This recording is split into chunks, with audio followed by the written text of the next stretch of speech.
Hi guys, welcome back to Watts the Obsession live stream and chat. And tonight is a really special live stream and chat and discussion because we are going to have featured guest Kathleen Hewtson. I was so worried about saying her last name right. I couldn't even say guest. So she's going to be coming on tonight. She just this past week, her second volume of the Murdaugh She Wrote, the true crime novel that's like literally everything Murdaugh. I just read it today. It's absolutely mind-blowing. I read all of her true crime novels because she never ceases to amaze me. She's a brilliant writer and it's just great information. So she's going to be coming on in about 10 or 15 minutes and she's going to be opening up to answer your questions, tell you about some things that I'm sure you haven't heard about yet. We've got some great stories for you, some great information, and I hope you have some good questions for Miss Kathleen Hewtson because she always has an interesting answer. So tonight, just so you know, we're going to limit the questions to questions having to do with the Murdaugh case and those cases associated with the Murdaugh case, like Mallory Beach or Stephen Smith, or, well, there's like a lot of them, right? Your list might be shorter or longer than mine. There's a lot of questions out there. We have questions. And then another time we're hoping to have her back where we can discuss the Watts case, since this is Watts the Obsession, right? So also tonight we're going to be doing book giveaways, book giveaways, and also just some saying thank you from the channel cash giveaways. 2 of them. You just have to be here to be entered. So I really appreciate you guys. I just want to say thank you, do something to give back. I'm going to play a little bit of this video here. And my green screen's not even supposed to be on. I can't believe that's showing up. Sorry if it looks weird. This is a video I uploaded about, I don't know, a month ago. And I heavily referenced Kathleen's book, Volume 1 of Murdaugh She Wrote, in this video. So Volume 2, the one that was just released this past week, a couple days ago, is updated information. And again, it's amazing. So just take a little listen to this. And then we're going to bring Kathleen on. Okay.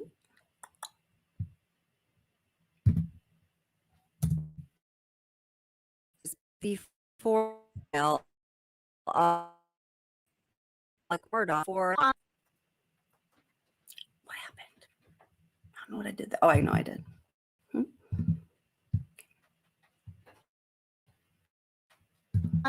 Paul Murdaugh, he wrote a book about the murders entitled Murdaugh, The Tale of High Crimes in Low Country. Kathleen starts the book off by setting the stage for the Murdaugh family, explaining a little bit about the dynamics and Alex Murdaugh. She put a fact that many people forget, and that is until July 14th, 2022, when Alec Murdaugh was indicted by Colton County grand jury on 2 counts of murder and 2 counts of possession of a weapon during the commission of a violent crime. Virtually the entire world thought that Alex Murdaugh had an ironclad alibi and that of all of the people in the world, he was the one person that we knew did not commit these murders. And that is according to SLED, South Carolina law enforcement, who investigated this case. The question she poses is, just messing with the audio here, and I messed wrong. Just give me a second here, guys. There we go. Okay, let's try that again. Did the authority know that the resident author Kathleen McKenna Hewtson then goes on to explain the 911 call that was made by Alex Murdaugh on the evening of June 7th, 2021, for slayings of his wife Maggie and his son Paul. The book then goes on like this. As transcribes the 911 call, she says, and that's it. That's all of it. 4 minutes. That there is a longer tape is obvious, but I don't have it. So there you are. But at this moment, we should pause and feel deeply for Alec. There he is. He has just discovered the mutilated bodies of his wife and second son. The killers are probably still lurking around the property. They could pop up at any moment and blow him away too. It must have been bush and spoken very quietly. Or I might have left the scene entirely in my car and phoned in the 911 call from several miles away. Alec, on the other hand, is made of stauncher stuff. He phoned 911. He ran around. He made no attempt to be quiet in order to not alert the assassins to his presence. And he stayed there until the police arrived. Obviously, he too believed that there was no further risk to anyone in the neighborhood, or perhaps he was just crossing his fingers, stunned by grief. If only Alex's father, Randy III Murdock, hadn't been overheard saying to Alex a few days beforehand, "If you don't take care of Paul, I will." That knowledge gives me pause for thought. So we're going to return to what Kathleen Hewtson had to say. And by the way, I absolutely recommend her book. You should go pick it up. It's a really good read with a lot of information that cannot be found on most mainstream resources that cover this case. So let's move over to the Netflix documentary, Murdaugh Murders, A Southern Scandal. This documentary primarily focuses on the boat crash that took the life, tragically, of 19-year-old Mallory Beach. According to all of the accounts of the passengers on the boat, there were 6 passengers total, including Alec Murdaugh's son, Paul Murdaugh. It was Paul Murdaugh who was driving at the time of the accident. 3 of the passengers on the boat were injured badly before they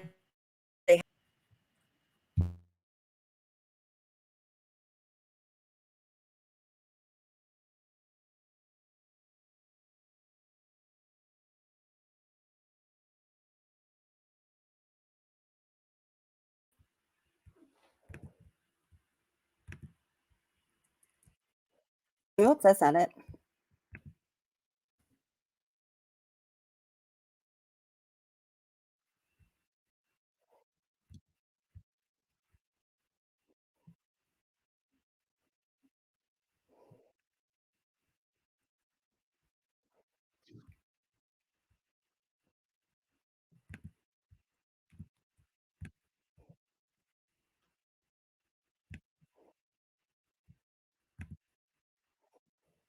To 4.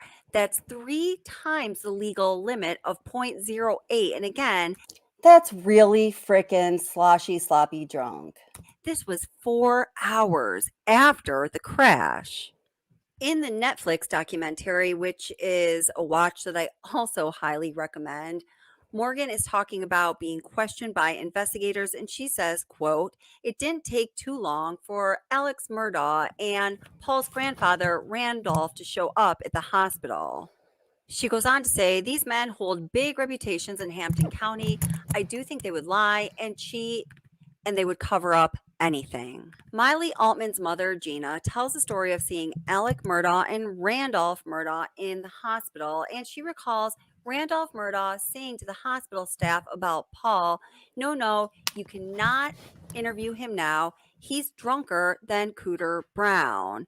Ostensibly, she believes and others believe that at this time, Randolph Murdaugh was trying to keep the hospital staff and investigators away from Paul so they had a chance to construct another story regarding who was driving the boat.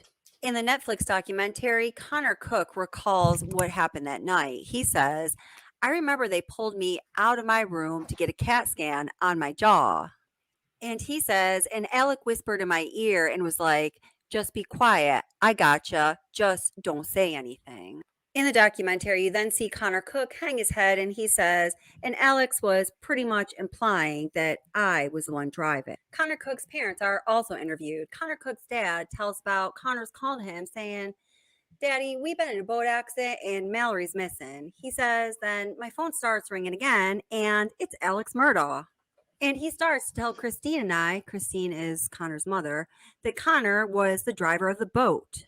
How he was worried about not one tragedy, but 2.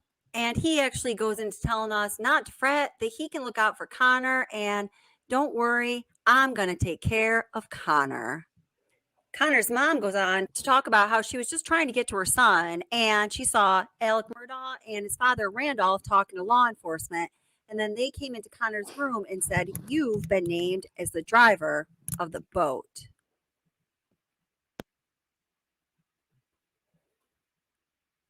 Also in the Netflix documentary, Mallory Beach's mother is interviewed, and she tells a story of there being a block where the dive team was set up when she was on the bank of the river where they were trying to search for Mallory. She says, "But I said, I just want to be able to go down there to the scene." Law enforcement would not allow her to go down to the bank of the river to the scene of the crash.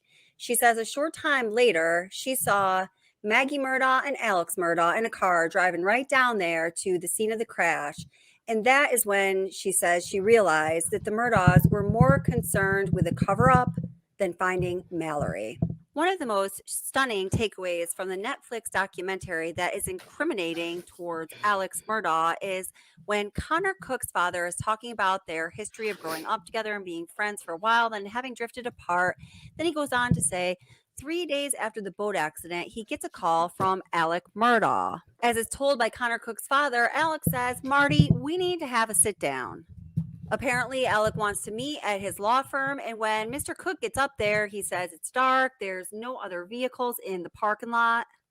As the story is told, Alec Murdaugh asks Mr. Cook to surrender his phone. He invites him into the law firm and tells him to, pick your room because he doesn't want Mr. Cook to feel as though he's being set up, according to Alex Murdaugh. And Connor Cook's father says at that point, in his mind, he's saying, "Oh my gosh, like I'm being set up." Apparently, Alec Murdaugh says, "I need to know where y'all stand. I can't even mourn the loss of Mallory for worrying about what's happening to my son." The takeaway that Connor Cook's father took from that meeting was that Alec Murdaugh wanted to make sure that the Cook's family's lips were sealed as of that night. All of these stories from the passengers on the boat and the family members of the passengers on the boat, from the hospital that evening with Alec Murdaugh and his father Randolph, and the events that happened after, all point to one thing: that the Murdaughs were extremely concerned about the story that was going to be told about the boat accident and what the consequences were going to be for their family, for Paul Murdaugh, and, well, for their family, the Murdaugh family. The significance of Alec Murdaugh and his father Randolph showing up at the hospital after the boat accident is evident without any additional context. However, we do have a greater context to put Alec and Randolph's visit to the hospital after the boating accident into an even more clear perspective. In season 1 of the Netflix documentary, Morgan Dougherty describes Paul's place in the family and Paul's relationship with his grandfather, Randolph III. To start off, she characterizes Paul as being the black sheep of the family. She says that he always felt a little bit. We're just going to listen to another 2 minutes here and then bring Kathleen on, and we'll get started with our featured guest. I'm so excited. Insecure, as though he wasn't going to be good enough to fit in to the Murdaugh clan. She says that it was when Paul was getting older that he really started to get into trouble, and this often happened when Paul was drinking. According to Morgan and many other sources, Paul drank a lot. Paul drank too much. Morgan discusses Paul's relationship with his grandfather, Randolph III. She said that Paul would confide in Randolph a lot, and that anytime Paul got into trouble, he would call his grandfather Randolph. Morgan goes on to describe how from there, Randolph, who the family also called Handsome, would call Alec Murdaugh, and from there, they would create a storyline of sorts, basically to clean up the mess that Paul had created. Morgan is quoted as saying, "I tell you, when you snap your fingers and it's gone, that's how it was." Meaning, whenever Paul would call Randolph and Randolph would call Alec, and they would make up a storyline to clean up Paul's mess, the mess was taken care of. Morgan tells a story about she and Paul leaving a Christmas party, and apparently Morgan was in the driver's seat, and Paul says, "Get out of the driver's seat. I'm going to be driving." And Morgan didn't want him to drive because she says that he was really drunk, and she knew it. At first, apparently, Paul was driving. what? Driving okay. She thought that everything was going to be fine until they came up upon a sharp turn, at which time Paul lost control of the car and drove them into a ditch. The car was sideways, but they were able to get out of the car. At this point, Morgan notes that Paul had guns everywhere in the car. So there were guns flying everywhere in the car, out of the car, as well as cans of beer. Well, since they had just been in a car wreck and the car is turned over on its side, Morgan calls 911, as most people would. The story she tells is that Paul takes the phone out of her hand and hangs up the phone. From there, Paul, of course, calls his grandfather Randolph and then calls his father Alec. She says in short order, Randolph, Alec, and Maggie all show up at the scene. Before even going to check on how Morgan and Paul are doing, they head over to the truck. They clear the bed of the truck, clearing out the guns, clearing out the empty bottles of beer. And then they ask her, "Did you call 911?" To which she answers, "Yeah." And they said, "What did you do that for?" Apparently upset with Morgan for calling 911. Apparently, Maggie then says, you could have got my son in trouble. So what we can take away from the accounts of the passengers in the boat and their family members that were featured in the Netflix documentary is that when Paul Murdaugh was in trouble, Paul rang a bell. That bell was heard by Randolph III. Randolph III rallied up the troops, including Alex Murdaugh, who all sprang into action and essentially cleaned up any mess that Paul made for himself and perhaps more importantly for the Murdock family. So let's return to the conclusions that Kathleen Hewtson made in her book, Murdaugh She Wrote. Now remember that Alec Murdaugh's father, Randolph III, died just 3 days after the murders of Maggie and Paul in June of 2021. Now, so in Kathleen McKenna, since we have this incredible honor of having Kathleen here, since I'm talking about her like she's not in the room, Kathleen, if you're ready, why don't I bring you on now? So if you have anything to comment about the words that I'm shoving in your mouth, you can just go ahead and do that, and I'll just take them right back. Like baby bird thing. Okay, here we go. So I'm bringing you on, Kathleen. Welcome. Hello, Kelly. How you doing? Hi. Thanks for having me. Welcome well, to the live. It's been rough because I'm on the. You. No, I'm on a transplant list, so that's terrible. Well, periodically my head blows up when I get exasperated with cases, and I have really crappy health insurance. That about you, by so the they way. replace my head with that my head explodes. Yeah. And the replacement head is a sock puppet because I don't have Aetna. So I look pretty stupid. And I can't think. I feel like my, head is filled with cotton most of the time. So that's been pretty rough, but loving your show. Nice pictures. I always love pictures of where the guns are. Oh my gosh. I just found a whole bunch of them. I haven't even put them into a video. Maybe we'll look at them today. I don't even know. Somebody sent me 3 of them. I don't think I'd seen them before.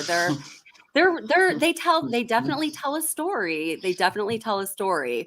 So let's just listen to this little part that I'm quoting from your book here about Randolph Murdaugh III in this, quote or that he supposedly, I believe, was overheard saying yes by the security guard. If you don't take care of Paul, I will. Is that correct? It was a nurse that overheard it. Okay.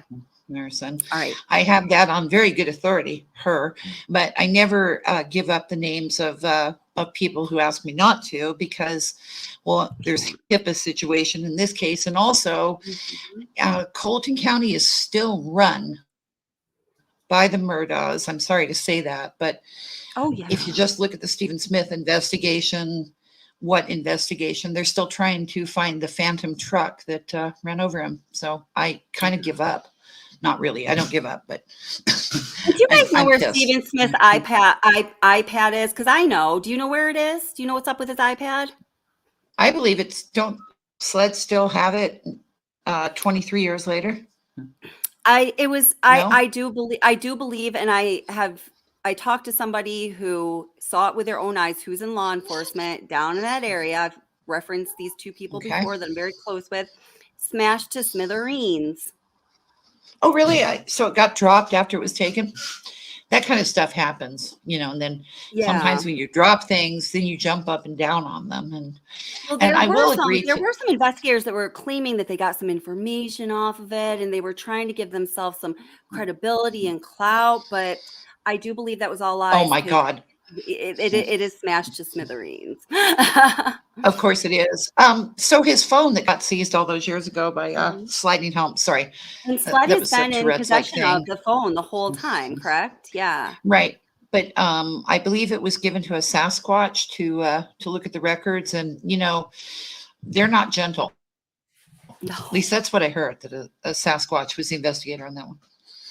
Yeah. he didn't do well with a delicate Sorry, phone.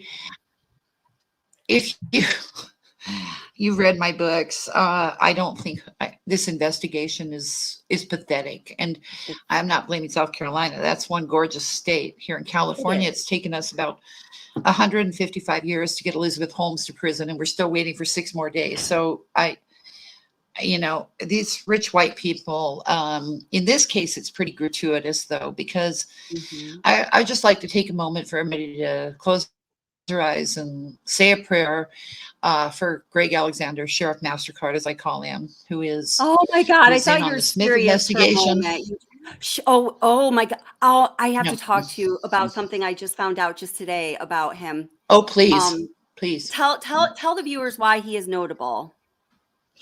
Okay. Wait. In all of our lives. Let me tell what I knew before Kathleen told me some other things. Gregory Okay, great. Alexander, Jeannie Ramsey, who is, one of our fabulous channel members and moderators, and she works with me and does amazing research. We all love Jeannie. We love Yeah. hearing from Jeannie. Hopefully she'll be on soon. She's so good.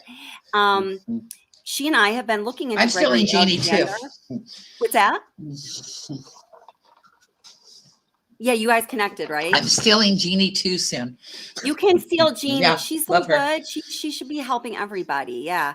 Um, and okay, Agreed. so what I knew about him was according to the case file, the documents that we do have, which is from the May death investigation report, which we talked about last time. There's two components to that. There's the pathologist report, which is the autopsy, and then there's the crime scene investigation, or the investigator's report, right? So Right.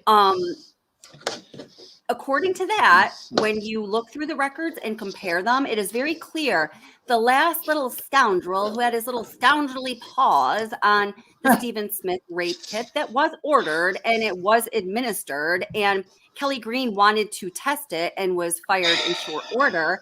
The last Correct. little paw prints on that kit were from Gregory Alexander. So then I just came Fabulous. across his name in a completely different context. It was also super slim, squirrely, shady, and Yeah. I think he is a big deal. Oh, I think he is too. And that's why I called him Sheriff Mastercard, because he's everywhere you want him to be if you're Alex Murdaugh. Like all rock stars, and God knows if Alex Murdaugh's anything, he's a rock star, handsome, charismatic, talented. He's all that. And he has his own, he really is. I mean, I read some of the love letters he's getting in prison, and you can't disagree with the thing they're saying. I'm rooting for a girl named Lacey, by the way. Lacey, if you're listening, send in the nudes to Alex. 2 thumbs up on that. I think you're making real progress. I want an invitation wedding. I'm with Kathleen on that one. I support you as well. You're our girl. Yeah. And I'd love to talk to you. But okay, every rock star has to have an entourage. In the case of Alec, because he is a large man, he could only have room for one entourage in any one of his vehicles, and that would be Greg Alexander. They go back, I don't know. They go back as long as a member of the Murdaugh family's actually ever been willing to talk to somebody who was Black, let alone make friends with them. So, 10 years? Yeah, right. Yeah. Okay. So anyhow, Greg is the sheriff of this fabulous town called Yemassee, which has like 3 people and the rest is done with mirrors in it. And it's about 80 miles from anywhere that he ever needs to be. But Smith investigation, he's there. Mallory, it's 80 miles away. He's there. He was there every step of the way on, Alex, for the murders. If you recall, Alex's last check was to Greg Alexander for $5,000 for furniture. for his mother and I father. forgot about that. I probably would have Yeah. forgotten about it for life if you didn't mention that. Thank you so much. Between you and And, Jeannie, you guys are gonna like crack the whole thing. I mean, I don't know and where that's gonna lead us, but please let me say that I have nothing but incredible empathy and pity for the Smith family, who have suffered every kind of hell you can, yeah. like the Beach family. But I was told by very good sources consistently over and over, one member of the family, that after Stephen was hit by the invisible semi and then eaten by the Sasquatch, that Alec asked Greg Alexander to stay close to the Smith family. Mm-hmm. And he sure did, because he fathered Stephen's nephew. So, okay, guys, wait, take that in. I'm gonna emphasize what she just said, because you've really got to listen to Kathleen, because the way she says things are very unique and brilliant, and I just love it. I'm hanging on every word. So Head injury. apparently, after Stephen Smith's tragic death that was not handled with respect or professionally or any of those good words we would like to apply, those adjectives we would like to apply, as Alec Murdaugh would point out if I were Attorney Creighton, but that's a whole different thing. You know, after Smith's death, Alec Murdaugh asked Gregory Alexander to stay close to the case, in the Smith family, to watch the investigation, to watch their moves, see who they were talking to, if they were, And then what was the next? And then he did, you know, I mean, I guess Sheriff Mastercard takes his remit seriously, because he fathered, Stevens has a twin sister, Stephanie. He fathered her child. So he stayed close to the family, I think both literally and figuratively speaking. Yay. Yeah. Now, what can you say about your sources to that fact? Because I know people are going to question. So I just want to know, like, okay, well, let me just say this. There's a lot of people in the Murdaugh family, and not all of them identify with Alex's nuclear family. And a shout out to them for their help and their incredible decency. And that last name doesn't mean you're him, or no, that's right, or any of or his nuclear family, which are four of the strangest individuals in the history of ever, because I've never written or covered about a family of four like them. And of course, you know, now Buster, the surviving son, may well be a choir boy who's never done anything more than plagiarize. That's another word for stealing, by the way, boys and girls, at law school. But it's a nice word. It's a Latin word for stealing, so it sounds better. Yes. I don't know French. It's kind of like Murdock.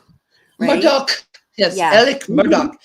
And so, you know, other than that, and since you referred to the absolutely brilliant second Netflix show, I recommend highly too. How do we quote what Buster said to Morgan Dowdy at that dinner when Morgan was only 14 years old, right after Stephen had been killed? How do we quote that without having to actually use that word? I didn't kill that. Insert dirtiest word you can think of, or not. Well, the most homophobic, disgusting word you can think of, and it rhymes with Bob Saget. And I didn't kill that Bob Saget, and he laughed. So he's obviously, at the very least, a young man of striking compassion, and not homophobic in the least. No, he seems like he has his head on straight. Very, you know, he's open-minded, accepting of people. He's really got his heart out for the world. I mean, his dad, his mom, his brother, they were a little volatile. Sorry, hairball. But he's awesome. And I know he's a modest young man. I know that because of the picture of him with his cummerbund, with his unfortunate, and you know, we can't, the name you're born with is the name you're born with. I'm going to bring up a picture of the cummerbund. We must. Please do. With the initials on it, because the initials. Yeah, I know, of course. And this was shortly, when was this? This was about it's about 6 months after. Okay. No, about 6 months. Okay. About 6 months after. Okay. All right. Let's find his attractive. None of us, let me say this, none of us can help our initials. And sometimes they're inadvertently comic. If your initials are BM, I recommend that you not have 2-foot monograms on your clothing, but that's just it also stands for bowel movement. It does stand for bowel movement, unfortunately. And yeah, I mean, but maybe he didn't make the correlation. Maybe no one said, by wearing that, it makes you look like a sack of, Bowel and movement. a bowel movement. Yeah. So, but again, we're not going to cite him for his fashion sense because I think he inherited that from both his mother and his father. Yes, I agree. Yeah. So, They weren't if you don't believe in genetics and you don't believe in environment, then this guy's got the word by his tail and should probably run for Senate. Yeah. Come here to California and fill Diane Feinstein's he did not win the genetic lottery. He certainly did not win the environmental lottery. No, he did not. He did not. And I do know that he was always a party to Dobby the house elf. Oh, sorry, Tourette's. One of my little nicknames for Paul. He was always a party to Paul's boyish hijinks, which is why Buster Murdaugh is one of the few people that walked into bars in South Carolina with his passport because he voluntarily gave his driver's license. Yes. Over. So wait, just 1 minute. My audio just got really kooky. Give me 1 second, honey. I don't know what's going on, but I want to just make sure everybody can hear you.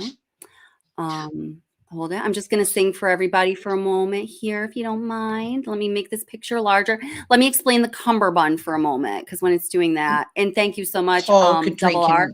in public places as well as in private. His body weight, that would be wrong. That would be amazing. So we see Buster, the picture with his mother, and rest in peace, Maggie Murdaugh. Oh yeah. Look, you get a little peek at the M on his cummerbund. You see that down by her. And you know what? That's actually modestly sized compared to the one. No, you're right. It's the same one. He looks good, doesn't he? And then over here on the furs. I love the furs too. Big fan of furs. Isn't this interesting? Yeah. This is his girlfriend, and look at their furs. Is that Maggie's fur? Do you think that's Maggie's fur? I think it might be, because I don't think you can buy furs unless you have a time machine. So no, I have my stepmother's Furrier's, whatever, and I've been a vegetarian since I was 14, which is the great irony of that. But yeah, you can't get them like this anymore. That is a full thick mink. No, I mean, when they say they don't make them like that anymore, thank God. I mean, they really don't. So this is a classic look. And then you see the cummerbund over here. He's sporting all the initials. Buster, bowel movement. I know a funny story about that wedding that they were at, where he wore his unfortunately monogrammed thing. A friend of mine was there. It was black tie optional. And it was 70 degrees that day. I'm just saying, I guess Brooklyn might have one of those metabolisms where she's cold all the time, like Maggie did. Yeah. Oh, there's a Foreigner song, Cold as Ice. Willing to sacrifice, in this case, your dignity. It's a really bad song, but it was a good reference. It's cold as ice. Yeah. I have been contacted by a writer I really like, Rebecca Pittman. She wrote a killer book on Lizzie Borden, and I love Lizzie Borden because she's the original true crime girl. She's straight up gangster. She gave us true crime. Straight up batshit crazy, like in the most real way. Yeah. And a rich white girl with a good lawyer, so she walked on it. So she was early days of prediction. Anyway, I asked Rebecca to look into Stephen Smith's. I mean, that's to me the continuing story that has to be told. I'm not writing the damn third book. You'll all be relieved to know in this case, but I want that book to be written. I want Stephen. He wasn't hit by a semi. No. Okay. I think here, you can't talk about the living when they haven't been indicted. But I do think Paul Murdaugh was there that night, to name but one. Yeah. I think, I was talking with Jeannie about this a few weeks ago before I'd heard too many people whispering about it. Of course, you're always willing to say whatever you think and where your research leads you, which is one thing I really admire about you. But, we were just saying that we were we're for a number of reasons. And for those of you who do not know, my full-time career is I'm a behavioral therapist. So I do a lot with behavioral analysis and looking at behavior patterns and choices people make throughout their lives. And some things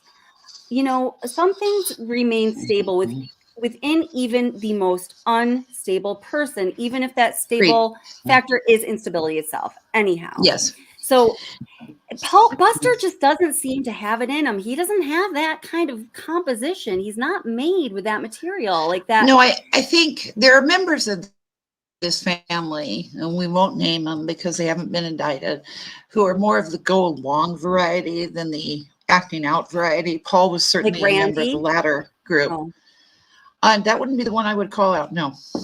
okay. I might call out the one who sobbed throughout the trial, who John horribly, Marvin.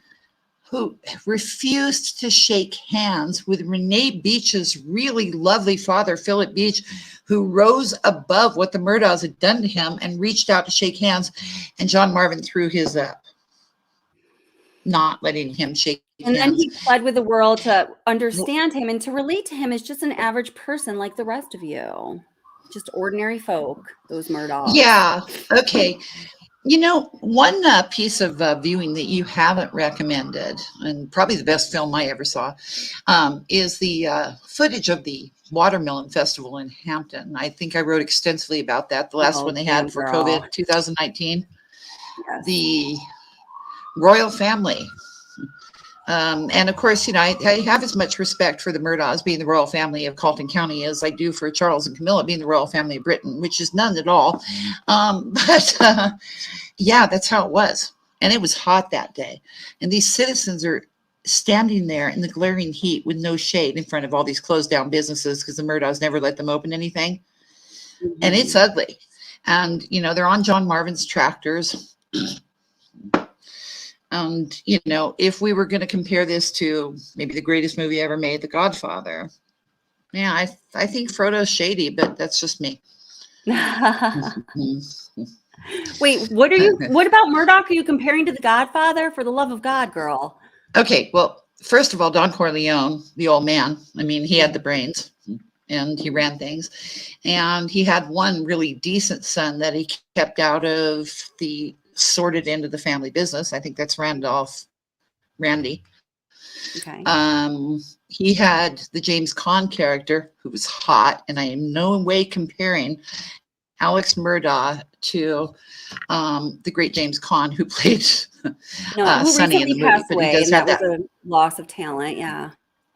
Yeah, he has that volatile craziness, and his family used him for that. And then, if you remember the moron Fredo,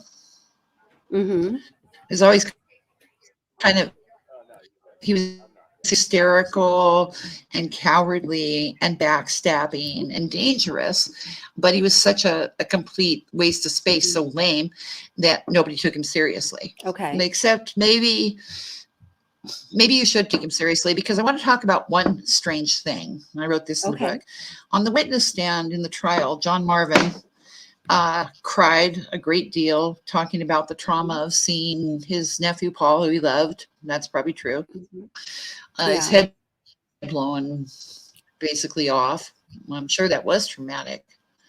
The thing is, he talked about seeing it that morning. He didn't get there till 3 that afternoon, and everything was gone and up by then. I don't know. Make of it what you will.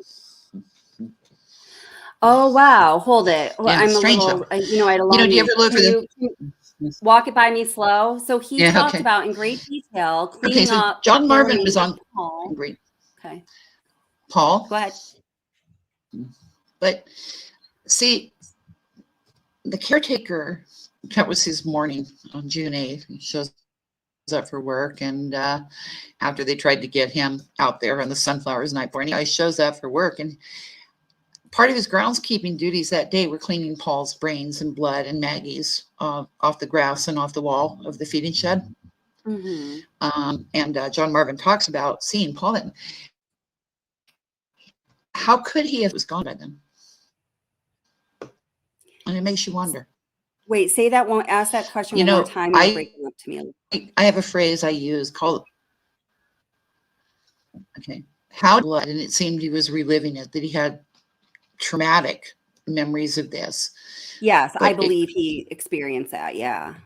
Okay, but he didn't experience it when he in the time frame he testified to on the morning of June 8th. That is correct.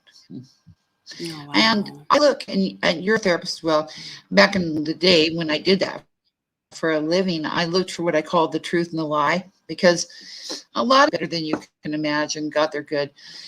But every once in a while, they slip up and say something that is true. They didn't mean to. And then you have to look for the truth and the lie. But it's always disturbed me. First book, the trial hadn't gone on. Since that, and I happen to know he wasn't there, it's disturbed me. You know what else disturbs me? What? Them saying that they spent the night at Alameda. Yeah. The family spent the night at Alameda, but they didn't leave Moselle till 5:30 in the morning. That now, I mean, I don't know. The South may be different. I've been to the South. It doesn't seem different. Here in California, though, 5:30 is morning. It's not spending the night going somewhere at 5:30 in the morning until 7:30 is not night. Now, if I was not aware of all of the other inconsistencies, but you know, I don't want to nail their people testimony on semantics. So that's exactly.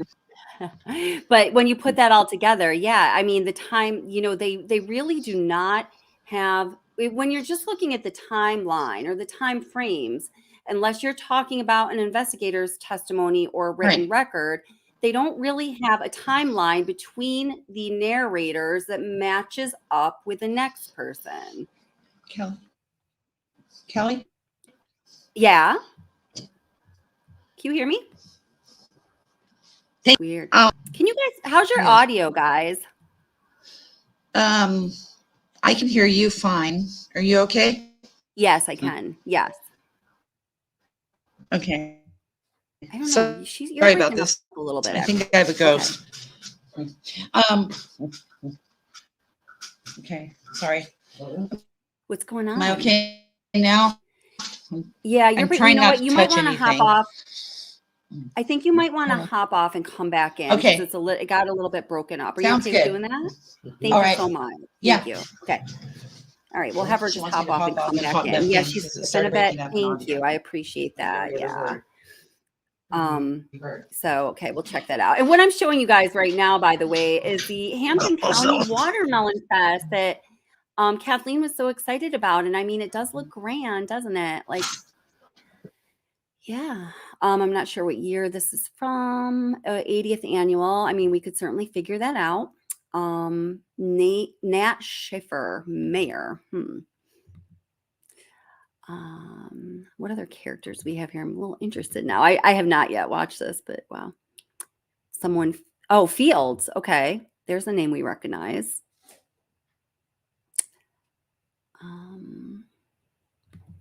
Watermelons are big and juicy. Let's see. Oh, there's a Polaris. Isn't that like the vehicle that Maggie Murdock had, abrasions from on her leg, which was one of the things that helped to put her with the crime scene. Let me see if Kathleen's back. She is. I'm going to try to bring her back. Oops. Are you there, girl?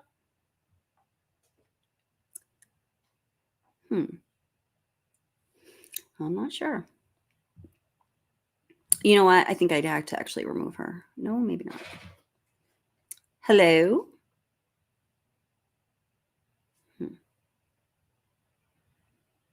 Let's see.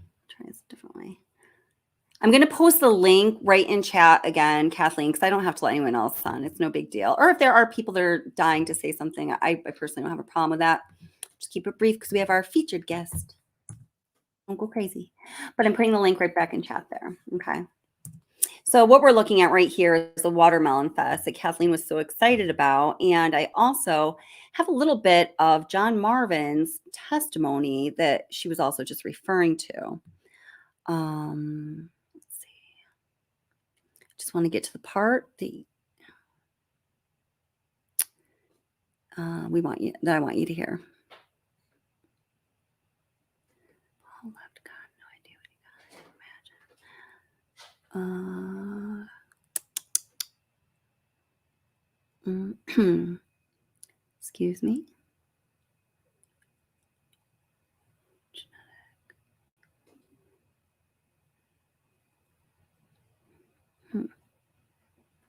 Oh, wait, there we go. I found it. Oh, yeah, this is hard to listen to. It is graphic, so I will say that. And if you don't feel comfortable with that, maybe just, come back in 3 or 4 minutes, okay? Because I don't want to trigger anyone or spring something really upsetting on you. This is hard to listen to for sure. I mean, a lot of it's hard to listen to, but some is certainly more graphic than others, right? So let me just pause that and bring it in the stream. Here we go.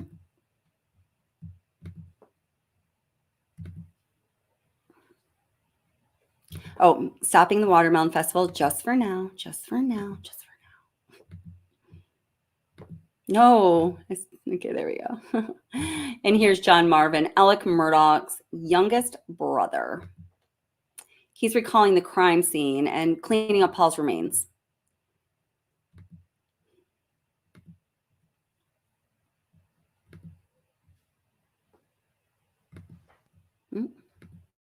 Skull.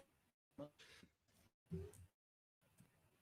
have to go back a minute here. Okay. But I will say this, before I went, I was unsure whether I was allowed to go because I knew. And so I reached out to a friend of mine in law enforcement and said, listen, I don't know who's handling the crime scene. I don't know whatever. He said, well, I'll find out and make sure that it's clear for you. He said, don't go until I tell you.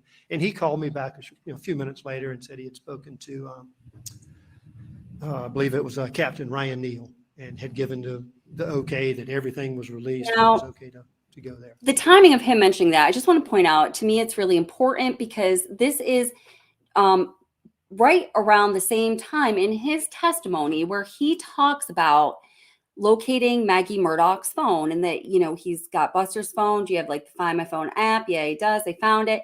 He took it to the sled investigators. The sled investigators were like, we don't want to find her phone. And then, so he's like, but we needed to find her phone. They weren't willing to find it. They said they were going to do that later. And so he is pictured walking, from the main part of the property to where Maggie's phone ultimately was found, practically hand in hand with some of solicitor Duffy Stone's investigators. Duffy Stone, who is the solicitor of the 14th Judicial District of South Carolina, as we all know, where this murder occurred, should not have even been there. That is an absolutely unanimously agreed upon fact by those in law enforcement and those practicing law in the real world. That's a huge no-no, huge no-no. So it's interesting, and I think this is speaking to something Kathleen mentioned as well, where he inserts the truth conveniently to buffer and segment and compress the lies. And was it cleaned up? No, Jim, it was not cleaned up. Were there skull fragments? Yeah, so, Maggie's phone. so, Oh, wait. I brought you back up. Thank you. Can you hear me? Yes, that's much better. Okay, because I need to tell you something. Yes. The phone. Okay. After Paul and Maggie's earthly remains were taken away and then cleaned up, the strip of lawn where that phone was found was then mowed, and it wasn't there that morning, the morning of the 8th of June. Wow. Yeah, that's correct. So you see, okay, say he comes back about 3 o'clock. Well, Claude was already gone then. He was down being interviewed for 10 hours by the police, for He's doing the the killings. groundskeeper. He's groundskeeper. But the phone wasn't there that morning. That strip was mowed. It was put there that afternoon. And this is an actual fact. So Spell it out for me a little more. I'm still not making the connection I think you have in mind. They, as you know, John Marvin miraculously found the phone for the police that afternoon. After it hadn't Sled been there. declined to find the phone, yes. That is correct. It had not been there earlier in that same place. Okay. whoever found the phone might have actually brought the phone Okay. about them. Understood. Not that I'm saying he did. It's just an incredible coincidence. Phone was not there that morning, then it was there that afternoon when he was there.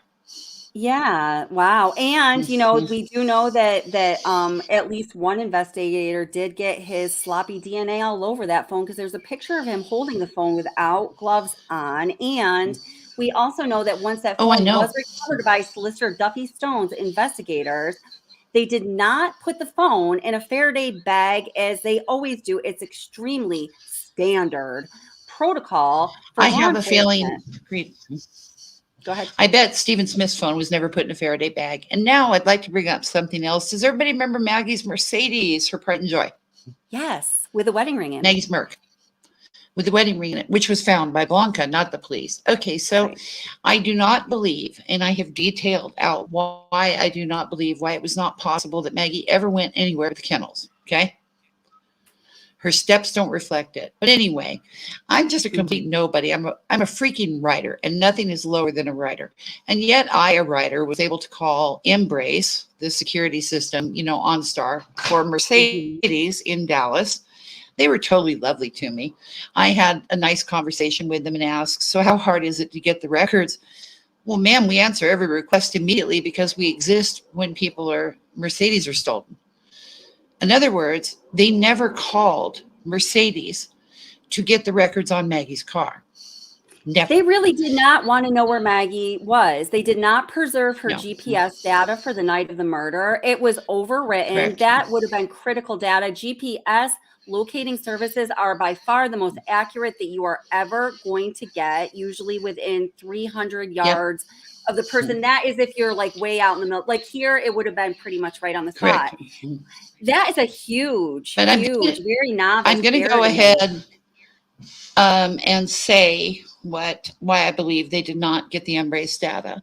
Had they gotten the Embrace data, Maggie Murdaugh's car at about 8:59, somewhere between 8:59 and say 9:04 p.m., was driven a quarter mile from the kennels to the house. I know it was, and she was dead by then. Okay. Say that one more time.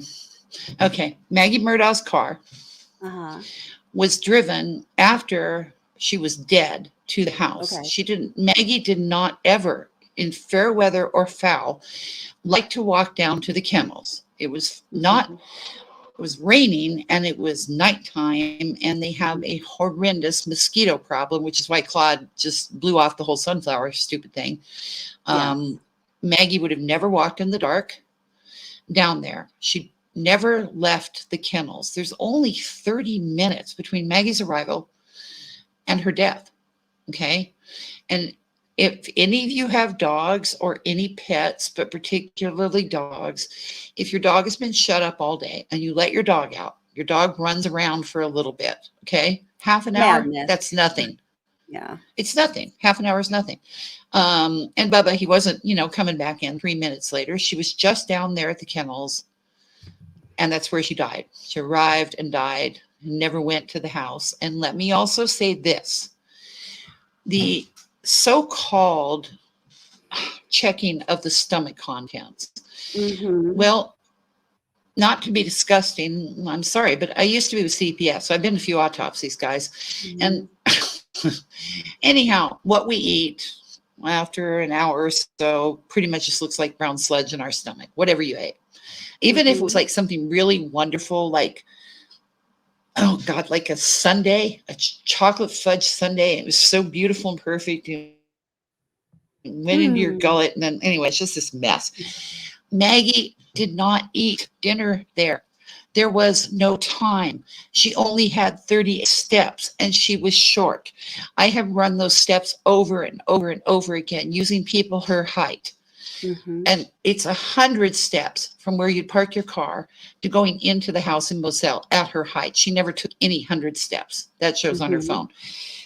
So anyway, the analyzation of the stomach contents was the following, and I quote, of Paul and Maggie. I looked at them and they appeared to be the same. every dead person's stomach content appears my to be the God. same. The food wasn't And, analyzed. and the pathologist is referring to the comparison between Paul's stomach contents and Maggie's, and having that Maggie's, analyzed yeah. is standard for Key standard pathologist operating there. procedure. And let me point out It would too give that it would give a Maggie, far more accurate time of death than the last time that they sent a yes, text. thank you, it would. That's how they arrived at Would. the time of death. Also, had they analyzed Maggie's stomach contents, I don't know where Maggie ate in, for anybody who's been to, God, what a beautiful freaking city. No wonder they call it the Holy City. Anyhow, West Charleston's a paradise of high-end boutiques and about 12 zillion great restaurants. Maggie hung out for 2 hours and 45 minutes in West Charleston. She was in no hurry to leave West Charleston. I'm sure she had dinner in one of those many, I mean, how do you choose? But anyhow, Right. she obviously did. She had food in her stomach, but it wasn't from Steak cubes. Blanca's chicken fried steak dinner. Yeah. Okay.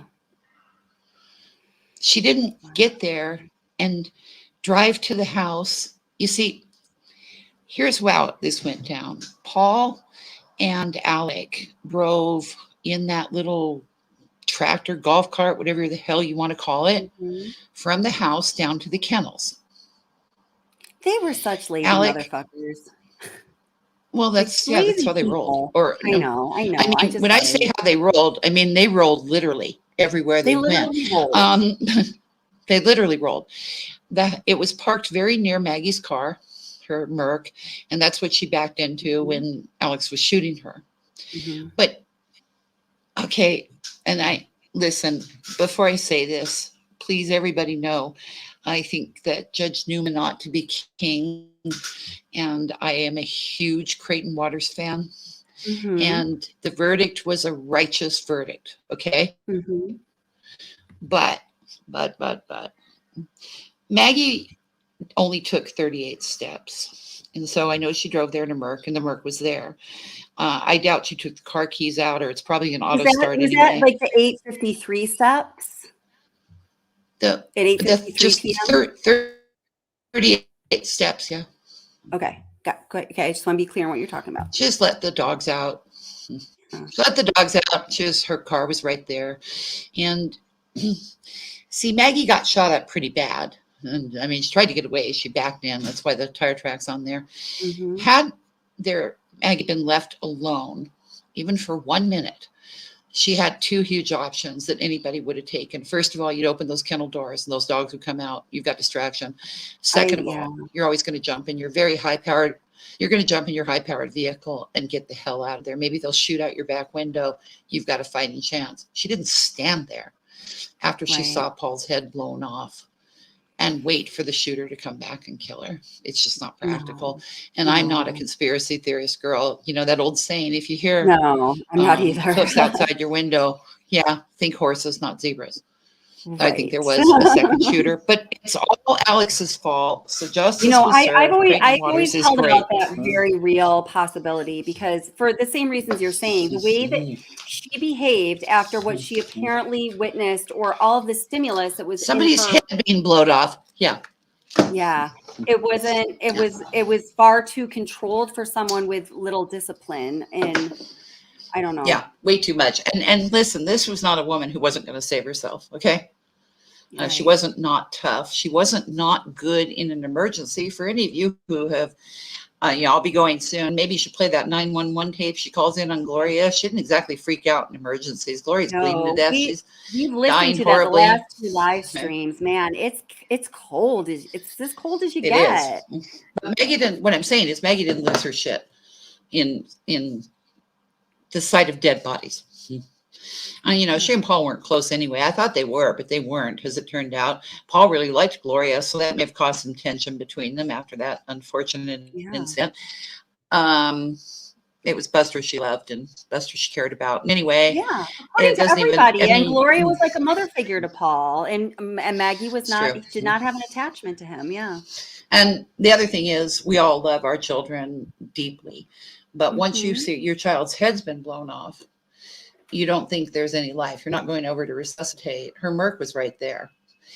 the Merc was driven back by Alec up to the house then he went in and changed clothes. Had they impounded the Merc that night, here's what they would have found in it. Like any reasonable I believe there would have been investigator would have done. Exactly. Here's what they would have found. The floor would have been damp because Alec had hosed off and had water on him. So I believe that the drivers, the pads under our cars, what are those called? How can I forget that? Those things we put our feet on, we get in cars, car mats. Floor mats. Yes. I believe that it was very damp in the front driver's seat.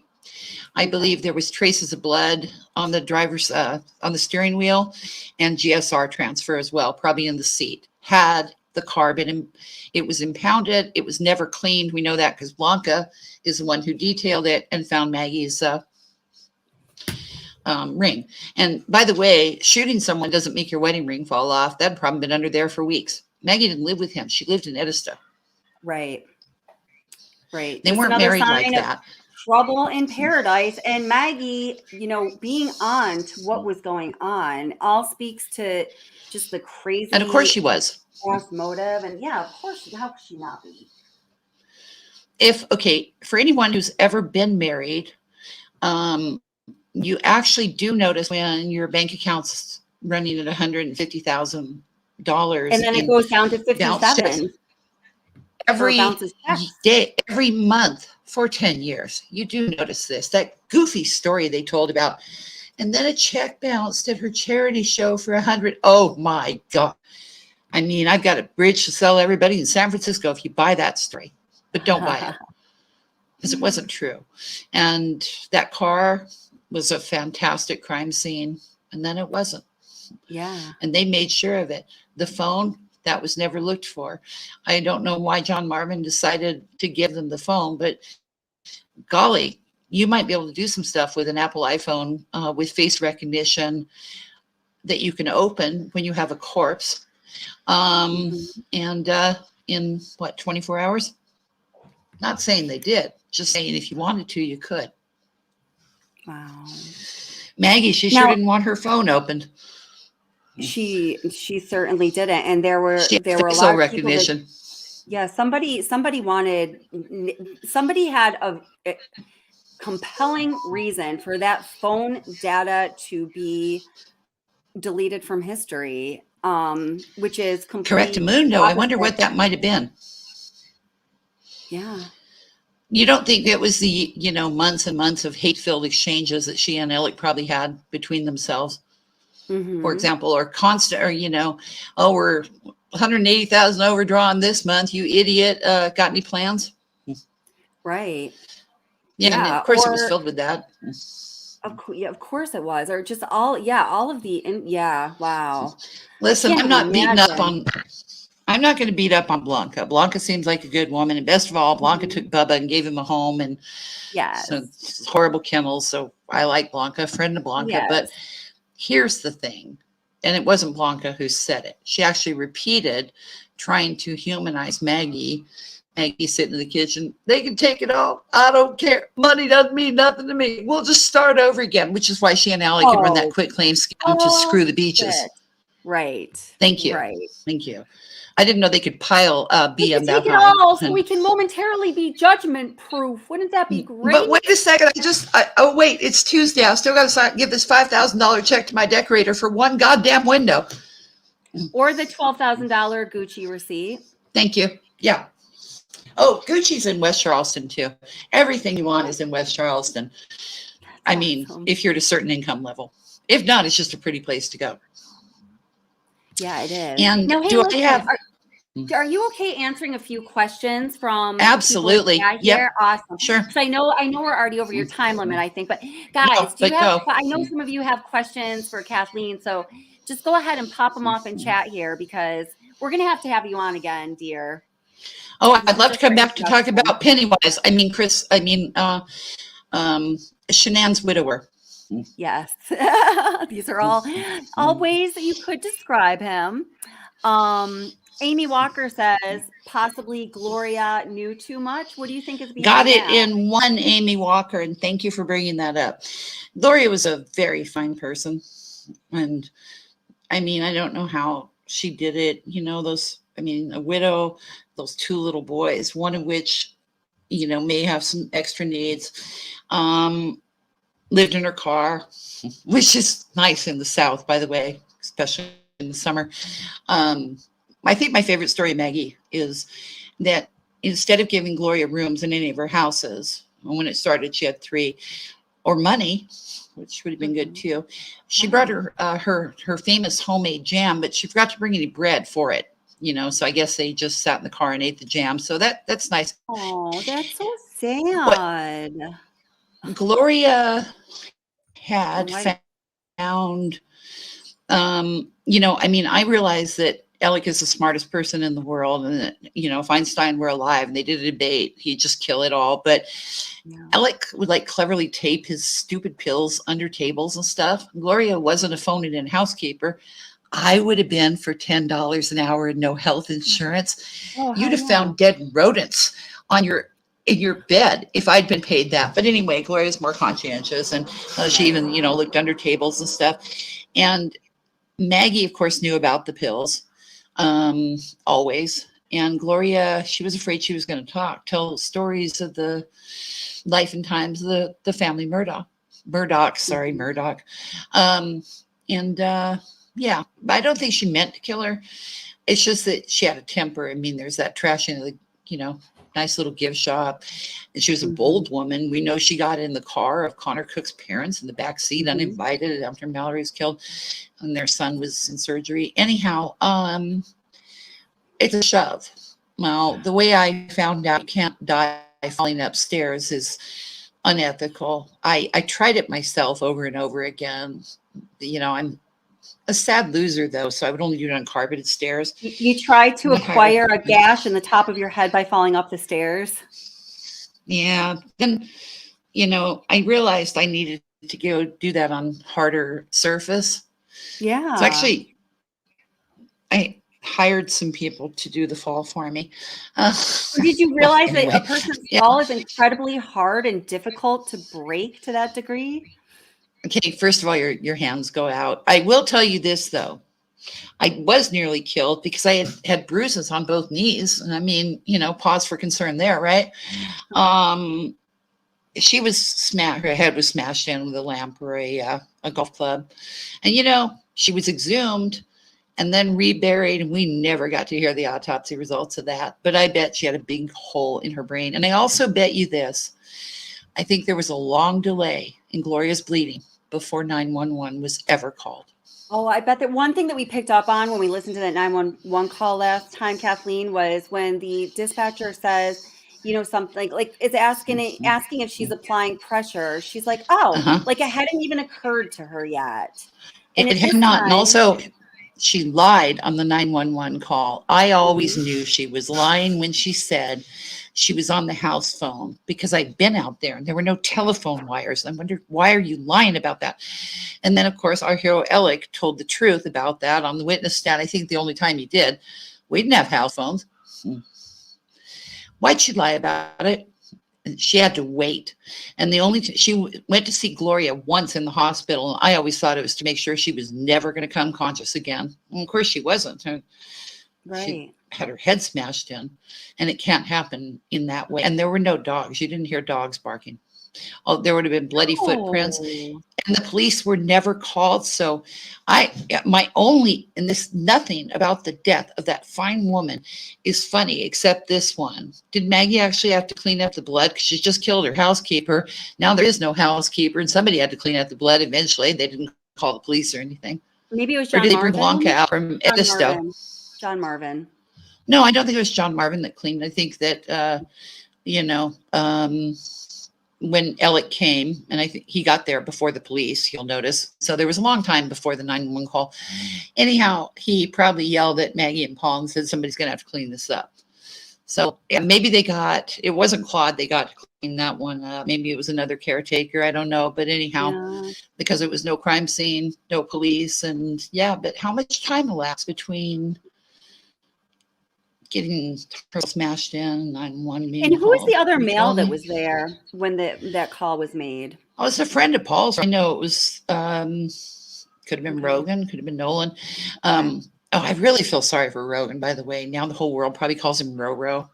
Alec and his I damn know. nicknames. Well, Paul, I Paul, know. Oh, Paul. Mags. Meg, So Paul. yeah, Amy, that was Somebody on an this excellent channel came up question. with a good theory Obviously, I have about some that. strong feelings about this, about Gloria. Yeah. Well, somebody on and during a live stream put forth a good theory about that. And I was onto something like this, but not the way that she said it. That she thinks that maybe, they referred to Paul as Paw Paw when he was a little baby, or maybe like Mags in their early dating and when they were perhaps in love if they ever were dating. And so to induce No, I don't think they were emotion even on love. the stand, like he would Yeah. go back, he would revert to calling them those names of more tender times. I thought it was interesting. It's possible, but if so, it'd been a long time. I mean, I assume, but then I'm Catholic, so I might be projecting. They had like an annual monthly exorcism. The power of Christ compels you with Paul, and it just didn't Oh my take. But I might be God. wrong. Sorry. That was so crazy. Well, I didn't say I was saying. Was Maggie jealous of Gloria? I don't think she liked Paul's closeness to her, though she didn't encourage much closeness to him, except for their partying together. And that's how you establish a relationship with your teenagers, is to, get loaded with them and evade the law. Well, that was the way they'd established their relationship. Gloria has nice sons. So sure, I think she was. I think she was probably jealous of Gloria's very fine sons who had nothing in this world except their mother, who they Murdaugh took too. Sorry. And they were good people. And they probably loved her the way she did not see her children loving her, That is correct. Oh, Donna, great. Yeah, good catch. I love people like you. Great catch. That's true. Wait, we already asked that one. But anyway, and then Double R Blanca says, what exactly did she know? That's a big question, Double R. You got to narrow that one down. Gloria, you mean? Maybe. Okay, well, I think Gloria knew about the money, and I think she knew about them desperately trying to hide the addiction. And I think she knew that what I think she knew was that Alec was stealing from the firm, because Paul was okay. Let me say this. Claude Rowe loved Paul. Right? He just did. I know. I think he's a big-hearted guy. Anyway, Paul confided in him all the time, and he hadn't known Claude very long. I think he was lonely. And so that means he would have confided in Gloria, who was his real mother for all intents and purposes, as Morgan so movingly spoke. Mm-hmm. So I think, I think that Paul was genuinely concerned to the degree that he could be about his father's opioid addiction. And I think he got which is ironic because he was a drunk himself. So, right. Yeah. And I think he got no comfort from his mother on the topic, just feigned concern. Nope. And I think he really did need somebody to console him. And I do think he found that in Gloria. Yeah. It sounds. Yeah. Well, she, raised him and she loved him. I mean, while Maggie basically laughed at Morgan when she went to her about Paul hitting her, because what mother wouldn't. Anyway, Gloria was really sad, if you'll recall, about that, but she said she didn't think Paul would change, but she said it in a loving way. Gloria was a wonderful person. Oh, and there's my buddy Jonathan. No, Jonathan, what I feel, what I wish are two different things. I would love new charges to finally be filed. Wait, let me read the question. But here's the great Hello, thing. my friend. Thankfully, Stephen's body has now been exhumed. Do you feel new murder charges will be finally filed? No, I don't. They're still trying to sell that ridiculous truck theory. However, to all of you, remember, I was so wrong about Alex getting convicted. It's been the greatest thing I've ever been wrong about. I haven't been this happy since I realized that one day I lied about my age and put an extra year on it. This is great stuff. So I might be wrong, but I do think they have. I think SLED has messed up. Like you just told me, the iPad's destroyed. I'm sure the phone's destroyed. Everything's destroyed. It's 9 years later. 8 years. poor Mrs. Smith. God bless her heart. And what a brave little lady too. She sure loved her boy. What a horrible thing. I know. It is If there was terrible. evidence at the house, and of course I can't say this because I'll be sued, so I'll just say, is it possible that a MasterCard destroyed any evidence at the Smith house of connections with the Murdaughs Gregory during Alexander. his visits there? Okay. She said it, not me. Oh, horrible girl.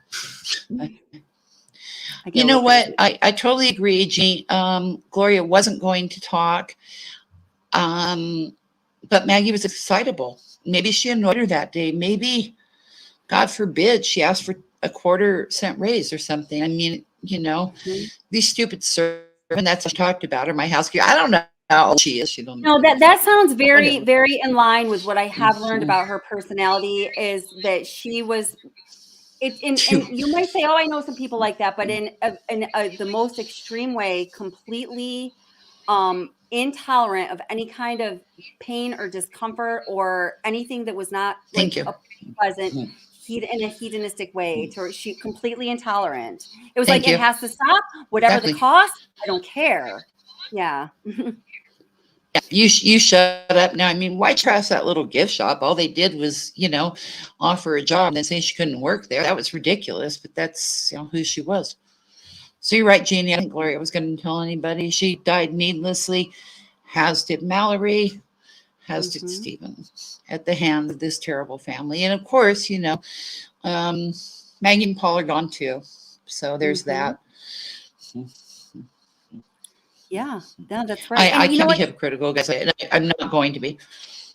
Cam, I'm seeing your post here. Now, Cam says, Alexander John Boy had a car problem trying to get to Moselle the night of the murders. I think that was just to confuse and obfuscate. So he called a friend, Alexander. Oh, and that's correct, Cam. Oh. That is correct. Yep. Thank you, Cam. I forgot about that. Because he's where he should be all the time. That's right. Cam is always there. Yeah, you're right. And great. Fleming is the Murdock's boy, but I think that Alexander's his boy. He's got boys. He's got lots of boys. Well, we can't say he's his boy because, unfortunately, Craig Alexander, I'm sure he feels unfortunate too, is black, and the only person who's black who's ever been included in the Murdaugh family circle. I'm sorry, it just is a true thing. Though I will say this. If Alex's cunning plan to shoot Claude in the head and that night out there and frame him for the murders of Maggie and Paul was completely foiled, and then yes, it was a bat, I believe, with blue paint aluminum on DC primetime. Anyway, yeah, aluminum baseball bat with the blue paint. At any rate, where was I going with Alexander? He loves being a part of the Murdaugh family. Matter of fact, he courted a member of them, trying to marry Murdaugh. Oh. With Alex's full support. Did Alex have a choice, or was Paul otherwise in danger? Well, you always have a choice before you kill somebody. And here's the thing. That horse had left the barn. Everybody, I mean, his house of cards financially that Paul was killed to keep out of it coming down was coming down anyway. So he needlessly killed Paul. As for killing Maggie, well, golly, those two had quite the marriage. He had, like all honest people do, quit claimed all his assets over to Maggie for $5. I don't think Maggie was going to give him back. Plus love and affection. Plus love and affection. But I don't think that Maggie was going to give him back for $5. Yeah, damn. And I don't think that was the only financial safety net that he had. And I think he was starting to realize that safety net was not really there. That she pulled one over. No, it belongs to her. Yeah. And she. What happens when you sell a property? You heard Maggie was sleeping when Gloria. You heard Maggie was sleeping when Gloria fell and Paul was in his room. Yeah, I've never heard that one, but I believe you. I just don't think that's how it went down, how Gloria got a big hole in her head. Yeah. Though, and I'm still annoyed about this. When the murders went down and I read about the cast iron alibi, cynical as I am, I immediately thought Alex had done this terrible thing. But, after hearing from Sled, who I respect so much, that he had a cast iron I hope that was alibi. loaded with irony, right? Yes, it was. I All know the it. irony in the world. Can you taste the irony? I can. But It's irony. at any rate, I felt that I then had a second suspect that was pretty reasonable, and there was a $100,000 reward. So I, called up Pimp, all sincere, and told them that it was probably a Jack Link related incident with Sasquatch that had caused an outrage. And I never got my $100,000. And at the time, they hadn't disproved my Sasquatch theory. So I think I'm still at the money, but I guess, Yeah. we can debate that all day. I mean, it Do you think probably holds Handsome more saying water. take care of Paul was about killing him? Absolutely, I do. Yes, Steph, I do. Mhm. Beyond a reasonable doubt. I Yep. think that's very possible. I mean, the amount of stock they had in this grandiose false sense of value in their own name was beyond That's, comprehension. it's more than that. I need to go, but I want to say this.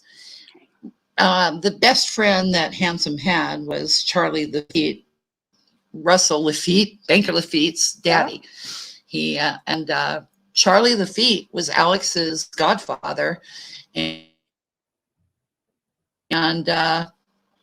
Handsome was Russell Lafitte's godfather. That's how close they were. Believe me, things were going real bad at Palmetto State Bank because of Alex, and I detail that in the second book. I think the old men might have had a talk about say what you can. Yeah, and that was something that you did not talk about much in the first book, right? Because I didn't have anything No, on Exactly. the story I just of. noticed that when I did my No, you're read-through right. today. Yeah. I began looking up this story on. Well, Jonathan, I think the settlement was reached. If there's actually been a payout, I don't know. But I'll tell you what, I wouldn't mess around with either Eric Bland or Mark Tinsley and Sled. If there's any Sled member listening, you might think about that before you decide to handle the reinvestigation of Stephen Smith's death the same way, because Eric Bland is no pussy and he's gunning for you. Eric Bland, Right. sorry. Okay. And there's all of What was us I- now.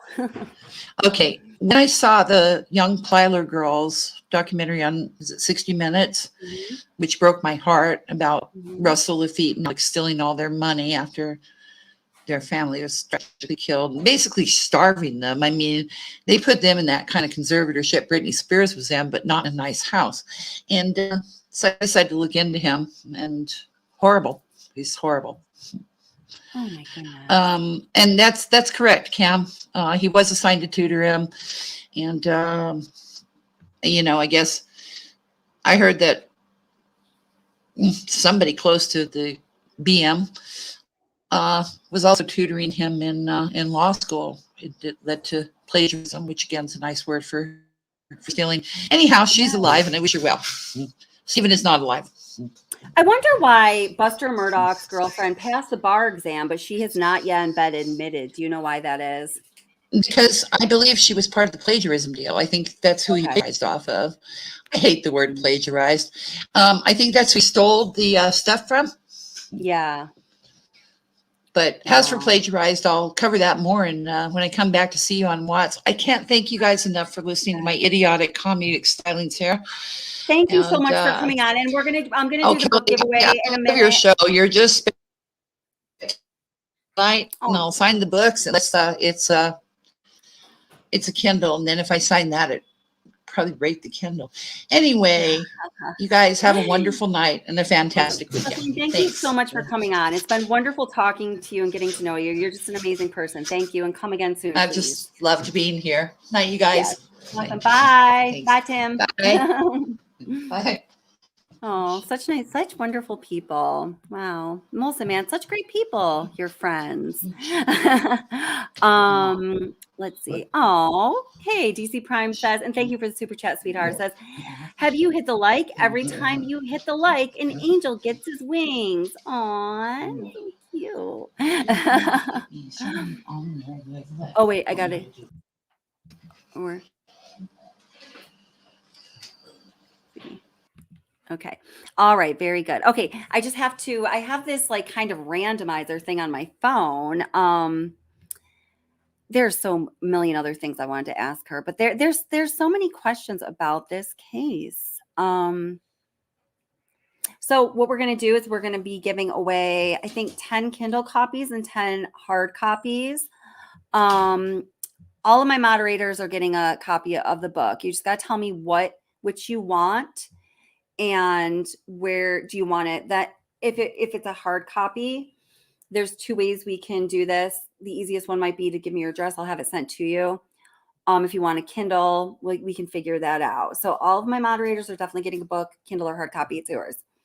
Because you guys are awesome and I appreciate you so much. And I don't feel like I don't do enough for you because you guys are freaking amazing.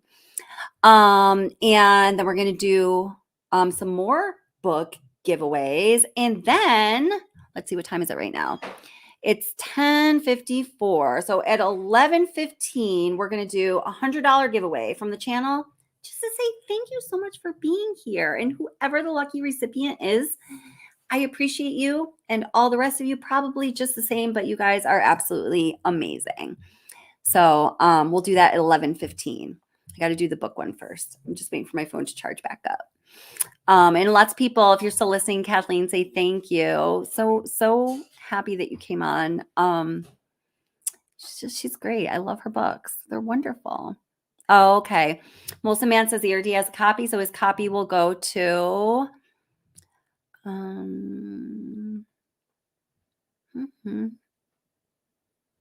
Sarah, you're going to get the copy. Because remember we were talking about that earlier. I'm going to give it to Sarah. Okay. So Sarah, I'm going to put my email address in chat right now. So if you do get a book, you're going to need to email me and tell me if you want a Kindle or a hard copy. And then it'll be a really quick exchange. Just need a couple of details from you. I promise your information will be used for shipping your book and then destroyed. And then we'll get it to you. And I heard Kathleen's going to sign them. That's awesome.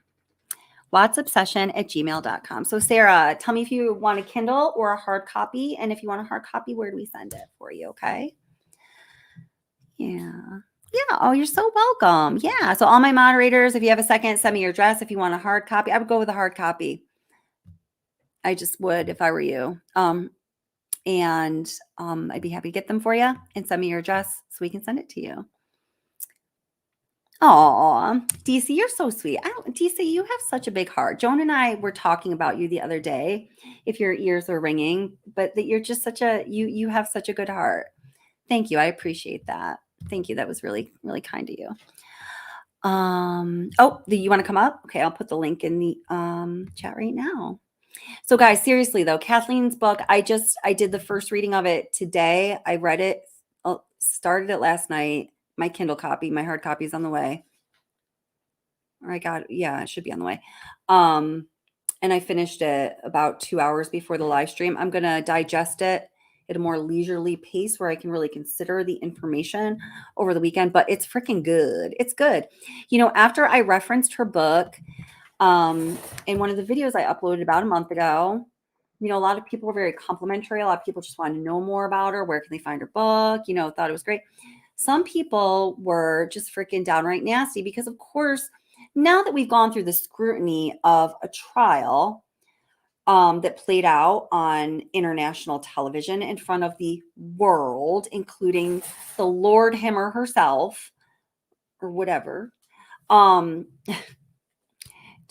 even talk about religion or politics on YouTube channels. Do not. I take it all back. Of course, after the scrutiny of that kind of a trial, we are going to have a lot of the facts ironed out and parsed out, at least insofar as what the narrative wants to tell. The narrative facts, the selected facts, the chosen story. We know. We got it. It's all ironed out. At the time she wrote that book, which was pre-trial, all of the questions that she poses in the book and some of that she answers after having done a ton of research and with great insight are fully freaking legit and at times brilliant, in my opinion. So it's okay if, people who are part of the channel community disagree with me about authors I like or who is like totally okay. But please, I just want you to know how much work she puts into her work. She went into a state of hypothermia to investigate Natalie Wood's death. My Lord. In shark-infested waters. That's wild. So, yeah. Yeah, Molson Man says read half of it in a weekend. So good. It's a great read. Who is this lady who has been there and is talking? Who is this lady who has been there? Can you ask that question with a little differently? Because I'm not sure what you're getting at. I'd like to think about it though, or answer it if I could. Cam said, Cam, we must have the same sources because every time I see your information, I'm like, yep, and that's a good one. John Boyd got there that night as Greg Alexander. John Boyd phoned him to drive him to Moselle. I thought it was a point that the police had not cleaned everything up properly. I'm not sure about that time frame because it doesn't make sense to me, but that's so. John Alexander is the person that he called to give him a ride after Paul's beat up truck he was driving broke down. That's unreal. Freaking unreal. Wilson man. So this lady had met them. Oh, so the person that was talking on the channel just now is author Kathleen Hewtson. She's a true crime and other novelist. She's written many books about many true crimes that we as a culture and people are obsessed with. You know, the psychology of it, the criminology of it, just everything that we are attracted to about true crime. I don't know if she's met the Murdocks, like the main, you know, those family, those players. If you have a more specific question, I'll try to have it answered for you, though. I hope I'd answered what you were going for there. Oh, you need the members link. Here, I'll give it 15 minutes. And then we're going to do the book giveaway. I have so many videos that are coming out to y'all either this weekend or early next week. I had a mother effer of a week this week. My day job. Holy God. You can only do so much in a day, right? So I was hoping to get some of them out last week, but that did not happen. There's the membership link, sweethearts. Oh, that's what you wanted, not the chat link. I got it. MB Gal says, Blood and Marriage about the Watts case is great as well. Love her style. Yeah, Blood and Marriage is the book she wrote about the, death of Shanann, Celeste, Bella, and unborn baby Nika Watts and Chris Watts and the channel's namesake. And it's a really great read. And then somebody stole her draft of another book and published it as if it was their own. Let's see. Remember the Mother's Maid? Okay, I'm just going to read this out loud. Cam says, remember the Mother's Maid who saw 2 white trucks? John Boy and Paul had the exact same truck, white F-150s. She said she saw 2 white trucks go to the burn pit. Oh, was it to burn his clothes? I hadn't heard that. Oh, what's your source on that? I just want to look into it. I believe you, but that's very interesting. Wow. That's right. All my broken pieces. Molson Man tells the secret of the end of that story. Yeah. And hi, Anaphlexis. How are you? Welcome, darlings. Great to see you. Molson Man says to Joanne, as far as I know, Kathleen had not met or interviewed Alec Murdock or any media family members. Yeah. Yeah.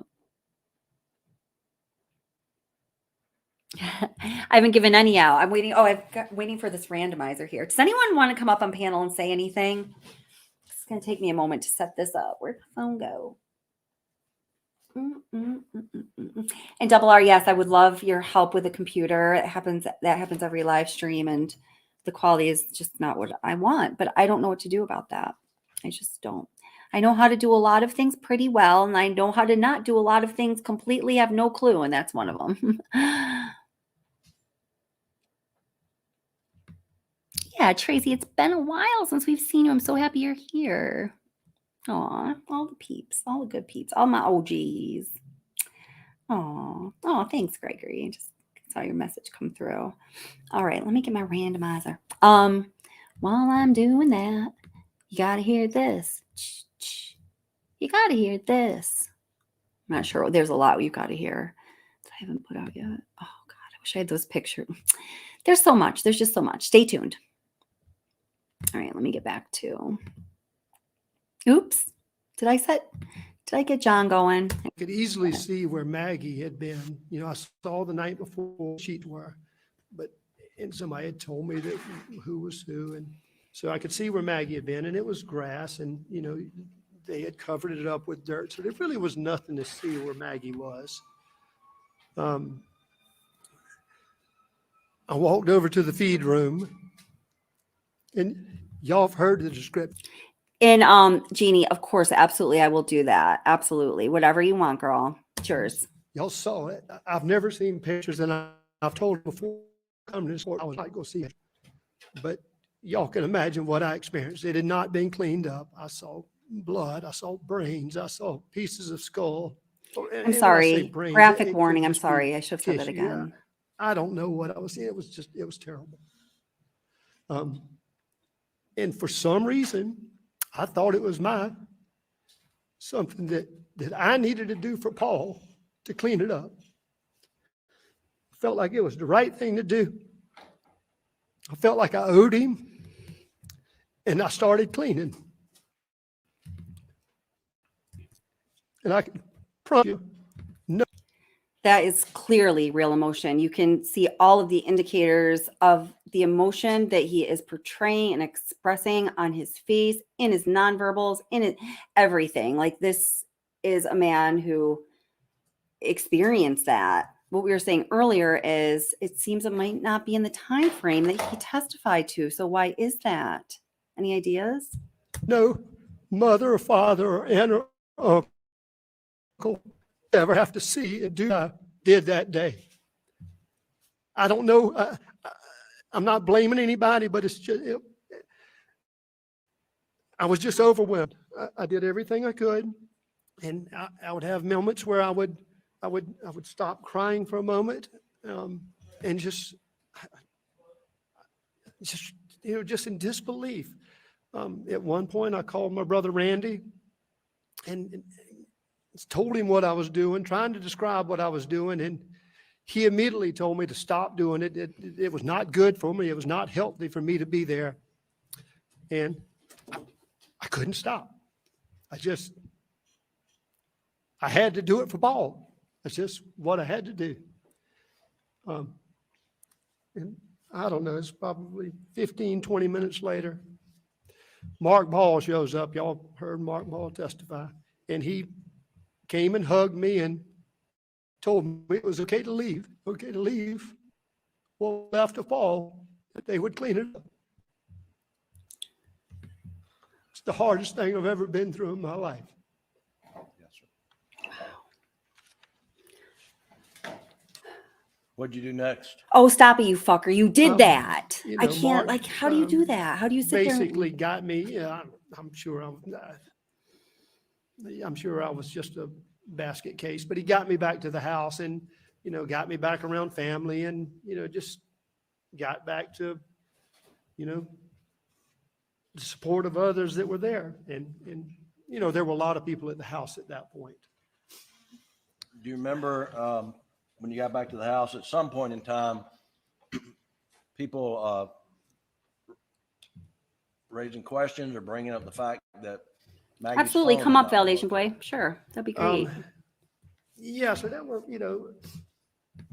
particular the lawyers, they were all, being lawyers, they were, questioning things amongst themselves and, how could this happen, trying to figure things out.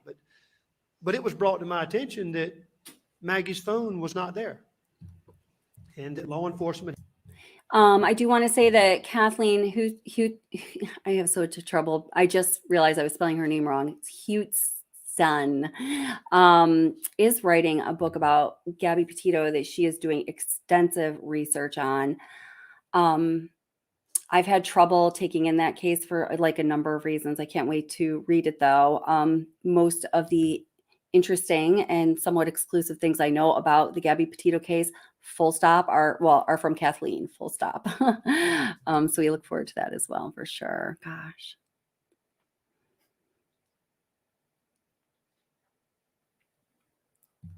Yes, Joanne. Kathleen is the author. She wrote 2 books about the Murdock trial murders.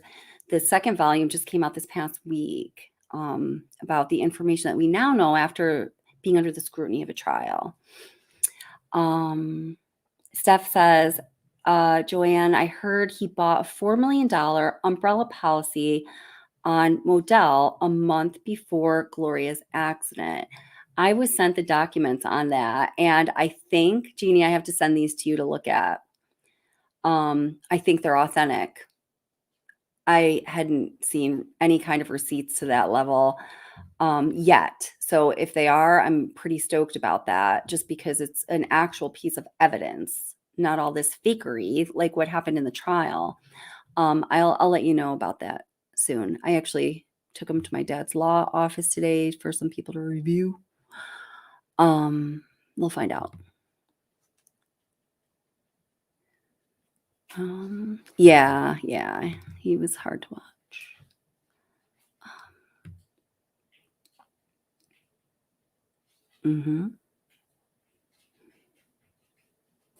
Oh.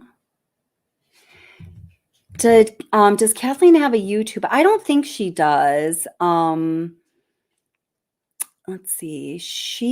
I have links to some of her books in the description right here. And I think there's also a website. Do you know that, Molson Man? Let me check really quick in the text here. Where does this go to? Just give me one sec. If you want more from her, you should get it. Let's see. Let's see here. Okay. It's just KathleenMcKennaHewson.com. I'll put that in chat. So if you want to copy this down, and I see a validation, but I'll be right there. So it's Kathleen McKenna Hewtson, spelled the right name, .com. Okay. Kathleen McKenna. She just goes by Kathleen Hewtson now, but it was McKenna Hewtson for a while. I spelled McKenna wrong too, did I? Oh, no. Yep. Yep. That should be the link. Okay. Right there. Yeah. So, hey, let's bring up Validation Boy, see what he's got to say. And I know I have to do the book giveaway too. How's it going, friend? What's up? Hey, doing great. Nice to see you. You too. It's great to see you on camera. You should be on camera a lot more often. You know that? Oh, thanks. I appreciate it. Well, it makes my computer that doesn't run as well as it should be to do what I do. Anyway, it makes it run a little bit slower. Yeah. And sometimes you're just like, it's been a freaking long day and stop looking at me, world. Stop. You know what I mean? So what are your thoughts on Kathleen or what we were talking about or anything? Well, I want to ask you real quick, how did you first hear about Kathleen? How were you first introduced to her content? I mean, I had read, well, certainly, I read her Blood and Marriage right after it came out, but I read some of her books before that, and I just thought that her books were extremely insightful. How I connected with her, like right now, like this time around, was in a video I uploaded like a month and a half ago or something. I referenced her book heavily, and I feel I had favorable things to say about the information that she put forth because I found it to be credible. And when you look at, all of the work she puts out, the whole body of it does have a great deal of credibility. Some people challenge it, and I don't know. So we just all got in touch, and that was basically how it happened. And then we started talking. You all know I raise my bunnies. And we were talking about animals, and they have bunnies too. Who loves true crime and has bunnies other than me and Kathleen? She's just a very cool person. It was meant to be. It was meant to be. And we both have backgrounds in, you know, kind of the ugly part of psychology. And so, yeah. So, okay. Now, I'm not that familiar with the Murdaugh case, but since I've been involved with the Idaho case, I've seen a Mhm. whole lot of channels also covering this stuff too. So Yeah. I've learned some stuff. But from an outsider who knows next to nothing about this, honestly, in the grand scheme of things, That's okay. how big of a picture is this whole Murdaugh thing going to end up being? Are we going to keep pulling back and the picture just gets bigger and bigger, or are we Yeah. getting close, or are we getting close to resolving some of this and eliminating the bad apples out of the bunch, and then the rest of the Murdaugh family can go on and live the rest of their lives in peace, like Kathleen was saying? That's like a really good question. That's a very, very good question. I like the way you phrased it too. So here's how I had been and I'm thinking about what you just said, but here's how like I always, you know, kind of sometimes talk about it and sort of envision it. I think of, you know, the Murdock murders, here's Alex Murdock, you know, murdering his family. That's so crazy. And then all of these other, the Mallory Beach and the Stephen Smith and the Gloria Satterfield, and then even more, they're like tributaries of this, like, you know, this raging river of just hedonistic opioid addiction and sugar and shit like that. Like, that's just how I see the man. You know, he's all about, I want to feel good. I want to feel good now. Just like Maggie, I was saying, was very adverse to any sort of discomfort whatsoever. I think they were very much alike in that way. And of course, you know, all living beings want to be comfortable and don't like uncomfortability. But like, let's face it, we know some people just really suck at being the tiniest little bit uncomfortable. And you're like, yeah, you're a drama queen or you're a P word or what, we have all these names, right? But they were very much like that. So, where's it going with all that? Well, Yeah, so they're, go ahead. was Alex's daddy as corrupt as he was, or the grandfather, or how deep does this go? Okay, so the family history is like this. So there's 4 generations of legal Murdaughs who were in the 14th Judicial District in South Carolina. There was, you know, okay, so Alec and his brothers John Marvin and Randy the Fourth, who is the oldest brother, who I'm not going to talk about because I've been told not to. Never mind, moving on. And then there's the dad, Randolph the Third, or we also call him Handsome. That was a family nickname for some reason. And then there's his father, who would be Alec Murdaugh's grandpa. And then there was also the great grandfather. So we can look back in the Murdaugh family lineage and sort of the patterns that we see, the completely screwed up, like super way dysfunctional beyond even contemporary pop psychology terms. I don't even know. You know, like started Like with, as go far ahead. as like as far as like spousal stuff, or as far as like, what do you mean crazy? Okay, so at least like mental illness, which I know a lot of people suffer from. I've gone through bouts of, you know, treating mental illness in my life. I think most people do, whether they admit to themselves or not. So please, everybody, please don't feel like I am speaking poorly of people who have mental struggles. We all do. I understand that some are much worse than others too. But also in connection with the immense amount of stock that they put into this fake value that they, and only, well, not only they, that's not fair to say at all, because obviously a lot of people value the name. They put so much value in their name, in this pridefulness within their name, in this like having this status. It's almost like this kind of like, you know, gives them this like sense of being like godly. I feel like that's my impression.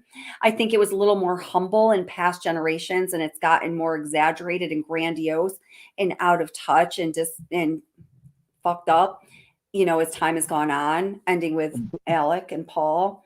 It's the big fish in a small pond phenomenon. It is. But Alec Murdaugh's great grandfather he supposedly died in 1942 when he was hit by a train, which it's so interesting in so many ways. The story that I believe is that it was actually a suicide. He was actually very depressed. He was struggling. It was not honorable at that time in general, or especially within the Murdock family, or for men to talk about the support they needed if they were not mentally well. So he wanted to end things, and he wanted his family name to be carried on strong. He worked very hard to build it to the point that it was. That is where the importance, I guess, in the family name and legacy began. So he wanted it to look like an accident, but the conductor, testifies or gives a statement, it's very clear on it that, he looked at the train, he proceeded into the tracks, and at that point, it was past the point of no return for the conductor. A train can only, with a velocity and all of that, can only stop so quickly, right? So, it was like a gunshot, but a train, right? So it's, I think, widely believed that it was a suicide. If anyone has an opinion on that, I'd like to hear what you have to say. So now, this is an interesting thing, though. The Murdaughs, their law was, what do we call it? Victim, they're ambulance chasers. I'm sorry, I can't think of the legal term. I'm not trying to be an a-hole, but that's what they did. They got recoveries for people who were able to litigate deep pockets due to unfortunate circumstances, whether there was actually fault or not. I guess a jury or a judge decides that, or they don't, and I don't know. Oh, hey, thanks. Oh, thank you. I really appreciate that. Thank you very much, Meg.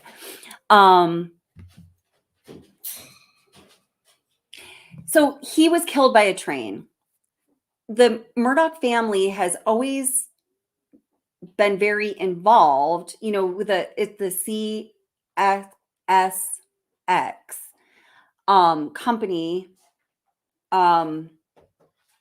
I can't think of it. I don't want to try to describe the details because I'm going to screw it up. But they've always been very involved when getting money from all transportation systems that go through the South, including trains. And they have won a lot of big lawsuits and therefore cashed in big time due to train accidents. I'm not making the connection as clear as I wanted to because I realized I'm not as knowledgeable of the details as I thought I was. So then there was Randolph, the grandpa, or Alec Murdoch's dad, and he was not, in my opinion, nearly as corrupt as Alec Murdaugh. I think he had some actual value. I think Alec Murdaugh was just, I was rereading an article from The Guardian where the author described him as being ghoulish. And I think that's such a good description for him. He's just like a ghoulish shell of a crusty being. Who is Alec? Alec, yeah. Okay. What's your impression of him? I mean, he just looks like a good old boy that's been living in the lap of luxury for far too long, and he just got arrogant, and he just thought he could get away with whatever. Yeah. Yeah, Now, I think I went a little too far with that question there, but yeah, there's been trends throughout generations in the family. So Handsome helped grow the empire, expand the business. Yes. Yeah. So he had value. Yes, the firm, and I mean, he was a very hardworking attorney. He was the solicitor. He was the one who was the solicitor from. No, so it wait, was go ahead. So the Murdaughs were all attorneys and lawyers, but then you said that they also were a transportation hub or some kind of. They were not a transportation hub. What I was saying is the kind of law they practiced was, why can't I think of what it's called now other than to say an ambulance chaser? Can someone help me out in chat? I'm just drawing a blank. You know what I'm talking about, right? Like accident recoveries. Yeah. Okay. So I just feel like injury. Exactly. Personal injury attorney. Exactly. Yes, you got a personal injury and exactly. So, yeah. Okay. So, and a lot of the lawsuits they were involved in where they won absolutely huge judgments, like multi-million-dollar judgments, had to do with accidents that occurred at the fault of train companies. Oh, okay. Okay. Yeah. Now, so that brings up this whole thing about the Ohio train situation, derailment. Mm-hmm. Okay. You think there could be any connection with this stuff? Oh, I never even thought of it. That's just too vague. It's just. Yeah, I never even But thought of it. I mean, other than the fact they were trains. I know when I lived in Philadelphia, there was a terrible accident about a decade ago, just very close to where I lived. There was a lot of fatalities. It was a very big, I guess sometimes trains just wreck. I don't know, man. I don't discount anything with this family. I mean, right, it's very that's the interesting. only way I can. Alec Murdock himself said on the stand, "Oh, what a tangled web we weave when he first began to deceive," or whatever that saying is. I'm like, I cannot believe those fucking words just came out of that man's mouth. Like he Yeah, has he so just little self-awareness. It's truly yeah, unbelievable. exactly. That's the Mhm. exact perfect way to Yeah. describe it. I mean, the lack of self-awareness with a lot of people. Yeah. That seems to be like one of the biggest problems that our culture is facing these days right now, is that people, even older people that should know better, and at one point in their life seemed like they probably did know better, have now somehow Really regressed. scary. Yeah. You know what I mean? Yeah. When I think that the root of that is for a lot of people, just in my field of work and stuff, I think that it's hard going through life right now. Life is hard. I mean, do you know anyone where you're like, man, life's freaking easy. This is good. This like all the time. This is good stuff. This is easy. Like life, piece of cake, cup of ice cream. Life is fucking hard. And it seems as though it's getting harder and harder as time goes on. This is, just as we could have a big discussion on this, but this is my take on it. And for people to gain or cultivate any level of self-awareness, that requires you to face some hard truths about yourself and the world you live in. And some people, I think, just can't do that because they're already in so much pain, or they're just pussy ass bitches. I don't know. That was a really sexist statement. Sorry. or it's just too hard for them, or they don't have the skills to do so, to look at themselves and reflect honestly. So I try not to be disgusted that we are like that as a people. I think that a lot of our faults that are being amplified are due to the immense amount of pain that people go through in life, and I have a lot of compassion for that. Yeah. What do you think about that? I think it just makes me wonder how this all of that what you said plays into the Murdaugh family specifically. You know, like did the corruption kind of start with Alec, and that's why we're seeing the sons of Alec be involved with these boat accidents and these other things? Is Well, it I think the sense of entitlement was taken to a whole different level that the previous generations simply would not have, because it's truly, in my opinion, pathological. Um, way out of the range of normal, in my opinion. is Obviously, I there a never met him, but is there a phenomenon in psychology where a group where one person can, like a powerful rich family like this, and one person can become extra abusive of their power and become extremely narcissistic, and then it can kind of spread through the whole tribe, through the whole oh, is yeah. there like a I think I'm what is coming to mind. I'm not sure if this is what you're going for, but as you're saying those words, it's just like a classical abuse cycle where somebody, becomes so powerful, at least in their own mind, and other people implicitly at least give them power in a really dysfunctional, really screwed up way that benefits only themselves, if even. It just it impacts the balance of power and being of everybody around them, especially those close to them, whether it amplifies, whether those around them mirror the person who's let's say like the main problem or whatever, or whether they go in the other direction to, what's the word? Sometimes I just can't think of words at this time of night, to kind of like balance out this person's egregious flaws. So it sounds like just like a cycle of power and abuse to me. and it spread to the sons? Well, that's hard. Now, I feel badly. Paul Murdock is a murder victim. He died at 22. He certainly did not deserve for his life to be taken. Neither did Maggie, of course, y'all. I hope that someday, just as like people discussing things on YouTube or wherever, we can just all accept that. It's not like, you said they're victim shaming. Nobody shames victims except for horrible, terrible people. And they don't do it on YouTube unless they're the most horrible, terrible people. And that's a very small percent. So anyway, the sons, certainly there is evidence that is demonstrated and patterns of behaviors that occur time and time again that certainly indicate that they had a very unhealthy sense of entitlement and superiority over the human race, basically.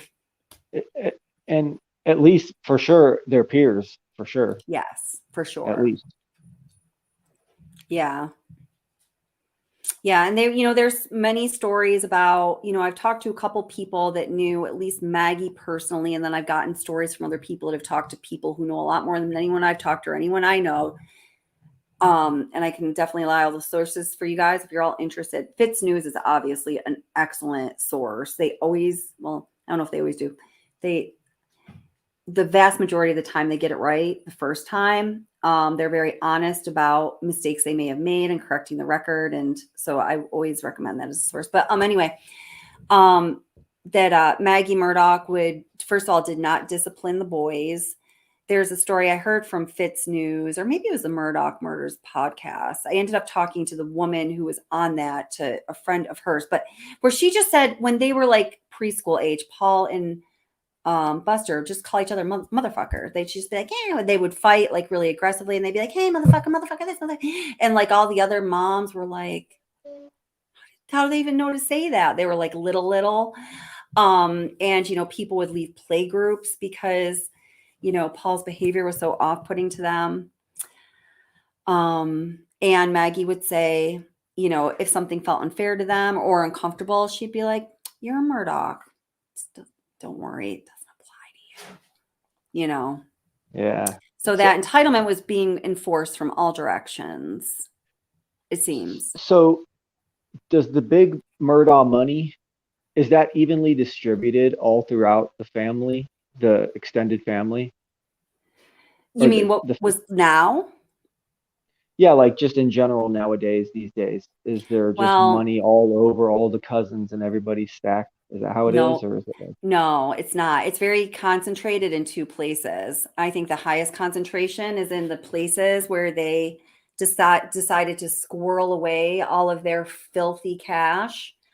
I have two thoughts on where that might be, but I don't think I know if I'm ready to share them. Well, one, obviously, the most obvious is in a well-structured and protected trust. I think there's definitely evidence through jail conversations and conversations before he was in prison that indicate that there was a trust established that is supposed to be secret. They think they're being all covert and talking about it, but anybody that knows anything about these different financial places to put your money is like, you're talking about a trust. Like, you guys, you're really not as smart as you think you are. A lot of people believe there's money offshore. Certainly, listen, the amount of money. That's what I was going to say. You said, oh, I got two ideas. I was like, yeah, number one, Cayman, number two, islands. Yeah. You know what my first job was after I left law school? I actually left. One of the reasons I left law school was to take this job. It was at Merrill Lynch, and I worked in the private wealth accounts segment. So I only had clients that had a certain net value, and I spoke Spanish fluently at the time. So, I had to get on the phone with people, and there's a need for people that speak Spanish. So I worked with any country whose primary language, or a big portion of it, was Spanish speaking, which were some European countries, a couple of South American countries. Mexico did not actually have financial, offices because it was just too risky down there. The cartel would take it over. So they would all, anyway, it was very interesting. But I also had the Turks and Caicos and a couple of the not so foreign islands in like the Virgin Island, Bahamas area. I didn't make a conscious decision if I wanted to talk about this.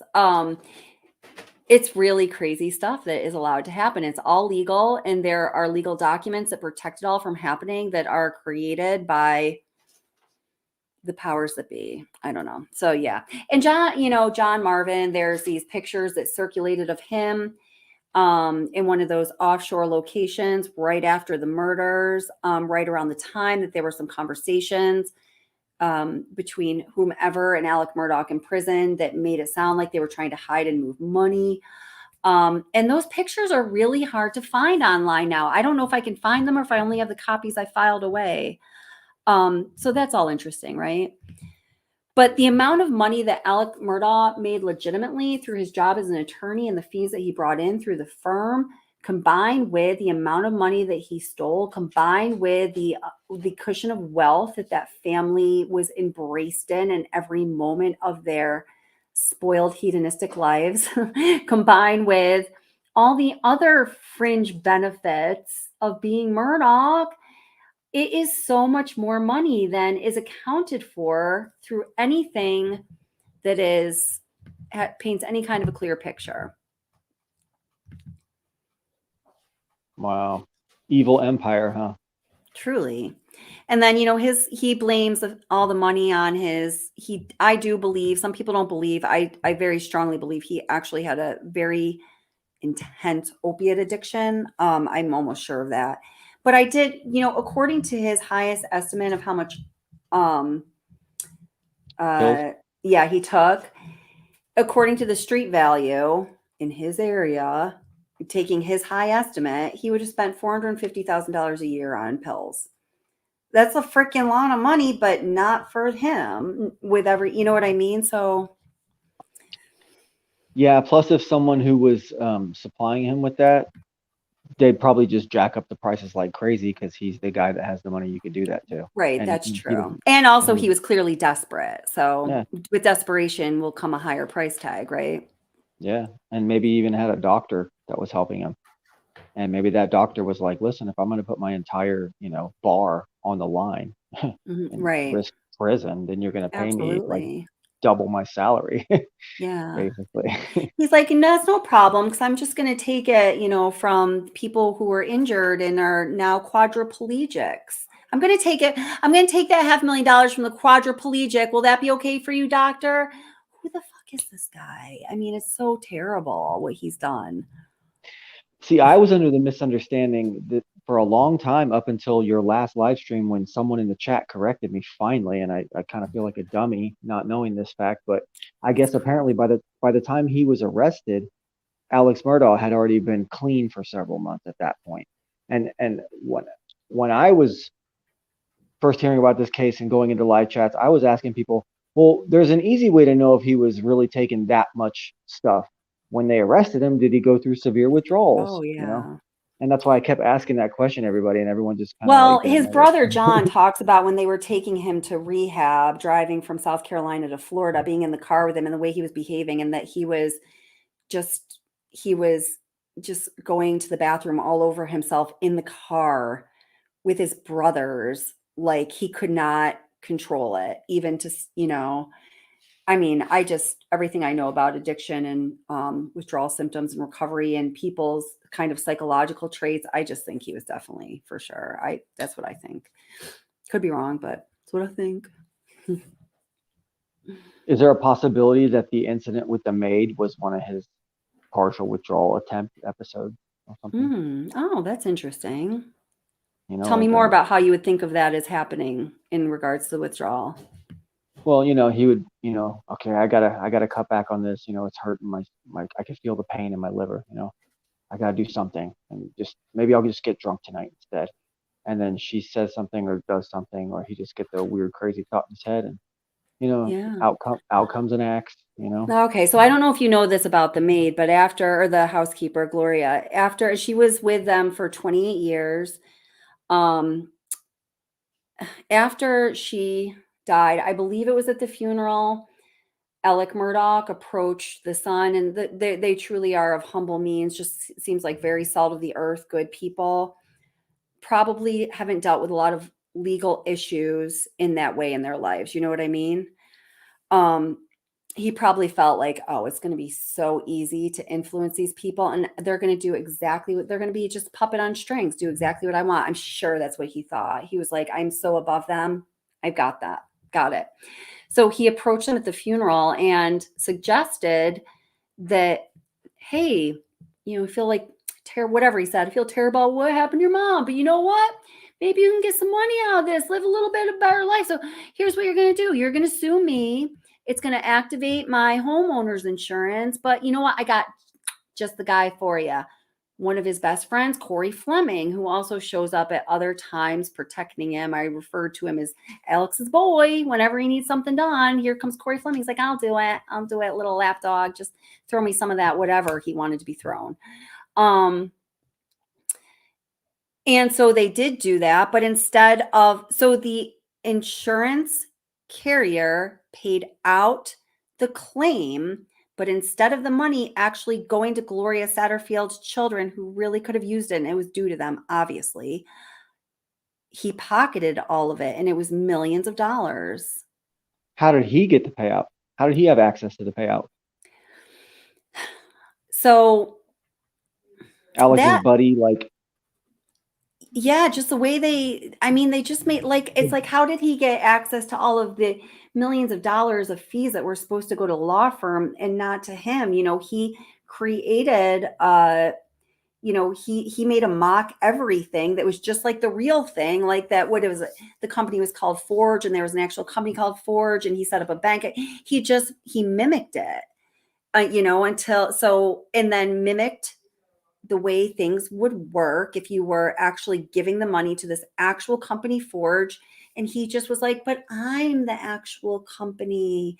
And I think he fancies himself to be so like godlike that he said in his testimony that he had all these like ridiculous ways of justifying the terrible things that he did, except I don't truly think he thinks they're ridiculous. someone says he made a phony account. Well, did that all get sussed out and the money get extracted from him and given to the children at some point, or no? Right now, that nobody knew about this. How was it that found out, guys? Somebody help me out on that. That's brutal. What a piece. I mean, it's being worked out now, but he just pocketed the money for a good long time, and it was millions. And at the funeral, he suggests to the children that hey, I got an idea. You sue me, and then you'll get this payout from my insurance company, which means his insurance premiums are going to go skyrocket, or he will no longer have coverage. Why would you do that to yourself if you're a bastard like him?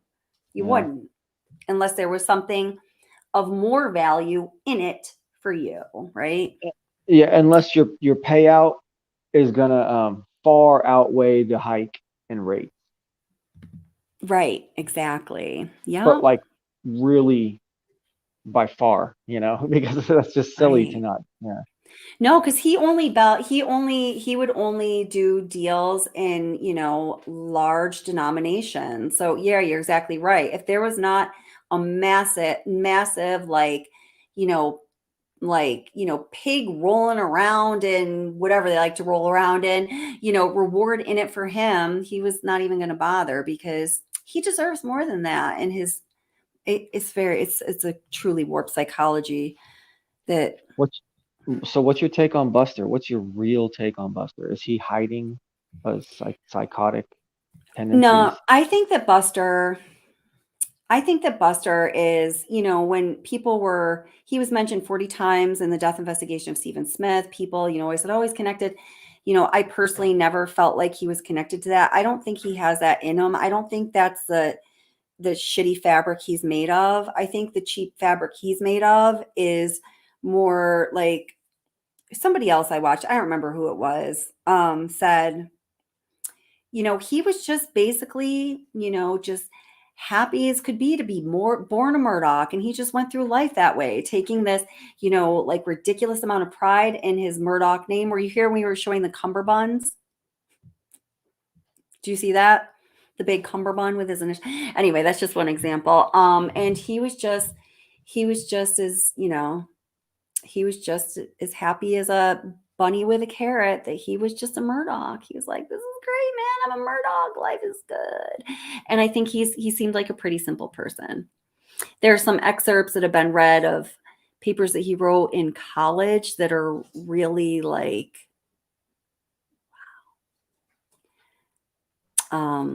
where he just talks about how wonderful he and his family are, and the law firm their standing is at the helm of the legal system in their region, South Carolina. And someday that's all going to be like mine because I'm going to go to law school, and he doesn't punctuate or spell correctly. And it sounds like, I don't know, sounds like my 14-year-old could definitely compose them. I don't know. It's weird. I think he's just I think he's a shell. I think he's a byproduct of people who are so poisonous. And like you were saying before, take so much toxic control over everyone around them. Some of the byproduct is these just shells of human beings that are left in their wake because they never could be, right? Yeah. You never could be in that man's shadow. How the fuck would you do that? You know, he's too big for anything. I think Buster knew that. And he was like, you know what? I'm a Murdock. I'm just going to ride the coattails. I'm going to play the game. And that's cool. I'm going to plagiarize my way through law school. It's like Game of Thrones and Alex with Cersei, right? Yeah. Yeah. Yep. There you go. Yeah. Just a wake of destruction everywhere they go. Everything they touch just destroyed. And it's so sad too that, you know, a family member that raised him provided all that to him before all this, and then he just squandered it all like that. Yeah. And he's about to end up squandering all of it, I guess, right? What, the money you're talking about? Just everything, and the name and the power and the status and everything, because and then he took out his own wife. I mean, like, you're done. Yeah. Right? I know, it's crazy. What, you mean Buster's going to be squandering all that, or Alec is? No, Alec, I'm talking about Alec. Oh, okay. Yeah. All of that. I'm talking about Alec. You know, I mean, as far as like you're saying, people are going to try to get all the money out of him that's due to them. Oh, the other money that we can trace, you know, all their property and belongings were auctioned off, and there were so many lawsuits against them from Mallory Beach's family, from Connor Cook's family, they were trying to pin being the driver of that boat accident when Paul Murdock was actually the driver. From, you know, Mark Tinsley is a pit bull on steroids, and he is hungry, the lawyer. You know, I mean, I think he was going to, I think that's why the murders happened. I think it was emotions that Tinsley was filing with the court that was going to compel Alec Murdock to open up his financial records. Alec Murdock said in the trial, and I actually looked into this and I talked to several attorneys about it that do that kind of law. He said, oh, you know, a court would never decide that I would need to compel my financial records the way Tinsley motioned for me to do. And everyone I talked to who knows anything about the law said, oh, bullshit, he could be compelled to do that. People have been compelled to reveal a lot more for much lesser charges than what this man did. Can't remember where I was going with that, but yeah. Oh, I think I was asking about, well, leading up to the incident, was he already being hunted down for the money, for money that people wanted from him? Listen to here's what this timeline is extremely important. Okay. I feel so silly right now. No, please don't listen. And people a lot of people don't have the facts straight on it here. I just want to play this little soundbite from Tinsley. So let me just pull up. It's just a 2-minute little video thing. This is the beginning. Well, part of the beginning of the video I'm hoping to put out tomorrow, but I told you guys that last week. My day job's been an MRFer, guys. It's been rough. A lot of work. All right.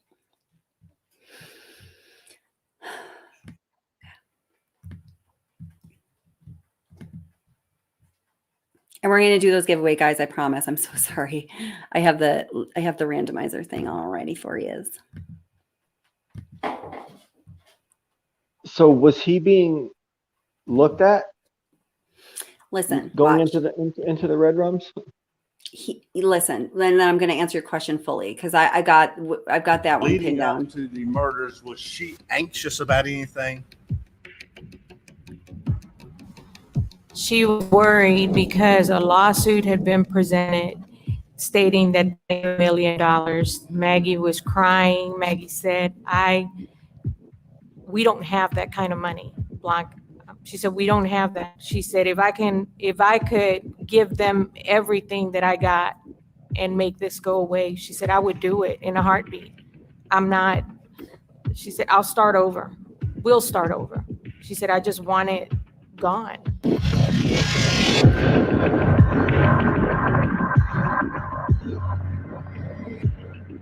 Would that be like money issues that she was worried about? The money issues dealing with the lawsuit. If Maggie Murdock was anxious about the money issues dealing with a lawsuit, I have to wonder about her level of anxiety if she knew about or when she knew about the millions of dollars that her husband Alec stole from clients, friends, and from the people he says he did love and some that he still loves. That I have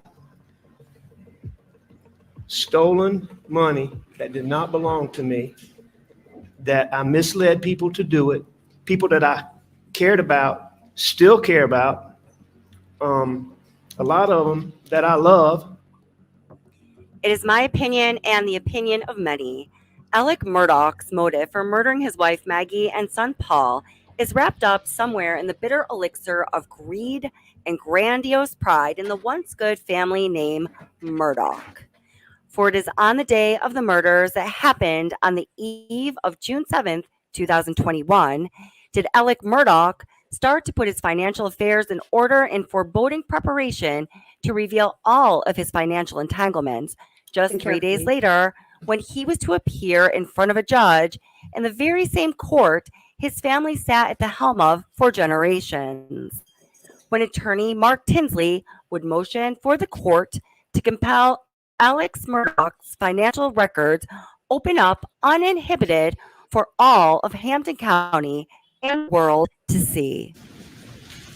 You've testified that you had made it very clear to the defense throughout this time period that you were seeking a substantial personal recovery from Alec and had been told, well, he's broke, which you then responded, I don't believe that.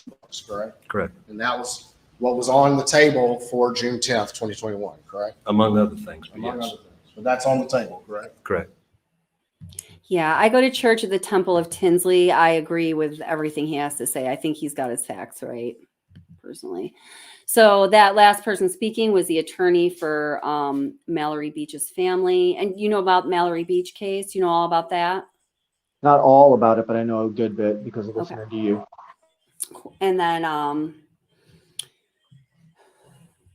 yeah, so some of the money and, that was made from the auctioning off of their belongings. And who was it? Somebody in chat was talking about how this family, they just killed. They had even the lamps were like tortoise shells, and they, who shoots doves, like pigs, and the hogs. And I know people hunt. I'm not saying anything against that, but they were just all about an excess for their own personal sense of enjoyment. Very hedonistic. So this lawsuit comes at them and she freaks out thinking that they don't have the money, even though she's living in the lap of luxury. I don't understand that. Well, see, that woman's testimony right there. She's saying, oh, I would give it all. I'd start over again. I'd start over and we'll start over. I think Maggie made that same kind of probably slip of the tongue. And I think that's maybe how she sees her friend, especially in death, and I don't know. This is just what I think. This is my opinion. I think that's a bunch of bullshit. She was a very materialistic person, and, very materialistic people can still have very good qualities to them. She deserves to be alive and walking this earth and doing her hedonistic thing right now. But, so she was willfully ignorant of the whole thing. Yeah, and she was at best. And then on the side, the whole time he's doing super shady dealings and really stacking up huge amounts of money that she had no idea even existed.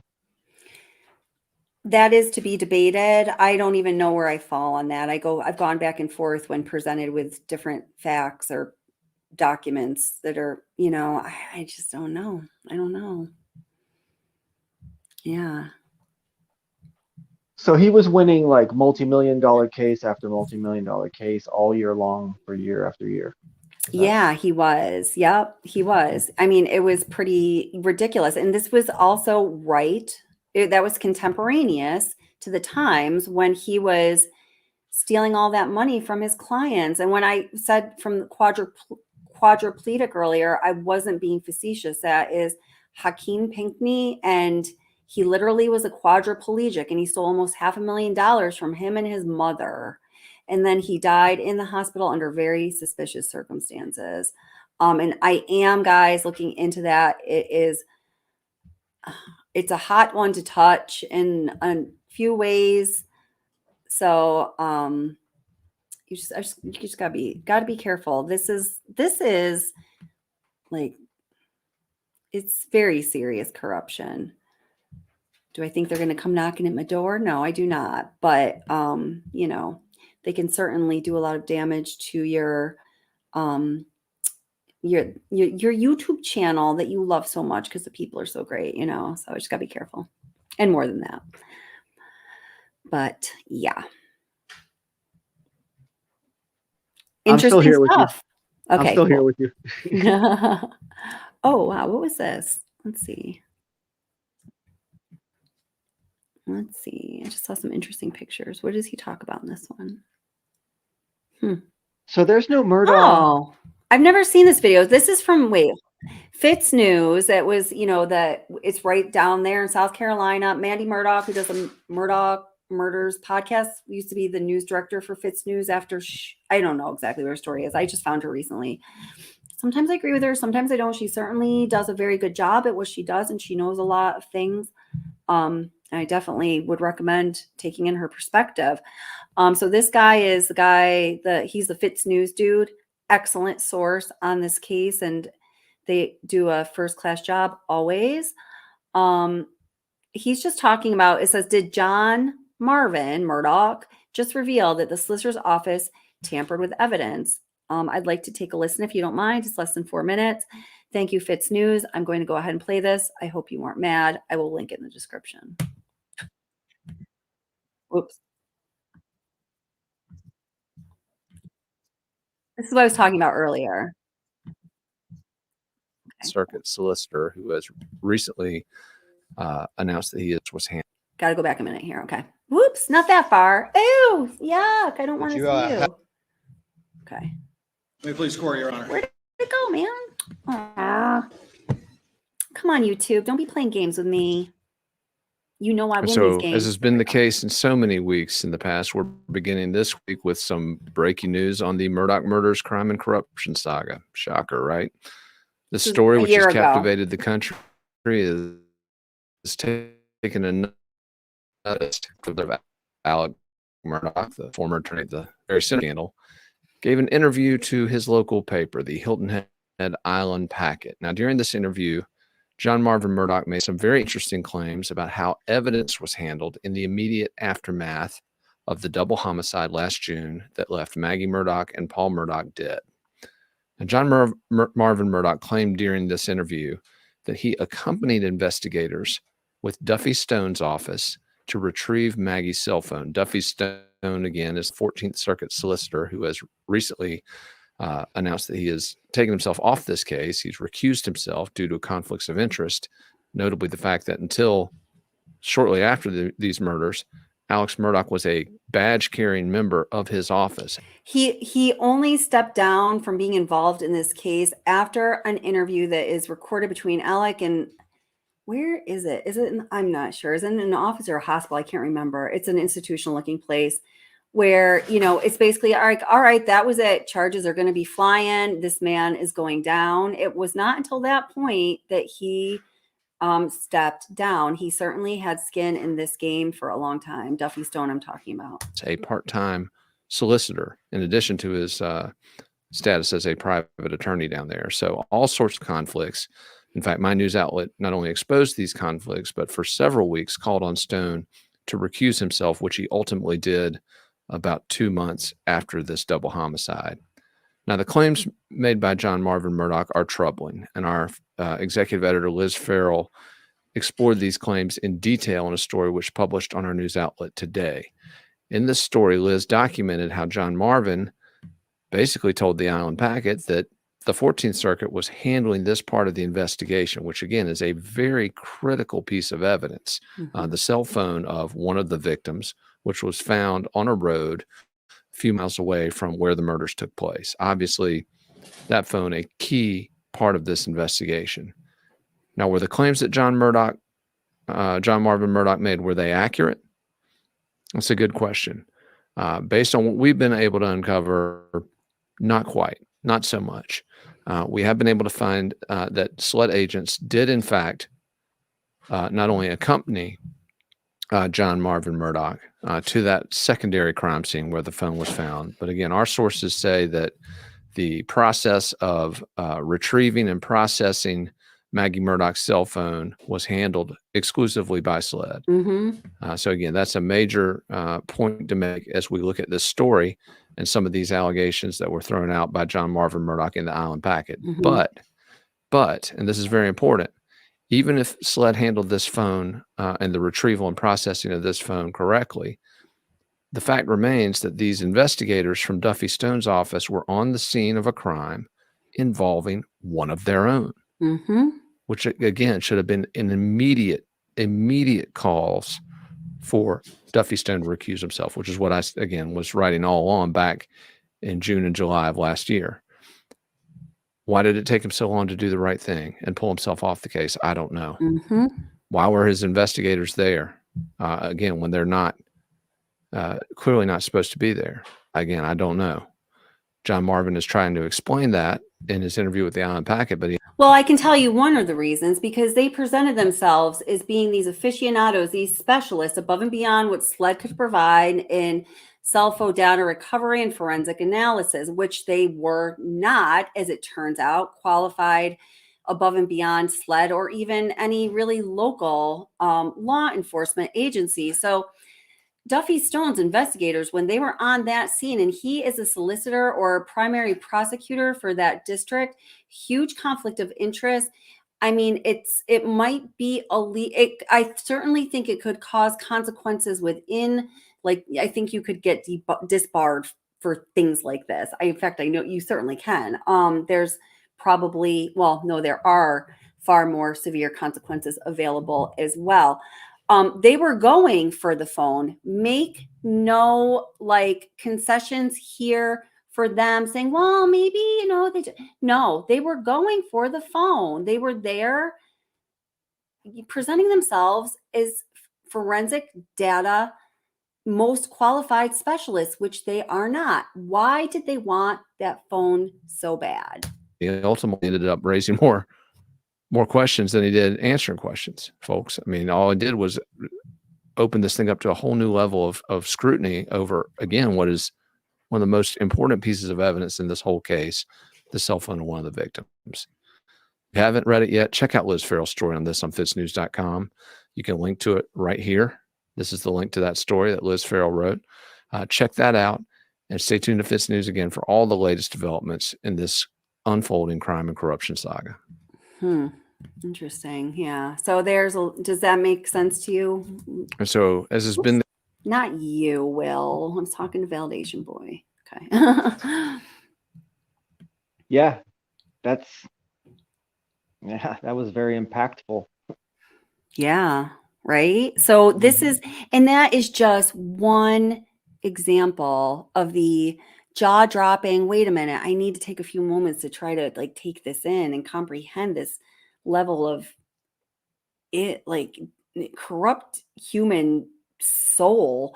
It's just one of the many available examples. It's truly grotesque. So who's behind Duffy?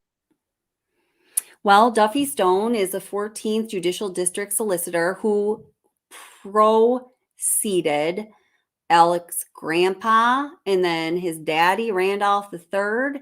And then when Randy and Alec didn't want to leave their firm, or Alec says he was too deep in his pill addiction, when his dad had to step down due, I think, to an age limitation, you can't be the solicitor past age 72, Duffy Stone took over Randolph III's unexpired term and then ran for solicitor and, of course, got the office because that's how it works. He is also the man that gave Alec Murdaugh his police badge that he sported at the hospital after the boating accident that Mallory Beach died in at age 19 when he was trying to influence other people to take the fall for driving that boat of death that his out of control son, Paul, was driving.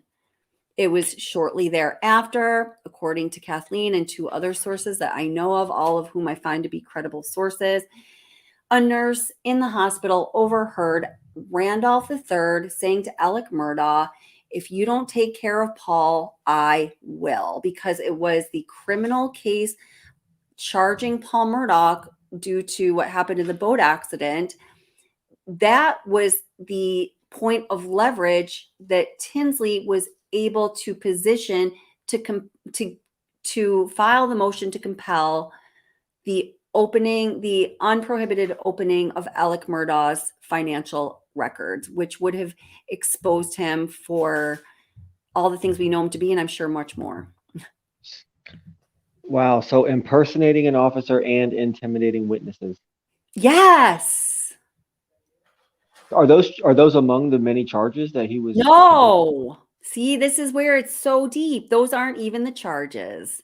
You'd think a person was disgusting if you just knew that about them, right?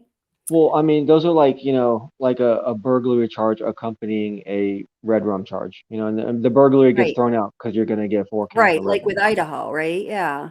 For example, so like were these original charges that were presented at some point and then were just tossed aside? No. He has not never even. been charged with abuse of power in that way. Just, So the stealing of, of clients and other people's monies because they put their trust in him and he preyed upon vulnerabilities of other human beings. does the court know that at some point he impersonated an officer and tampered with witnesses? Oh, yes. Uh-huh. Was that presented during the trial? It As was, just like yes. Yeah.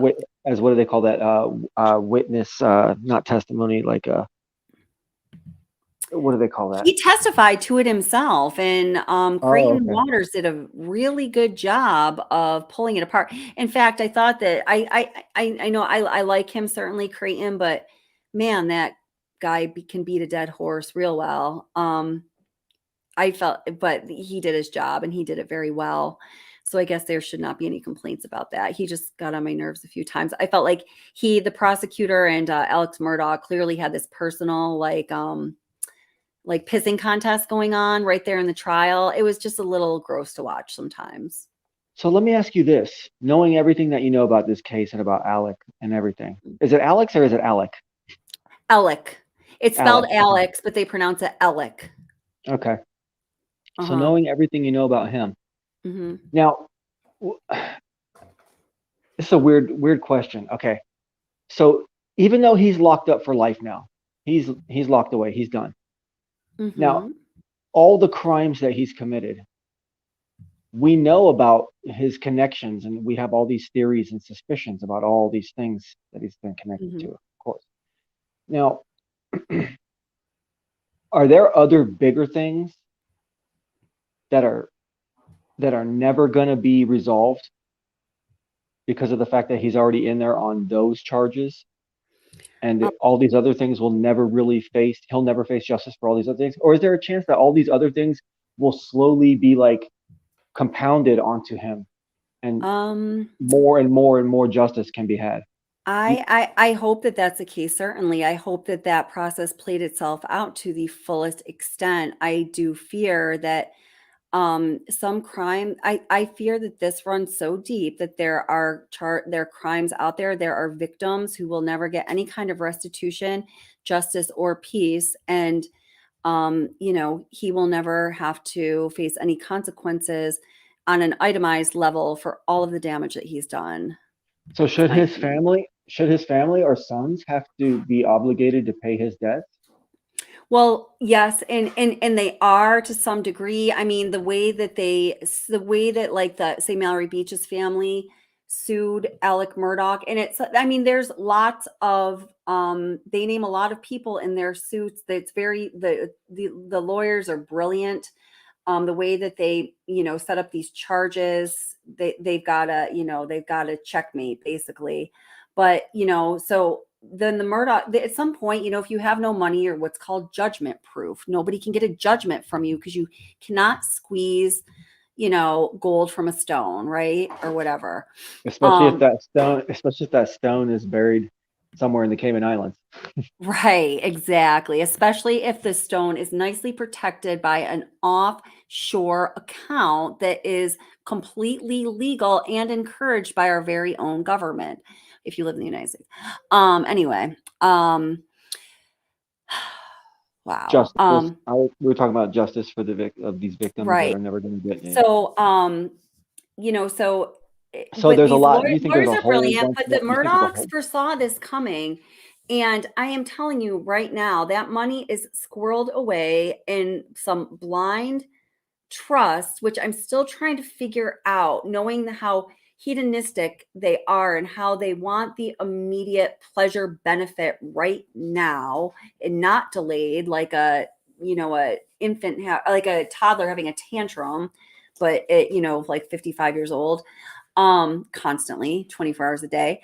How putting money into a trust of that sort is going to be the answer that's going to satiate them. But at some point, perhaps it was the only answer, unless they wanted all of those like low life vultures, as they saw them, residents of their own judicial district, you know, pecking away at their remains as they lay there, is basically like has been roadkill. Exposed. So, yeah. Exposed AF. Exactly. Yeah, I know. So, I Oh, mean, you think there's a depressingly huge a huge number of unspoken victims that no one's ever even going to know about, of all different. I think so. I think they uncovered a lot. I think that there are some people that have passed. I think there are some people that are yeah, I do think so. What do you guys think? Does anyone in chat have an opinion about that? Is that even a good question or no? It's a very good question. Okay. I validate your question, validation boy. Oh, God.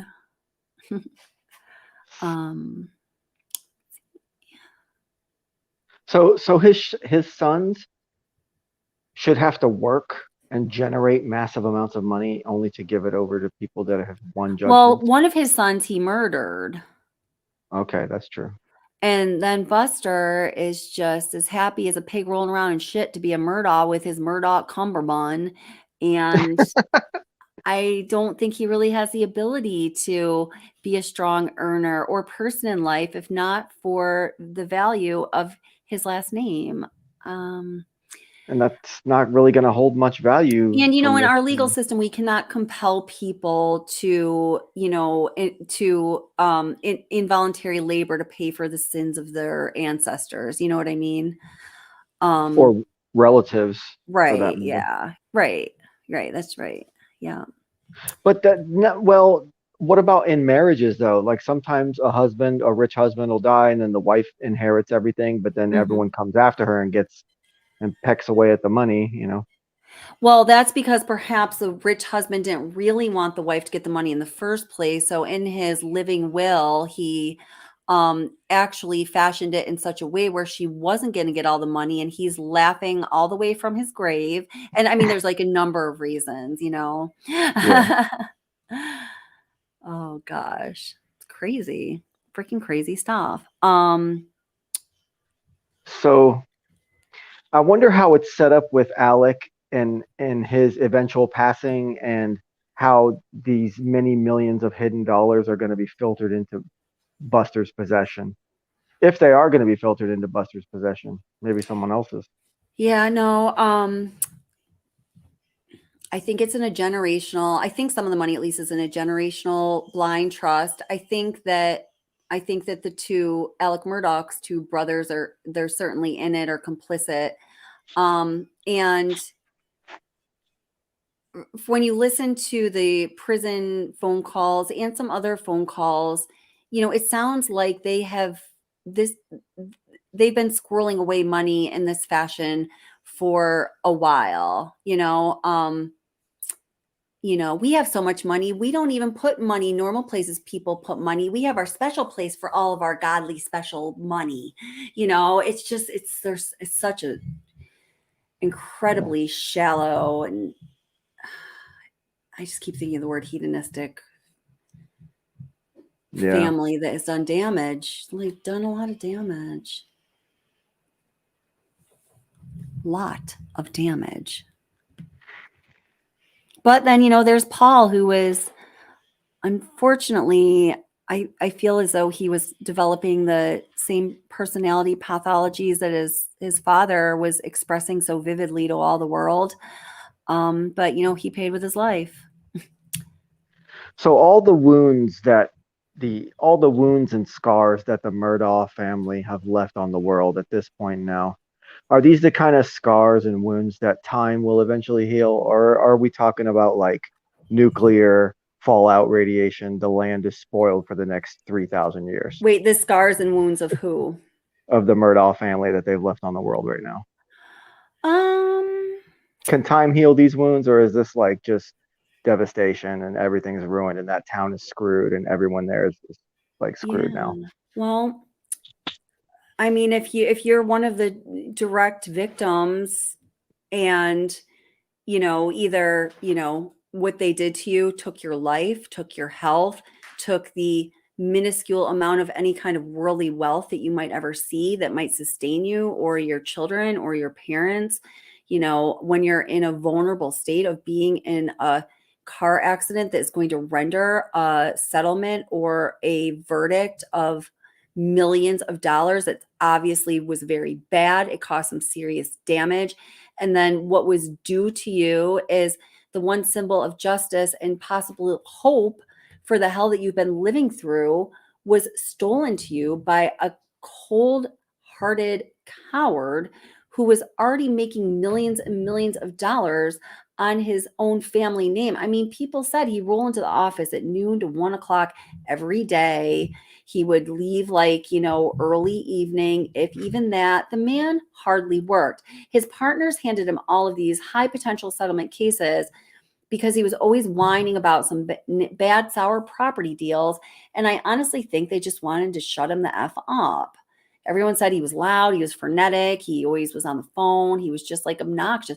He was the guy, you know, he was the guy that's like, you know, drinking his beer, burping all over the place and just stuff hanging out. And he's just he's loving life, man. He's like, I'm fat, I'm happy and wasted. That's all I need, baby. Yeah, I could picture it. You know, just being a total slob in the office and just everywhere, right? And by the way, this is all allegedly and completely of my opinion. Yeah.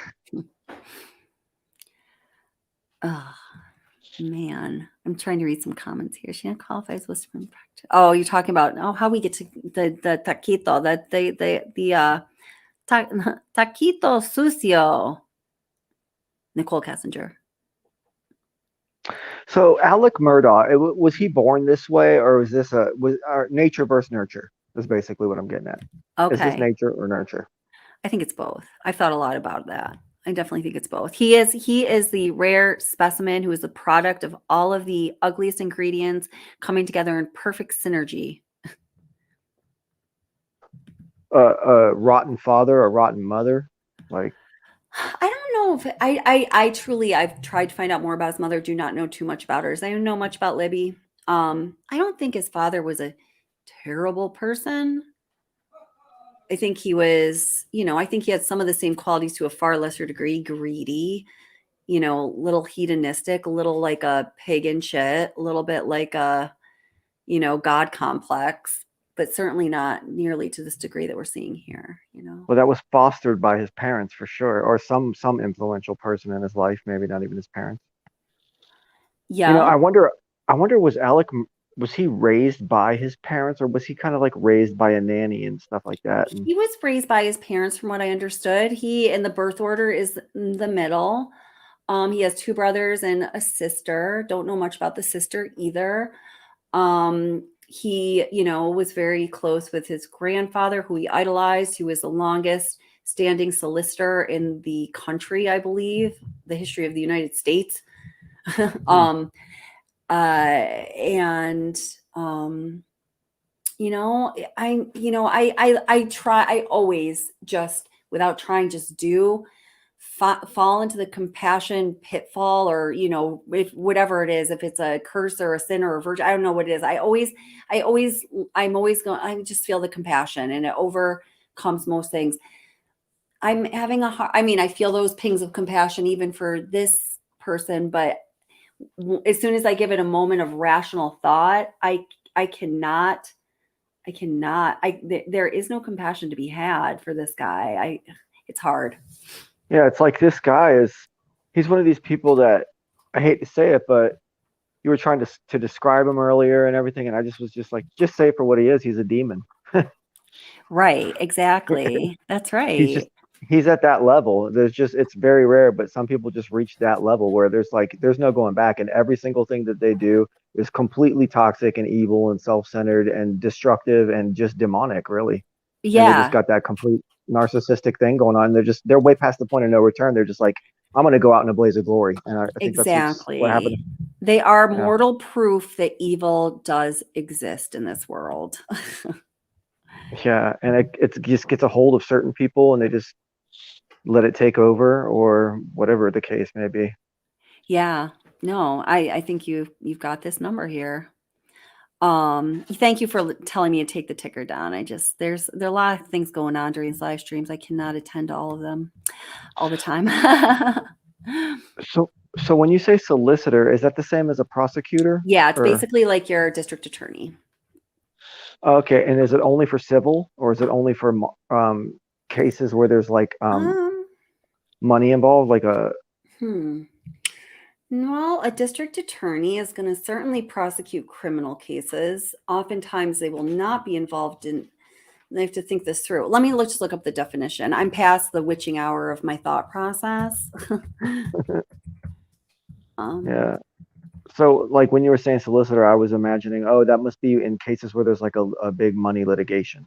No, and it's not. And it's okay here. So let's see. Okay. Is the district attorney more likely to represent like a corporation? No. So it says solicitor's office in the judicial districts of South Carolina. It says they are responsible for prosecuting criminal offenses for, certain counties. And what does a solicitor do? Solicitor represents and defends clients' legal interests and provides advice in many situations. Well, that's a dumb definition. That's a generic definition. Sorry. Shouldn't have even read it.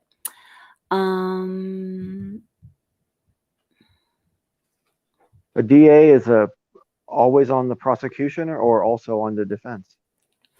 District attorney is always going to be prosecutory. Okay, that's what I thought. Yeah, they're prosecuting cases on behalf of the people, right? So, yeah, on behalf of the people or on behalf of the state?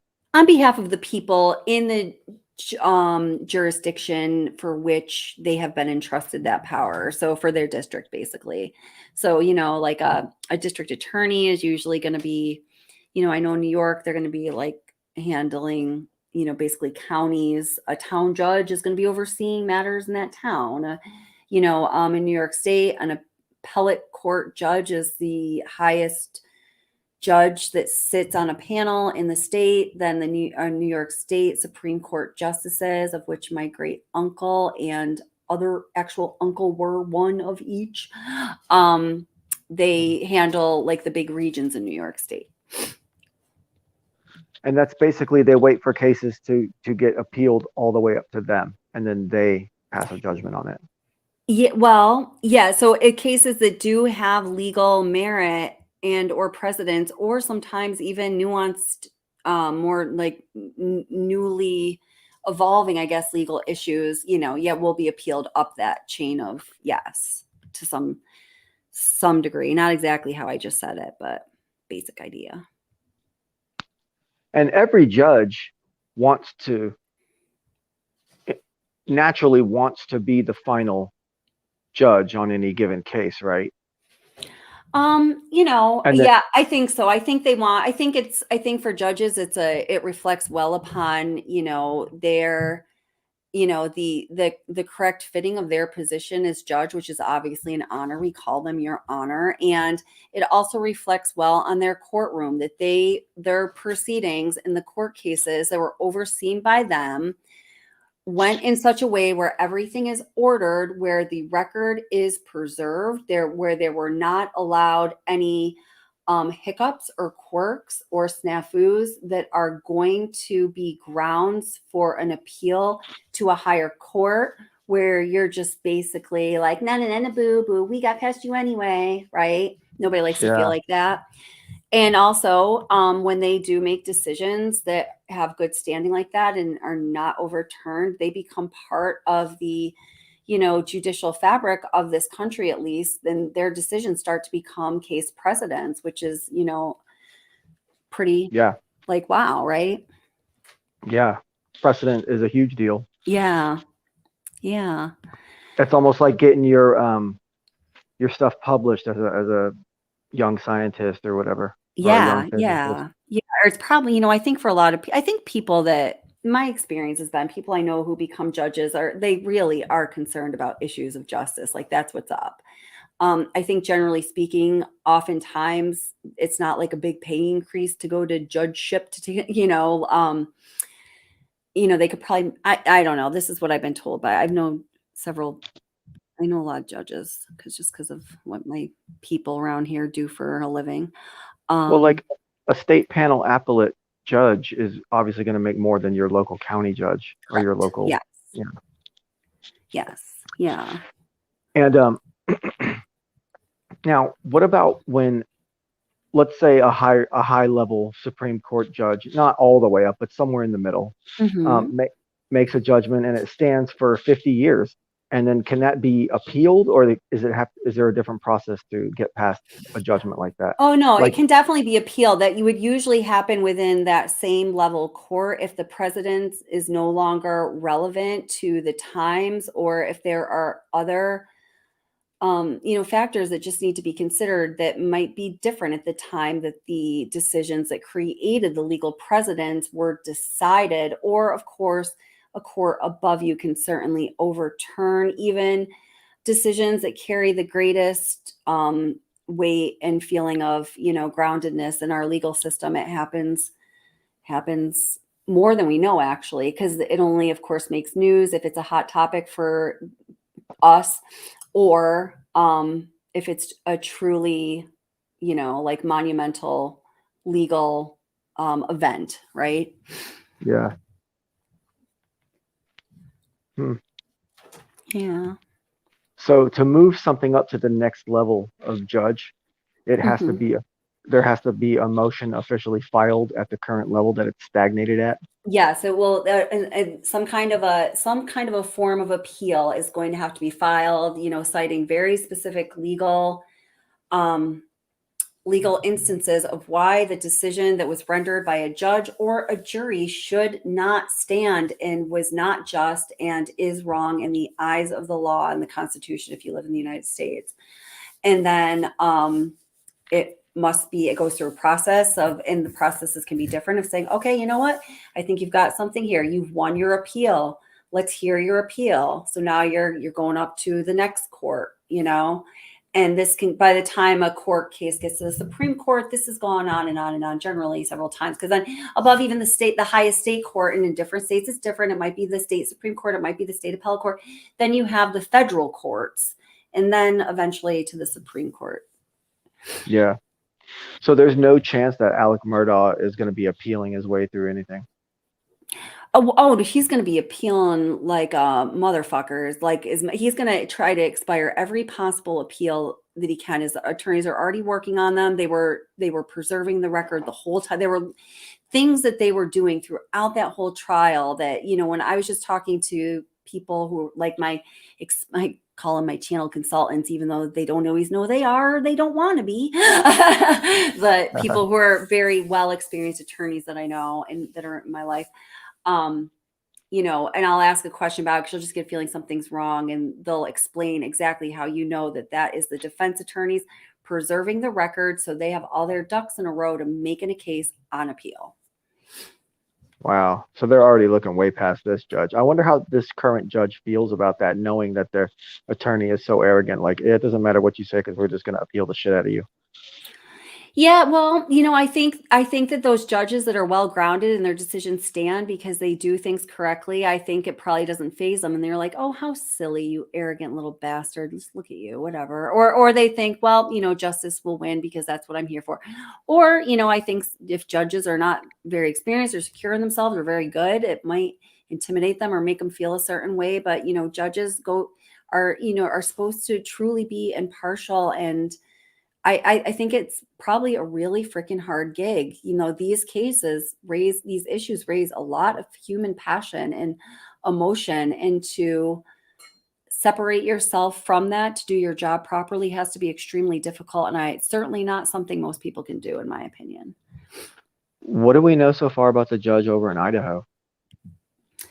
I do not know too much about the judge in Idaho. I'm going to go right back to that. I just want to let everyone know, Melissa Mann you guys all so smart around here. Melissa Mann says by 2028, he will have exhausted all of his appeals.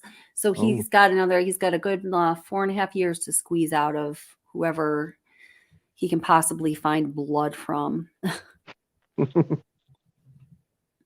So as you were saying about the judge over in Idaho?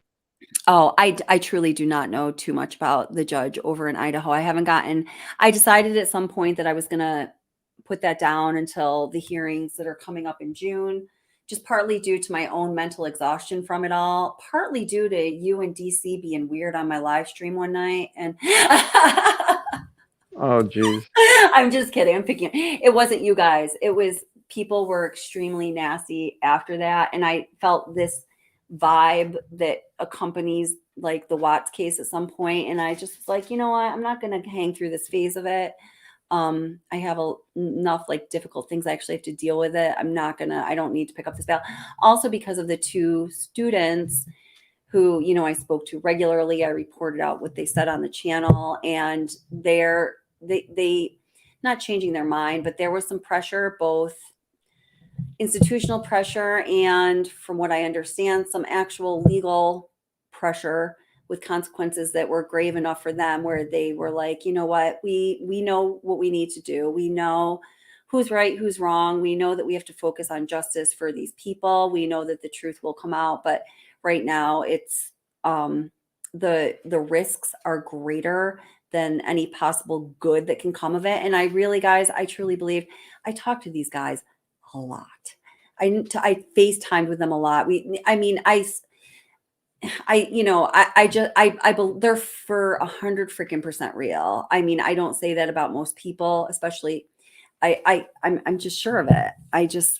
The conversations we had and the nature of the exchanges and what was said, and they made it clear what their motivations were and what was important to them and what was not important to them.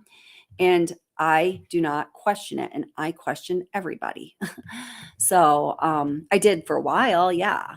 But honey, DC, I was just kidding. I thought it was a good opportunity to make a lighthearted. Don't worry, you guys. I love you guys. You're two of my favorites. You know that. So anyway, that's why I have not been covering the Idaho case anymore. Along with the pressure that was being put on these two students, both institutional and legal, there was a little bit fallout and exposure personally for myself, which I knew I was treading in that territory, and I made informed decisions, but I did need to back away because the risk is greater than the possible reward at some point. Yeah, I mean, it's a wise decision to back away from that case for now too, because it just seems like there's just way too much controversy surrounding like the validity of all this constant slow leak. And at some point it's really weird. Like, I'm not into true crime that much really at all. But that case really drew me in because even from the jump of it, I just felt like there's something a lot bigger going on here, with that case. Yeah. And because of the fact that it's like, there's this slow drip. Mm-hmm. And it just never ends. And it's like, who is calculating this? What is this really all about? I don't even know how much of this can be even taken as real or fiction anymore. Yeah. And like, what are we doing here? Is this like some weird government experiment or something that they're doing onto, maybe Now, they're like, go maybe they're ahead. doing it, maybe they're analyzing the profitability factors and algorithms within the true crime genre on social media, right? And so they're doing this case, they're presenting this case this way to see, to gather information and intel on. And now listen, it certainly is possible, and I have viewed the videos on your channel, all of them, several times, because I do like to consider different opinions.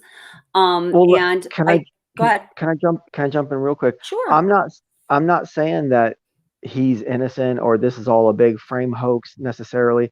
I'm even if everything in this is totally on the up and up and everything is just taking a lot longer than it should.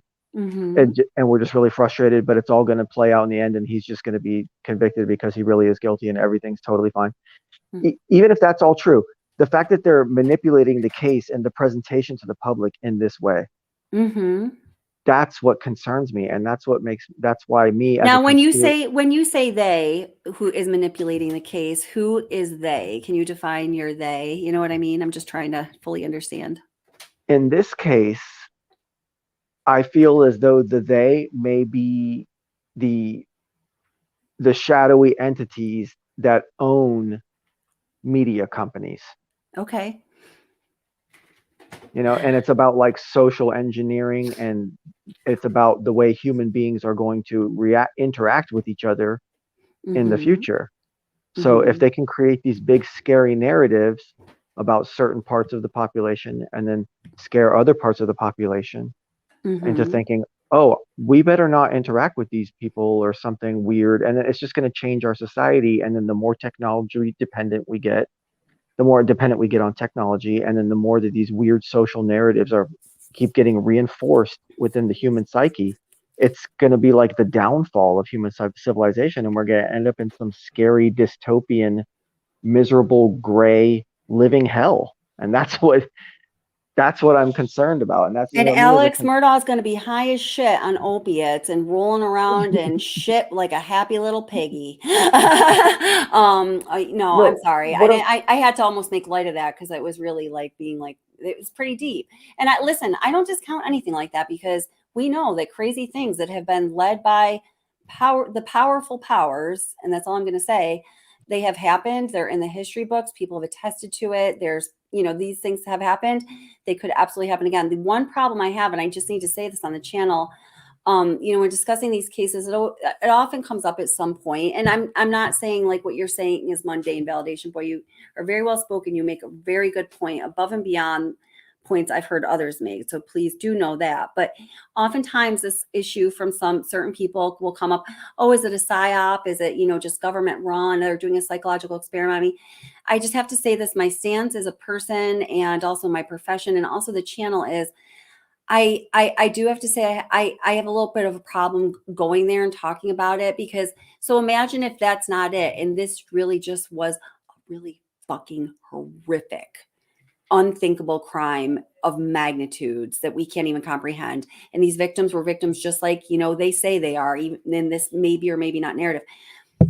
To then say, oh, the victims are actors and stuff. Imagine what that does to the family members. Okay, now I'm going to be honest. One of the reasons I backed off the University of Idaho case was from interactions I had with one of the mothers and the impact that certain things were having on her. And it wasn't in our family way. I see you guys talking about the Watts case in chat. It was in a way that moved me like no one else ever had before. And I just felt like I don't have any business saying another word about this right now, because I don't know anymore. I knew a lot more than a lot of people did, because I had these two students who were close friends. And at some point there was nothing more to be known. But Steve has been out here since day one, or maybe not so much anymore. And it wasn't that family, by the way, just so you know. Well, yeah. Okay. But I'm just saying, but one of the parents, Steve, was out here for months talking about, we need answers now. Tell us more, tell us more, tell us more. I guess they just got him to back off, or he just hit a stone wall and that's it. And he can't really go any further. just like the rest of us. Steve? Yeah. What's that? Go ahead, honey. How do I start cooking the meat? Huh? How do I start cooking the meat? Oh, put the just 1 second. Put it on 4. Okay. Put some olive oil in the pan, okay? Okay. All right, sorry. So Steve wants answers this whole time, just like the rest of us, but he hit a stone wall, just like the rest of us. And he is under the influence of the court that issued and then reissued and tightened up and the gag orders. And I would imagine that there are conversations that have happened with authority figures have taken place that we will never be privy to. And I'm sure that they had an effect on those people. They always do. I'm an information junkie, and I hope that if this does go to trial, that all of these portions of all of these affidavits and all this stuff that is redacted, I want to see every word. Are we going to have access to all that stuff that's been redacted if it does go to trial? Rarely. If things are redacted from the beginning, if it's above and beyond people's names and phone numbers, which let's face it, it always is, at least with the cases that we have interest in, nothing is ever fully unredacted. I think that's a myth. I can't think of an example. Can you, Jeannie? Or anyone? No. I think that I think we're as close to zero probability of that happening as you can get, personally, in my opinion. It's just, I mean, yeah, I don't want people's names and numbers. I'm talking about, there's just been a couple of things here and there when people have been reading reports out that have been released, official reports, and they're just like such and such redacted, such and such, this part's redacted. It's like, that's the key thing. That's the one thing that we need to know. And it doesn't even seem like it'd be anything that would be shocking, you know? Wait, what are you talking about? What are you getting? What specific, are you talking about a specific redaction point? I wish I could tell you a specific one, but I just know that there's been a couple that have been like, oh, if I could just hear what the next word is right there. Yeah, I know, exactly. I know. That's right. No, I think that's 100 something would answer like 100 of my questions if I could just know what that redacted word was right there. Yeah. Yeah. I know. And, Idaho, just by the nature of its, of its court structure and what they choose to give judges discretion over withholding or releasing or what, they don't have a lot of judicial discretion. So, I mean, as far as, things happening in certain states, Idaho is a pretty revealing state. If they're going by the law, there shouldn't be too much redacted, but you can always make a case. Who's officially deciding what bits of information are being redacted? Is it the judge, or is that like the defense or prosecution? Well, a defense or prosecution can certainly bring to the judge to make a case that they would like something redacted, and they then need to like kind of vet out if it's going to be if they're doing that for their interest of their own side, or if it truly is in the interest of justice, because that's what a judge's position should be, always simply in the interest of justice for the people. But it will be a judge who is going to make that decision of redaction. And because of the nature of the records status in Idaho, like whereas in, Indiana, a judge could decide if they wanted to release the arrest,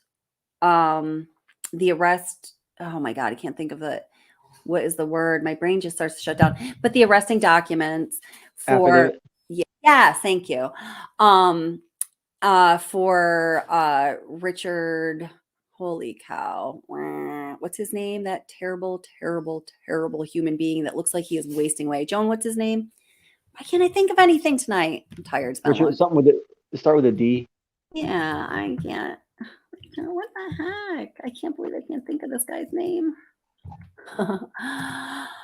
Let me look it up because I feel Richard Allen. Okay. So yeah, I got it before my fingers got I just popped it. Okay. As in Illinois opposed to, I'm sorry, Indiana. So Indiana as opposed to Idaho, a judge has a discretion to, fully release that, those arresting documents, or they can release it with redactions right away. They can choose not to release it. And then like what happened, sort of just release it with some redactions completely arbitrarily with not a word as to rhyme or reason at a later date, or it can be sealed indefinitely, which you have to have an extremely compelling reason to seal a court document indefinitely, but it certainly has been done. I mean, let's look at, we can always refer to the Watts case for all these legal anomalies and range of hysterics and craziness. There's a lot of records that are sealed for 99 years. That's as close as you get to indefinitely a lot of times. Are the information junkies out here like myself, are we being greedy and having way too much expectations as far as time goes, as far as information release and time in this Yes, case? I think so. Yes. And I will say that about myself, but I've definitely observed it in other people, and some people that, I talk about a lot true crime with, some other people that, used to be in the channel community or maybe are creators now or vice versa. And, my opinion, because sometimes I am opinionated, is like, dude, and that happened with the Idaho case. I'm like, y'all need to stop because you are way out of bounds. Like, things were starting to be not fact-based whatsoever. And like the theories you're talking about, I get where you're coming from. And those I do believe are possibilities. But people, I felt like, were so recklessly and irresponsibility throwing out baseless conjecture and sheer like daydreaming, theorizing crap that but they were presenting it like they knew.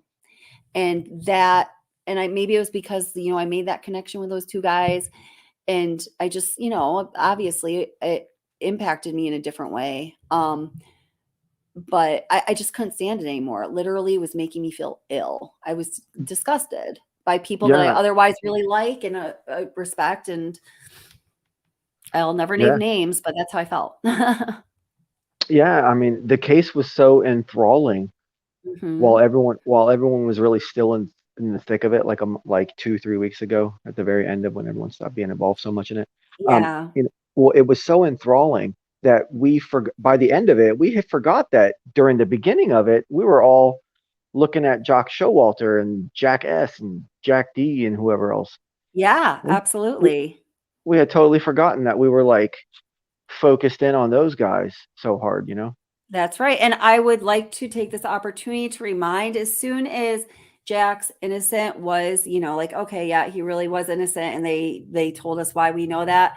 I personally and this channel put out a written and verbal and video apology to him and any harm we may have contributed to. And I mean that from the bottom of my heart, because I am never trying to harm people on this channel. But I will say, I thought this through. I have a little bit of guilt of even like going there. I feel a little scummy, like the National Enquirer or just one of those YouTube channels that I'm like, they really got to go. They should go.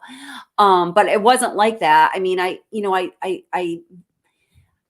just made the best decisions I could at the time. And with what was released about the crime, I do feel that the information made public from the investigation led people to believe that it could have been Jack the boyfriend. And I think that was intentional. I do. Yeah, so they've been doing that the whole time with this case, though. They've been slow dripping it and making it evolve, making it change. It has all these dramatic ups and downs, like TV. But so here's the thing. I mean, are these dramatic ups and downs a result of the investigation, the nature of the crime and the victimology, or are we the ones that are making all of these dramatic, plateaus and vistas so we can sit there and enjoy the view because we are fucking obsessed? I mean, I'm sorry, guys. It's true. People that are interested in true crime, I will never drop obsession for my channel name. We're obsessed. I am. You are. I bet you are. I'm telling you, you are. You might not know it, person listening to me. You can unsubscribe if you want, but I'm going to be honest with you because it's for your own good. Eat your carrots and you're obsessed. So, are we the ones creating that drama, or is it the nature of the crime and the investigation that is dramatic? And I don't think that from where we stand, we will ever have the degree of objectivity required to know that answer. Also, or is it, Ashley Banfield's like shadow writer that got exposed? God. I mean, a lot of. Wait, what happened with that? I completely have banned her in my own life. I became so disappointed and disgruntled with her. Really? You're Yeah.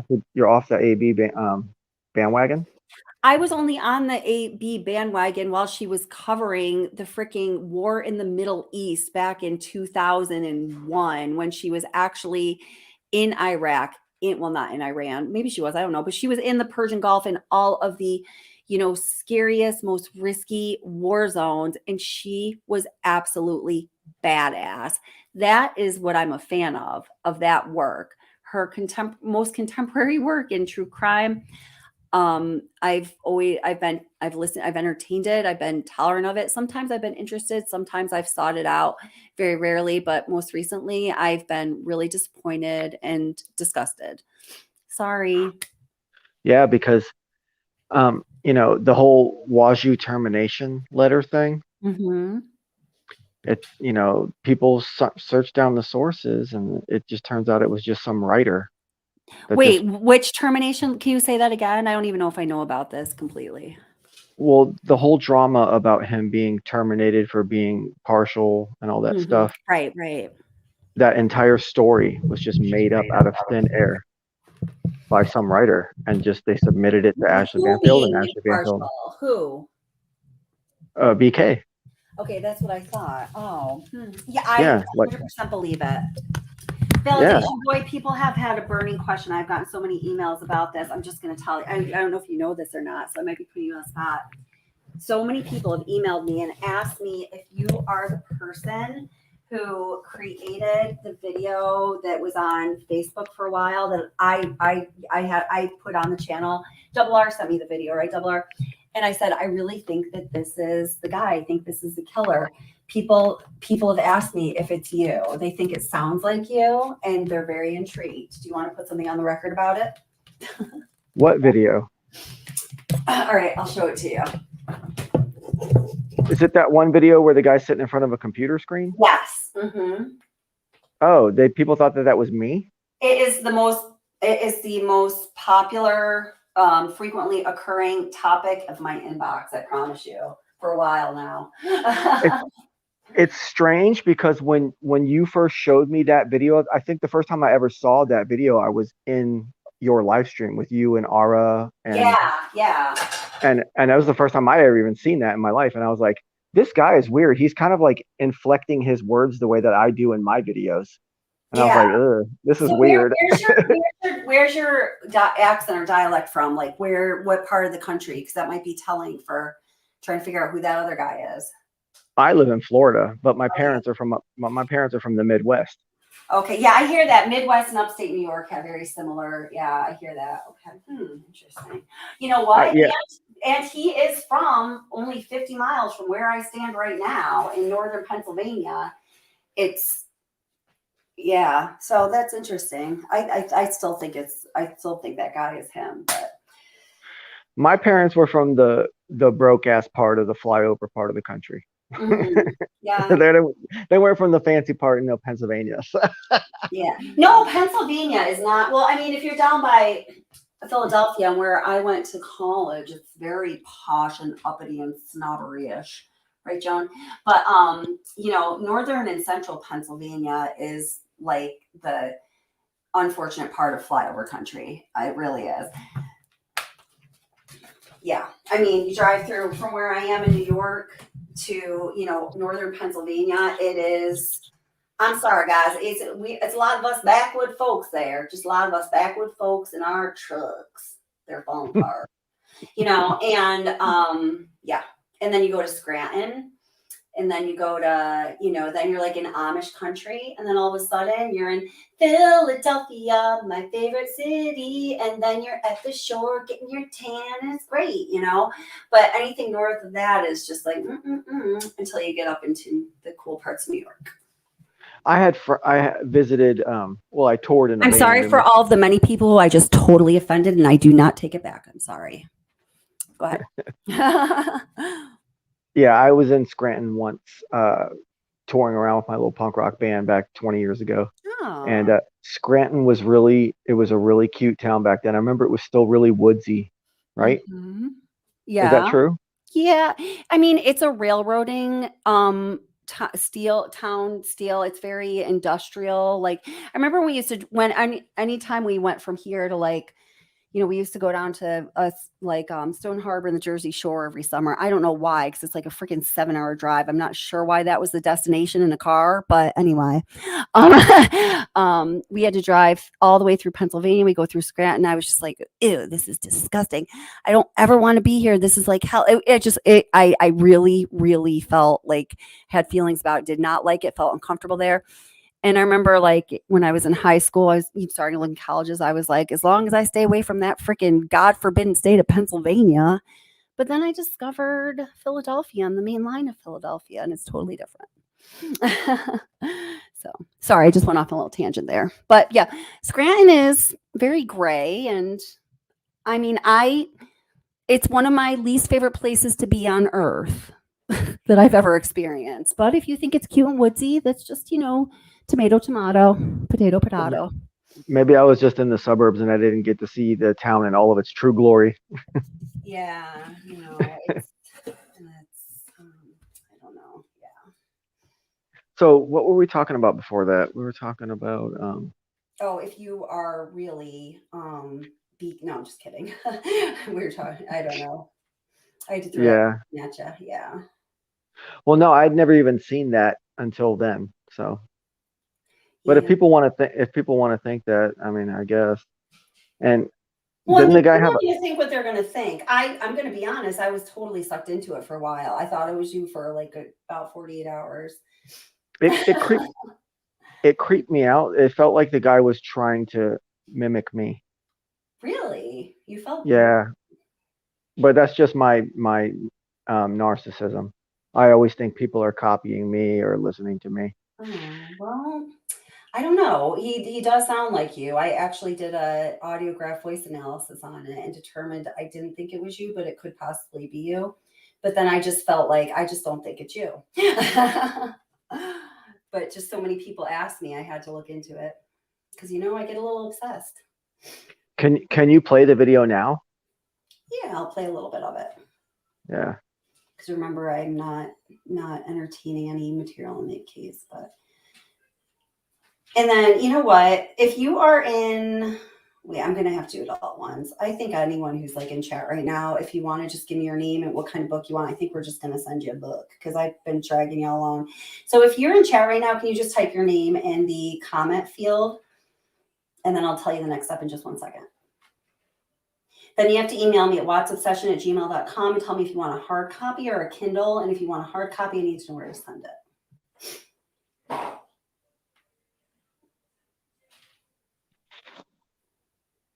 So, if all the ladies thought that I was that guy, were they all in there getting all hot and bothered over me? Oh, Jesus Christ. I knew you were going to say something like that. I've watched your videos. I don't know, man. I don't know. I personally was disturbed because that really kind of thought of it weirded me out. So that's what Ara meant that one night when she hopped in the chat and was like, oh, there's an emergency. I sent you the video in the back. It's an emergency. No. I think that was something different. Oh. No, I don't think, because I remember the conversations that I first had about this. And I don't think it was like that. I can't remember what that was about, but weird things happen during live streams sometimes. We moderators do a very good job of making it. We don't like to add attention or drama to it because people are freaking crazy, right? So let's see, I'm looking for that. Okay. Try this. Oh, this is just one.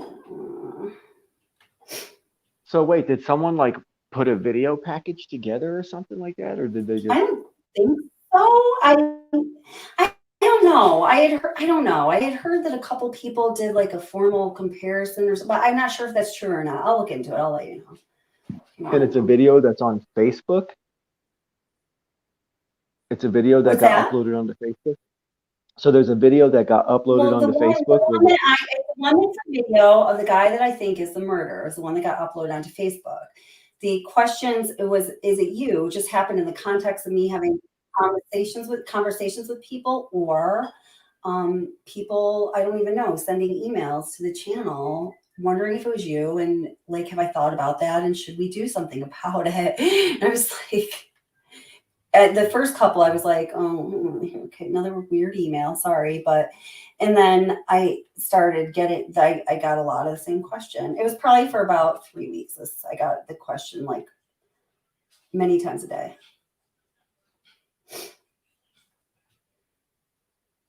So, oh, you're not gonna play the video? I'm trying to find it. I just can't find it at the moment. I'm trying to find it here.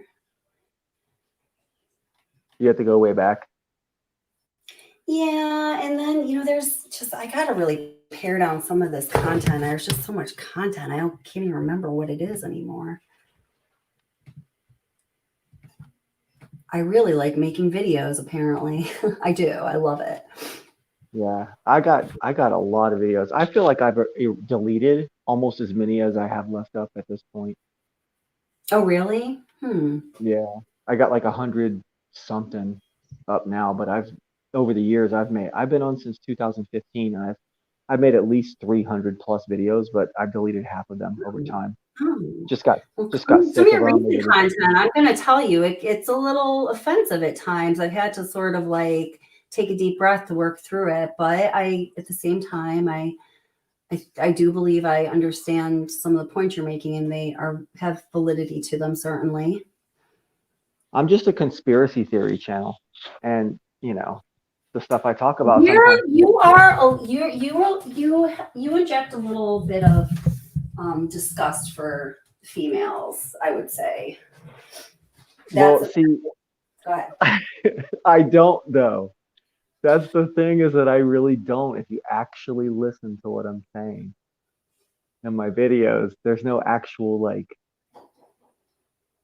anger or hatred or. It's like a woman thinks that everything a man is upset about is because how much he wants her vagina and can't get access to her vagina. I'm like, God, I don't think my vagina has any power. What are you talking about? I don't even know what you're talking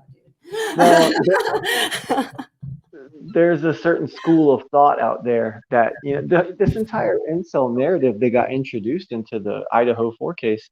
It literally came out of thin air, and just like a whole bunch of things in that case come from Ashley Banfield's unnamed source.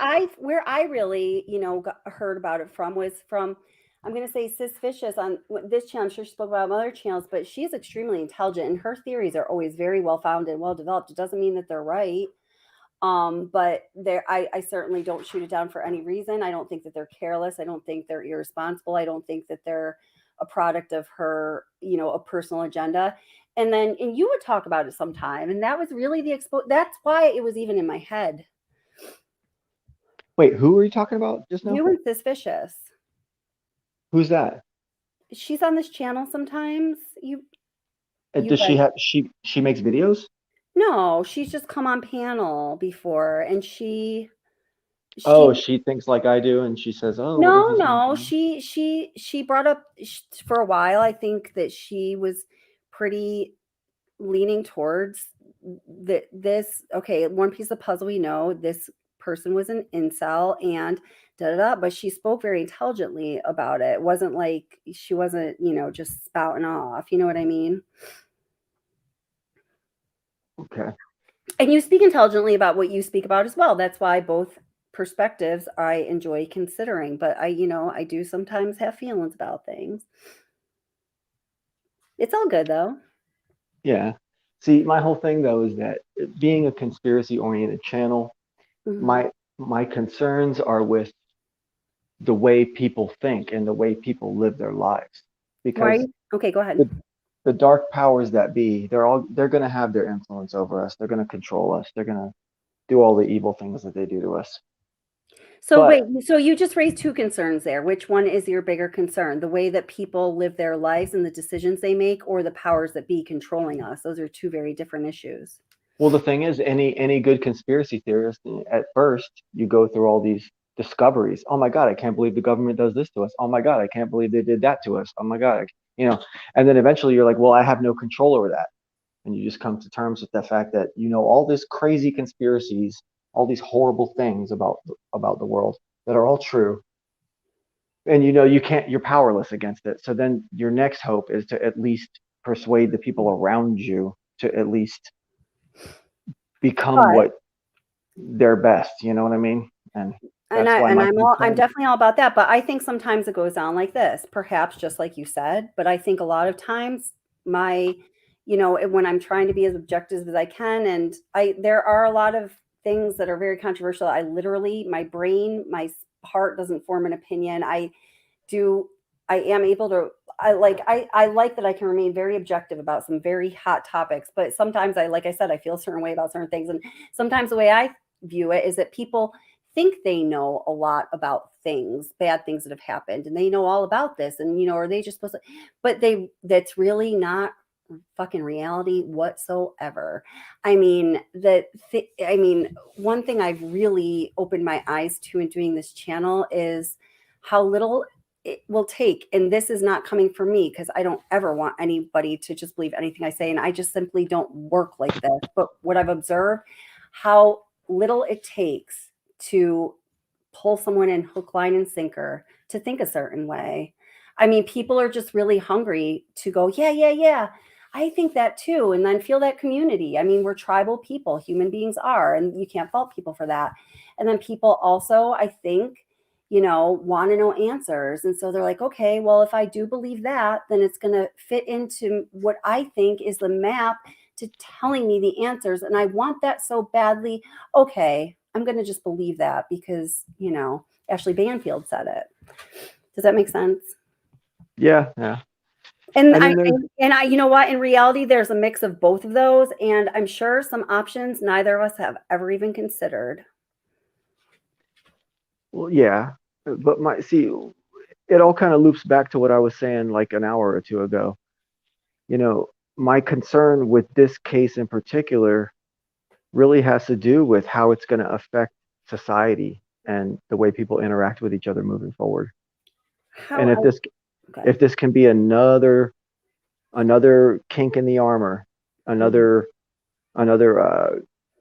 piece of damage that they can do to break down the wall of the wall that's here is our society and its greatness and everything, that all the benefits that we've all had from having this order that we've had for such a long time. And all of the pain that we have suffered from the restriction and the inequity and the inhumane ways that we run our society. I think there's both. There's some of that, but the benefits far outweigh the negatives, because we all have, well, not all of us, but in certain societies and certain parts of the world, we have the benefits. We all have running water, we have roofs over our heads, we have food every day, all these things. And wow, you took me way off course there.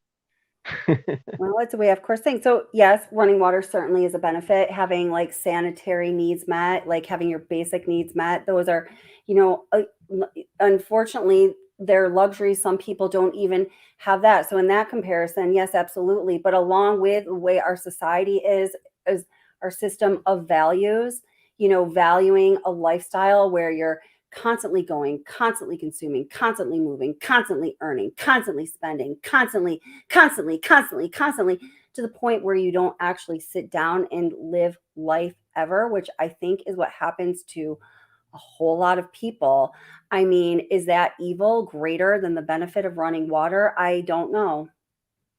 And I will never know, because I don't have the perspective, because I'm not God and I don't have all the answers. But these are just things I consider. Yeah, I mean, there's definitely huge, powerful points on both sides of this argument, and I'm not even trying to put myself as being opposite of you, necessarily. Yeah, no, and I don't think it's opposite. I just want to answer one question really quick from DC Primetime. Ska is this form of music that one of my exes really loved, and I just can't stand it. It's brass instruments, trumpets. It's like, I can't stand it. That's what ska is. Okay. Anyway, she just triggered me with ska. Yeah. So anyway, I think that's a good point you make. I don't think that, it's easy to be talking about these two perspectives and have two people like starting to get pissed at each other, taking it personal, leave, being like, I fucking hate that person. I know that neither of us feel that way, and nobody should feel that way. Nobody should connect with either side, is what we were saying, as though it's a side. I think that discussing these different perspectives is what actually creates the picture that we call reality. And I don't think reality is like any of us imagine it to be. It's somewhere in between. I know that is very like I'm just took a hit of acid or something, but that's how I see it. Well, can I tell you kind of a perspective that I have on this whole thing? Sure. Okay, so there was the initial stage of the investigation, no suspect. Then we had the suspect, and then there was a quick turnaround, and we went into the quiet phase. Mm-hmm. And during that quiet phase, Ashley Banfield specifically, and then a lot of certain very specific true crime channels that I'm not going to name, but I know who they are. There's Okay. like three or four of them that are like really over the top with this. They have swooped in and they have pushed this narrative, this incel narrative. I don't want to beat the dead horse, but they've pushed that so hard, and like that's what concerns me. Like, no police report has said anything whatsoever that says that this was motivated by incel ideology or that this had anything to do with misogyny. No official police reports of any kind. See, The only reports that have come from that have been literally the anonymous fake reports, many of which have been long debunked, that have been on News Nation, and then like a week later they get debunked, and then we just move on to the next one. It's like every 5 days someone comes out with the next incel. It's like crazy. Like, why are they pushing that so hard? It's like this weird anti-male campaign of like rejection and like, okay, well, I have to put this question out there. Is that from your perspective one of those things, like once you buy a certain kind of car, you see that kind of car everywhere on the road? No, that's why I don't. That's why I myself so much to that case. listen. That was not That's my why. experience. I did not hear incel a lot at all. That's why I don't want to name the specific channels, because if I I would like name to the name channels, specific channels. I'll give you the worst one, the absolute worst one. Go for it. And it's almost like she's psychotically obsessed. Okay. And she's called Bed Crime Stories. It's cringe to me how obsessed I've never she is with intentionally this. gone to that channel. I've heard of it, but I'll have to check it out. And it's strange. I've been on here for 8 years, Mm-hmm. and there was a certain group. There was a certain small channel that existed 5 years. They still exist now, but 5 years ago they started out. Mm-hmm. And their whole thing was that they would go around to all the conspiracy-oriented channels that they could find, Mm-hmm. and they would do like 6-hour-long live streams where they would sit there and play the videos and mock them and play them at different speeds and talk over them and then talk about the way that people look, the way people's faces look, and just complete bullying, like insanity. Like, Yeah, that sounds like the harm that I don't want to contribute to the world through my channel. oh no, these people were awful. They were nothing like you. These people were awful, and Yeah. I'm pretty sure that she was one of the people in that group because I recognize her voice. And Okay, the funny thing is too is that I think she knows me, and she's had a long campaign of trying to like mess with me and stuff. And if you actually listen to Bed Crime Stories' more recent videos, it's almost like she's trying to take on and play a caricature of the way I narrate my videos. It's just really weird. Oh, I'm very interested in looking into that. Yeah, it's That's pretty crazy, man. yeah. I see, when I first started making my videos, the ones that you recently watched, Mm-hmm. I tagged like 30 people in them, all these true crime channels that had no idea who I am or anything. I know. And I was like, am I being accused because I'm tagged? I wasn't clear on that. no. Oh man, I hate being accused of shit, man. It's terrible. Just kidding. But. And I was always really conflicted, but I wanted you to see the video, but I didn't want you to think that, but I just included everybody. Yeah, because Jeannie was like, when you were here last time, she was like, what was that comment about? You don't like buy lipstick with, I was like, oh, it's like a little, I eventually let her in on the whatever. Yeah, see, that's the trouble with being a YouTube content creator, because you always look back on your old stuff and you like wince, Yeah. like, yeah. And it's just such a crappy feeling when you look back on your own stuff. But then like there's so much other stuff that you still want to be out in a video. And See, you just leave it up. See, that's another, I don't, and again, like, I'm not saying obviously neither is wrong or right or better or worse. I don't like have that feeling about like my content. I really don't. Yeah. I mean, I I'm script out. I'm like, oh man, like I wasn't very good at doing that way back then, you know, but I'm not like upset by it or anything like that, you know. Well, I don't yeah, know. me, as far as I'm talking about, it's like the actual content of what I'm saying, because I've been doing this same style of video or whatever, the basic narration with pictures. Oh, okay. Um, I've been doing that basically since the beginning. Oh, see, I did not know that about you until I don't ever check like what I'm tagged in or whatever, and then I just noticed like I was tagged in one of your videos or something. I was like, what the fuck is this? And I started watching it and I was like jaw dropped. I was like, huh, I never knew this whole thing. Anyhow, would you like to let some of them watch like one of your videos so they know what we're talking about? The people here, would you not want that? I mean, I don't feel like we should force that on anybody. Okay, all right. I just wanted to give you the option. That's all. What, So like you would play one of my videos right now on your live yeah. stream? Yeah, no, let's not. No, you're right, Jeannie. So, yeah, we I we think some totally people took would. a dive. So, all right. So now, okay, who is in chat right now? You guys need to do this. You need to just put your channel name or whatever. You know what? I can go behind the scenes and do it. I would prefer that you do this. No, here's what I need you to do. If you are in chat right now, if you're watching this right now and it's live and I can see who that is, obviously, I would love to give you all a book or whatever. I'd like to give you all $1 million, but obviously I cannot. If I could, I would, my friends. I'd give you the world, not in the Maggie Murdock sense, but in the Kelly sense. So what you need to do is email me at this address. And Kathleen and I will be getting these books out to you. watchwithsession@gmail.com. You need to tell me who you are, meaning your name that I'm seeing here. And then you need to say you want the Kindle version or the like the hard copy. I think it's a paperback, but it's like a hard copy that will be physically sent to you. And if you want the Kindle version, I think if I just have your email address, I can deliver it to you. And if you want the actual book, then you're going to have to send me an address or a PO box where I can send it to you. And I hope you guys know that I would never do anything funky with your information or like seriously. So yeah, okay. You gotta get a book. You get what? You gotta get a book. Get a book. Oh. Wait, you got to get a bat. Wait, DC. I'm trying to read this thing. You got to get a book. You get a book.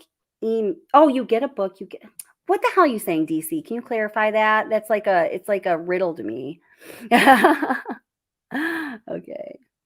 Yay, free book. Yeah, everyone's getting a book. So if you are in chat right now, please send me that email. And I promise you, if you do, you will either get a Kindle version probably tomorrow because I'm getting a little bit tired. And if you want the actual book, I think you'll probably get it within a week or so because we have to send it out, you know? The chat's really upset with me. Wow. No, are they really? Oh yeah, it's brutal. Oh, They don't even understand where I come from or anything. They just think that because of the fact that I'm saying, hey, don't accuse or don't throw the term incel around like violently, you know, because yeah, you I'm don't sorry. actually I may have taken you too far in that conversation. I apologize. I brought it up. I shouldn't have. I'm sorry. But I mean, no, I'm like a pig in shit, honestly, that we're talking about this. Okay, So yeah. don't even worry So about that. I had that idea, so it's all good. Yeah. Yeah, okay. And also, guys, listen. So, I don't know if there's anything. I'm doing this as a favor for somebody who's very important to the channel, and that is Jeannie Ramsey, our moderator, who is here. And Jeannie she's actually the only person that I've really brought into like taking an active part in developing content for the channel because she's just so good at what she does. She does research. She does some like kind of like sort of script writing, although I can never read a script because I always just have to say things I have to say. There's like no choice, but she puts thoughts together so well and she does deeper research than I could ever possibly pull off, which is one of the reasons this channel is able to give you guys some really good information that, you know, you can hang your hat on, you know what I mean? Because you know, those other channels where they just say whatever. Ashley Manfield lately. So anyway, she is going through a particularly difficult time right now. Her husband and her son lost their jobs recently. And it's just been one of those really hard times that many of us go through in life. I actually had that happen to me not too long ago. And it was horrible. It was depressing. It was horrible. It was terrible. And there were certain people that helped me out just because they were really kind people. And you just never can know how much that's going to help a person. So she really just does need financial support right now. And her friend made her a GoFundMe page. So I'm going to put that in chat and I'm going to put in a community post. I hope you don't feel any negative way. I know you guys all love Jeannie, so I'm sure you don't. I'm just asking. I'm putting this out to you because I know you guys are caring people, and I know people give when they can, and if they can't, there are times I don't have anything to give, right? But I just want to support her because she's such a good person, and we all understand the situation she's in right now, and I know a lot of you care about her too. So that's what I have to say about that. Now I got to find the freaking link because I'm a little unorganized at the moment. So let me just grab that. And everybody gets a book. Yay. And I think all I got to do is post a link, right, Jeannie? And I'll put it, like I said, in the community post. So I've never done anything like this on this channel. It's really just because Jeannie is so special. We've done, raising funds for specific causes like Sandy Smith, which was $480. I sent in $600 towards whatever bill she has. And I feel good about that. And thank you for those of you who watched the videos and actually contributed in super chats like DC. And I think she's the only one here at the time, which is perfect. You guys being here is perfect. Here, I found it. Okay. Copy link. It's just going to take me a minute here, guys. Well, now I'm getting love in the chat. Oh, yeah. I didn't feel like anyone was hating on. I don't know. I don't know what you saw. I didn't see it, or I would have said something about it because I don't allow people to ridicule guests I have up here if I know what's happening. So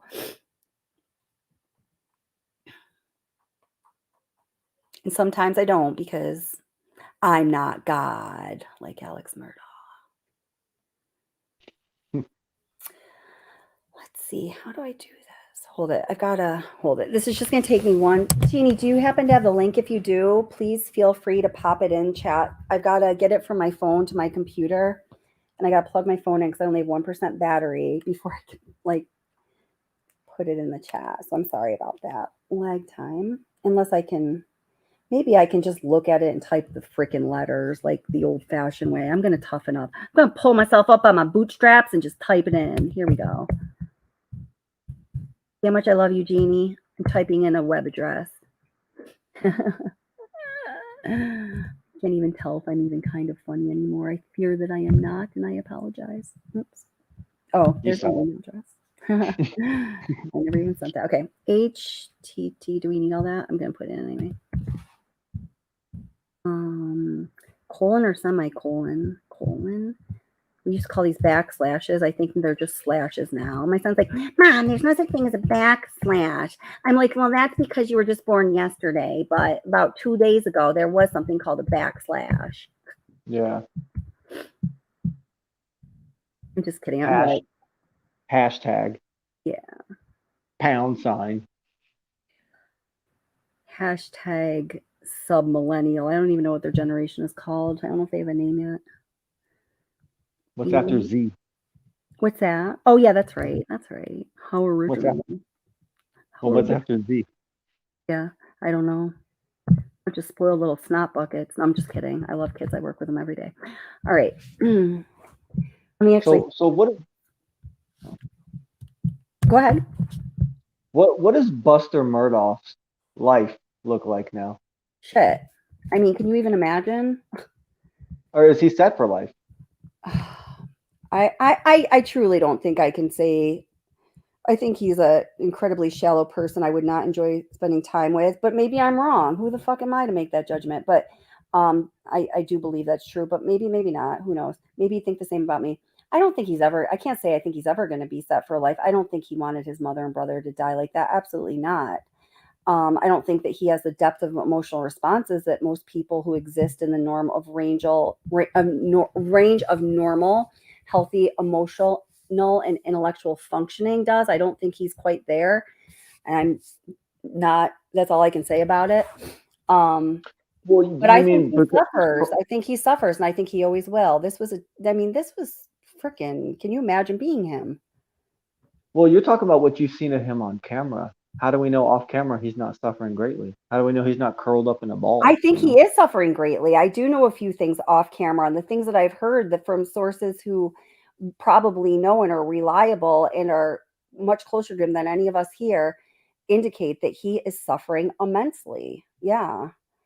I mean, to the degree that he can still. I mean, I don't have to get clinical in the way I'm describing this. I do think he is more a victim than anything else. I do. Now, monetarily, is he set?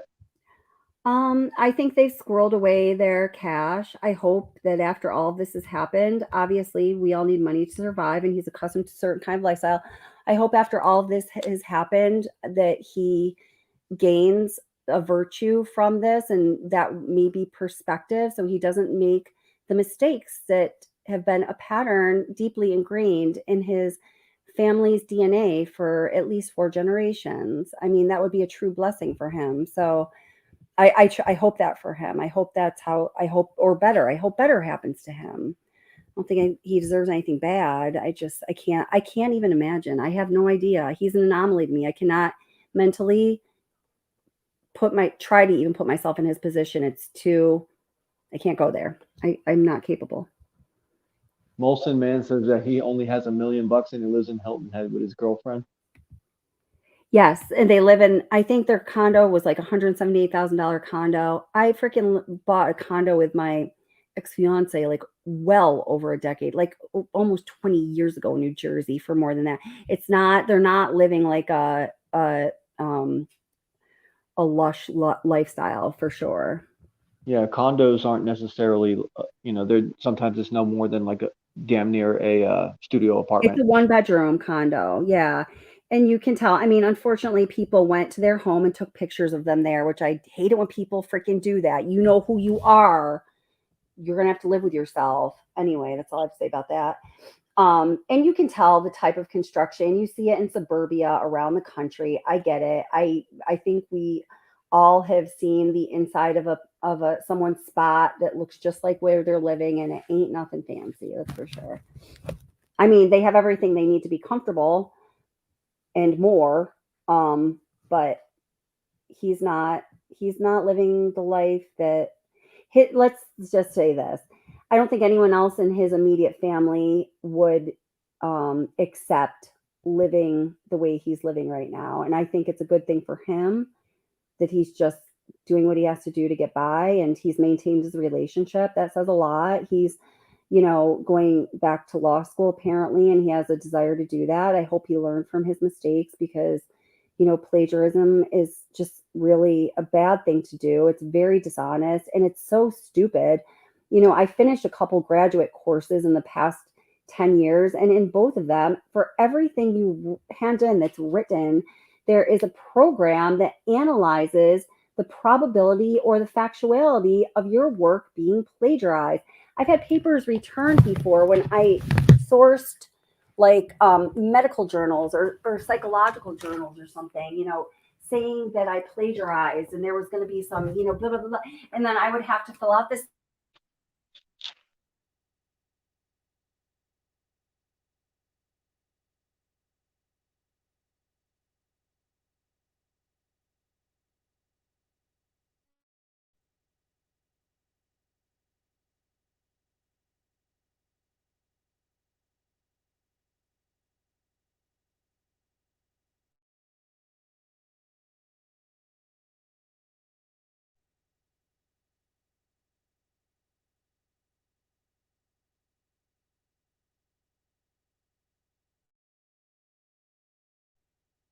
I can't hear you.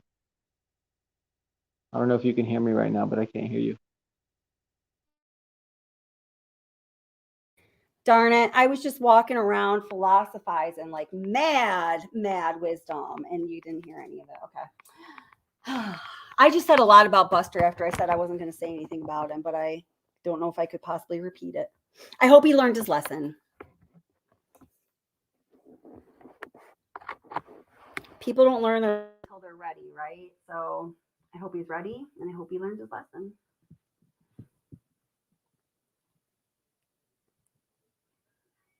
Hello. Yeah, I'm still here. Yeah. Okay, cool. I'm all about validation. I've never received a participation trophy and I'm traumatized. Let's not do that to our children though, DC Primetime. No trophies just for existing. You didn't even show up, but we know that you're probably breathing. You get a trophy and a medal.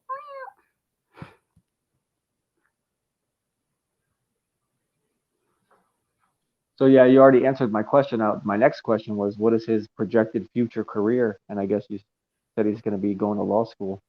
Yeah, I mean, there is, again, evidence from the prison calls and other sources of, the Murdaughs doing their slimy business to get him back into South Carolina Law School, where Alec and his whole family had graduated from. In law school, although my dad went to the same law school as our current president and was in law school at the same time as our current president, he was temporarily suspended. I don't want to get political. Buster Murdaugh and our current president have something in common. And I used to be a huge fan of our current president, but I think he's ineffective currently. And I don't even like politics anymore. So don't anyone talk about politics in the chat. Anyhow, any higher education is, you don't get a second chance with that most of the time. And they weaseled him back into the program. Wow. You think he'll do good? $60,000 at least was one payment to, I don't know if I want to, this is something I'm hoping to be a little exclusive in one of my upcoming videos, but yeah, look for that soon. I'm not trying to tease. I don't like to tease things. I think that's just weird to do, but I just literally I haven't looked into it enough to put it out there into the, permanent history of humanity without feeling more confident that I'm telling you something accurate. Does that make sense? The Akashic record. Yeah, exactly. What?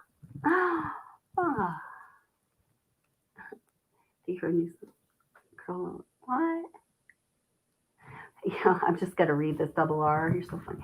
My advice for her today: never trust your mother when she tells you that you're a handsome, good-looking guy that any girl would love to be with. That there's the truth out there. It ain't your mama's opinion. Words of wisdom coming from double R. Yep, that's right. Yeah, set your child up for complete disappointment with completely unrealistic expectations.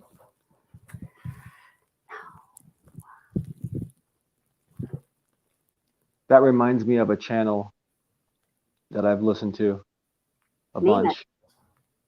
It's a weird channel. It's like a 23-year-old kid. Okay. And all he talks about is how miserable his life is. Oh, Jesus Christ. But at the same time, though, somehow his approach and his attitude towards it makes it all okay. And you pretty much laugh the whole time. Okay. So it's like this weird, strange comedy, Self-deprecating humor? Kind of, but the guy always talks about his mom and the things that his mom says to him, and they're just like that. And everyone in the comments is like, dude, your mom is the devil, bro. You need to get away from your mom, bro. Oh, poor guy. Yeah. It's just her comment there. And I don't even know if that guy's stuff is even real. Half of it doesn't even sound like it could even be real, It's like there's no way your life is that miserable and your mom is like that crazy and evil to you and all this stuff.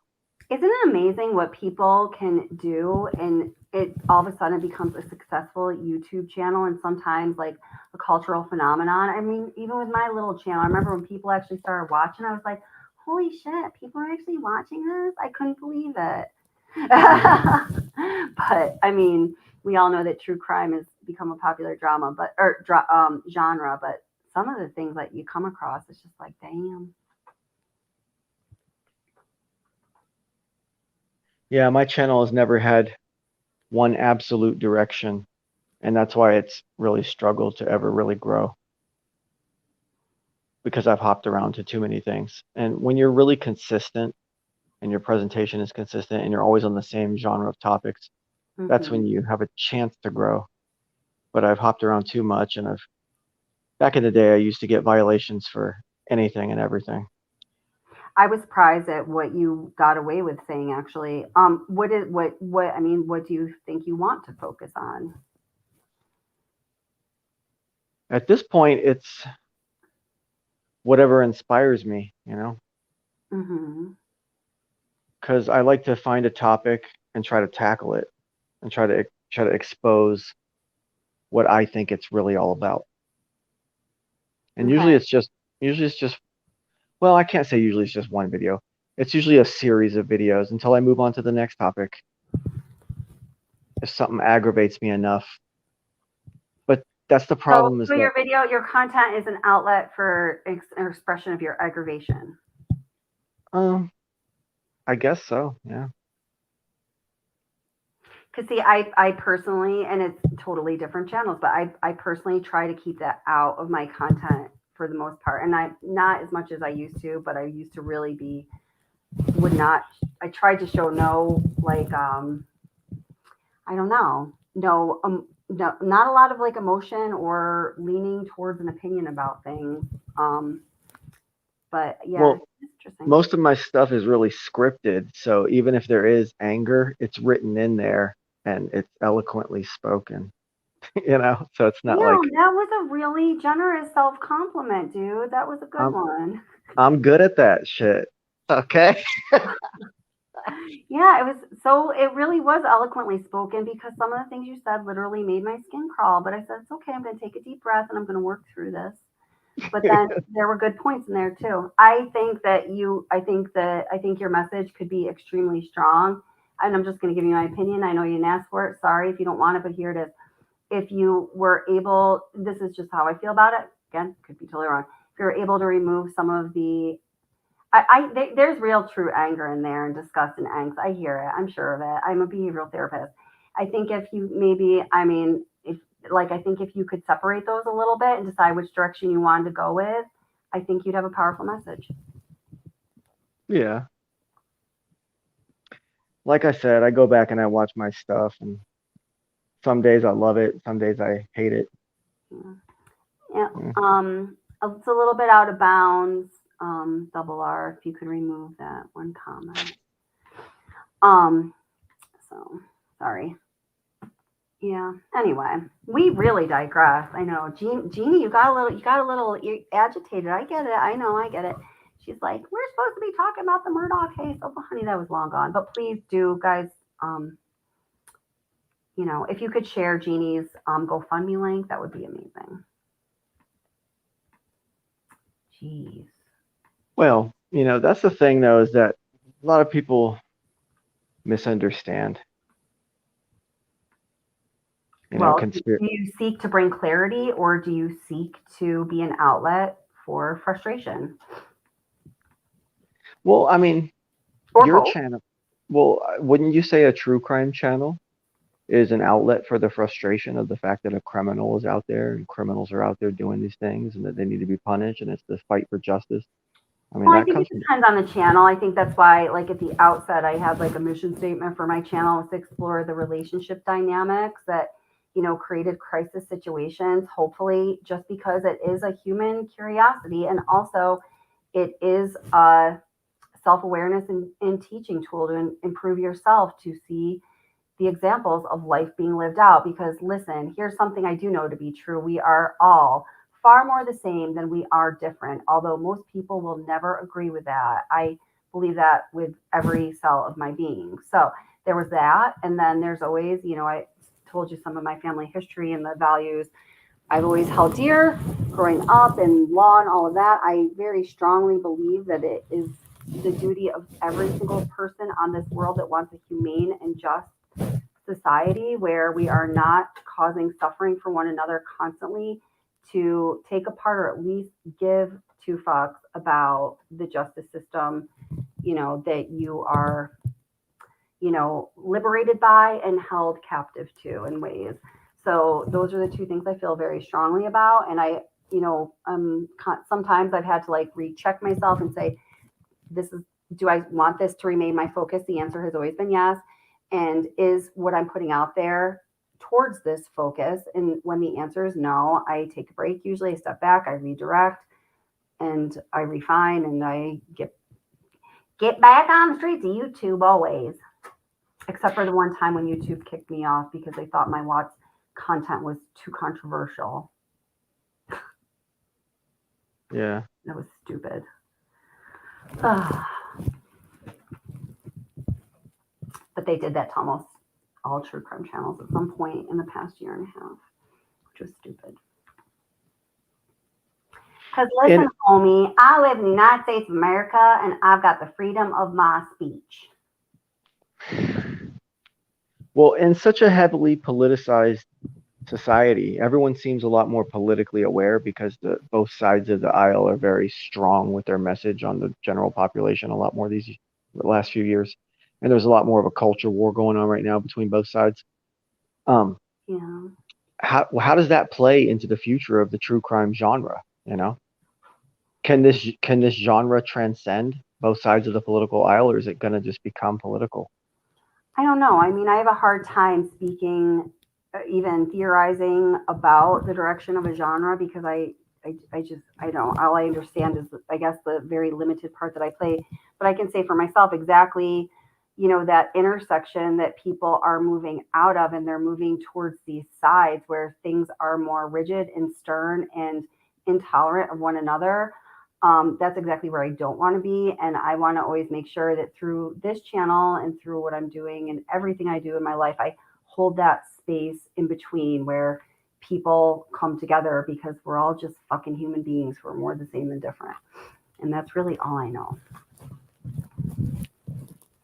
Yeah. You know, it's not a very spicy response, but You got to go full blown conspiracy nut job like me. The only way. I will never go full blown conspiracy. I mean, I consume conspiracy theory. I think about them in a number of conspiracy theories in a number of different ways. But listen, y'all know I am a fact, data, evidence driven person. Always have been. That's one thing I actually very much appreciate about myself. And I attribute it to the influence of smarter people that I've, you know, been lucky enough to be around in life. And if you don't got the data, if you don't got a pie graph for me, I'm just like, I'll listen, but okay. Yep. See that when I unplug my microphone. Okay. Yeah. So, you know, right, DC Prime.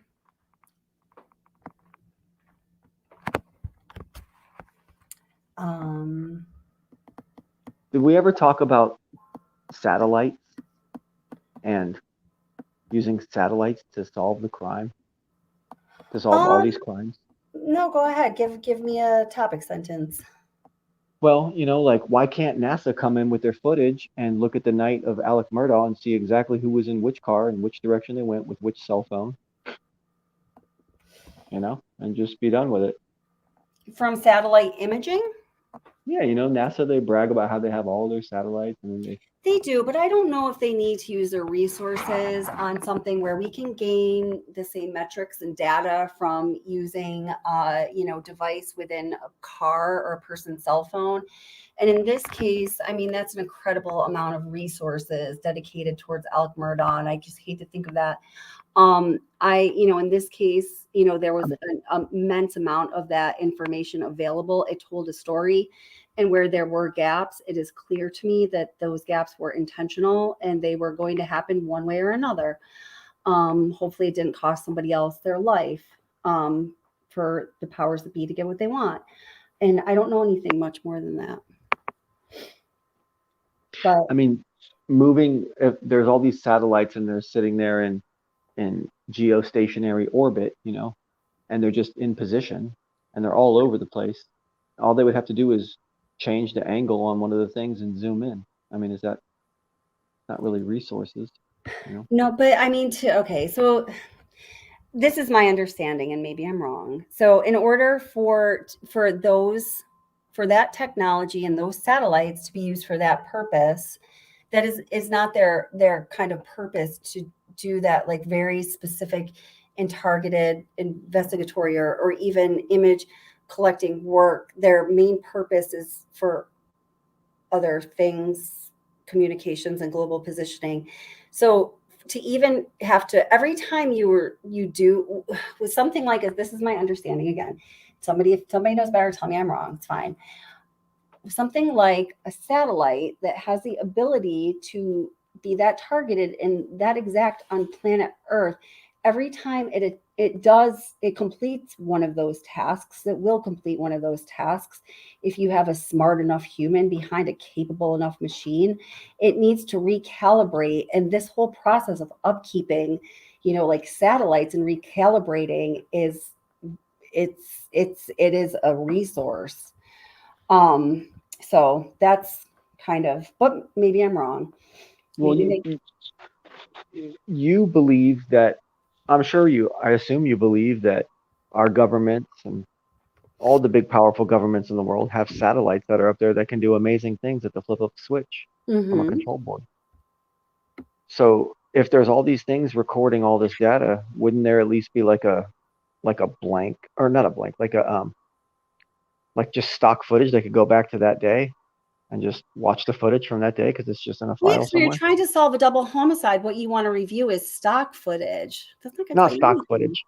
Not stock footage, but I mean the footage of that area and isolate it from one of the 10,000 satellites that they have. All right, so if you were to go to Google Maps or whatever, like look up, oh hey, there's my house, there's my street, whatever, on Google Maps, how old is the image you're going to see going down that street?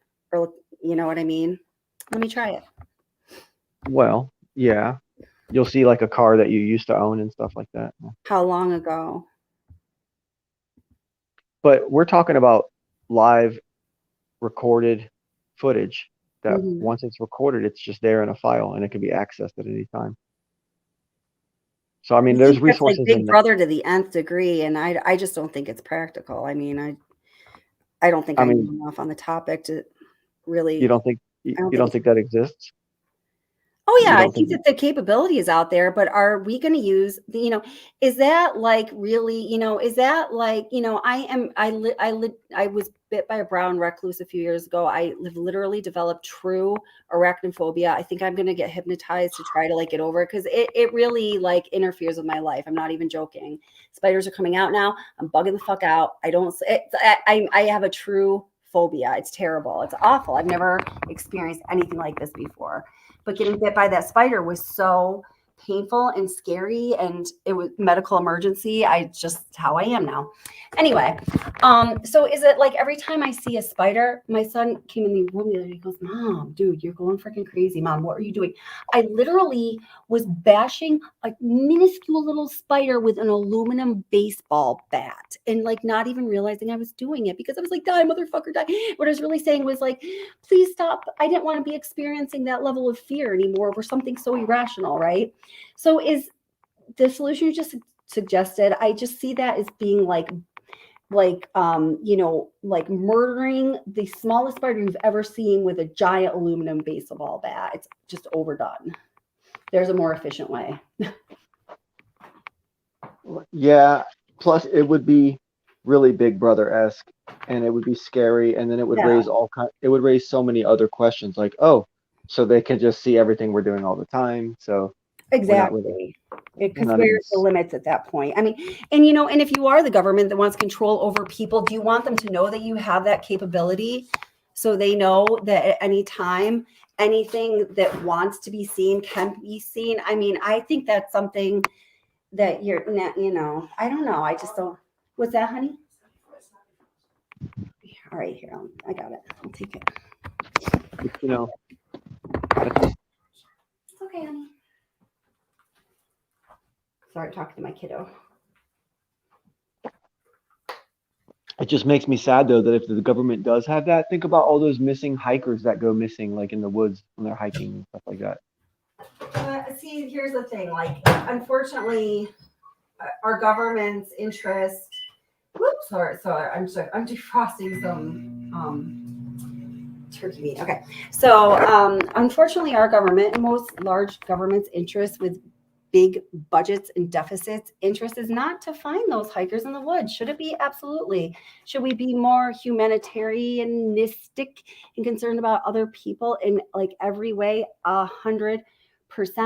But what, where we're spending the big money that allows the capability to do, like, the thing we were just talking about, are we going to spend money finding one person here and one person there? And God forbid they're a person who's of a lower economic status, or they're not white, hell, we're not going to spend that money. I mean, it's proven, and it's so sad and it's terrible.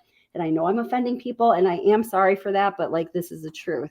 So we're just, unfortunately, governments aren't going to spend the money on that kind of technology to do those kind of things. And again, we can accomplish the same thing with the GPS system within your own personal cell phone and your car. In this case, all of that was there. The information that was missing, it was clear that it was intended to go missing. And there will always be people that have the power to do that. How many phones are in question in this Red Rum case? There's 3 cell phones, right? Okay, well, let's just talk about that one scene that doesn't has a lot of answers, a lot of questions, but I think there's more answers than questions.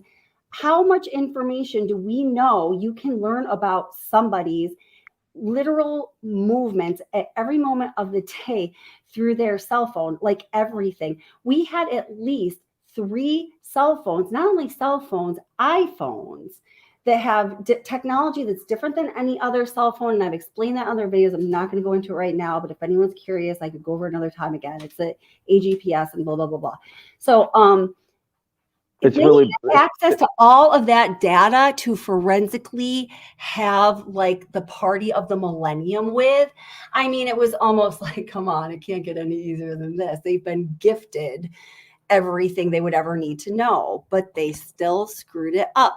People who are that well trained and intelligent, and that many of them in an agency, don't make mistakes like that. It's intentional. How I feel about it. Because they had an incredible amount of data. Despite the fact that one of the cell phones had been ditched 2 miles down the road.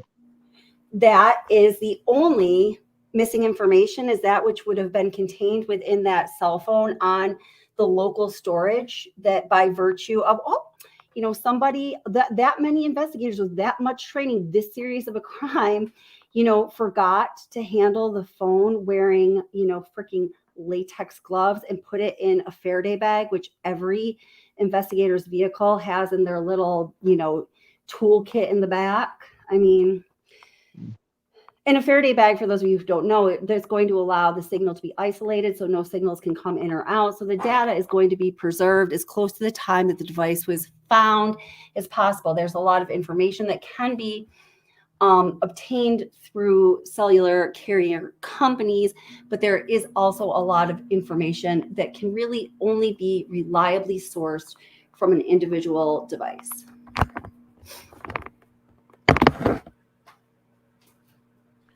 Yeah, it makes you wonder how many pieces of evidence have gone missing on digital devices before they instituted the Faraday bag.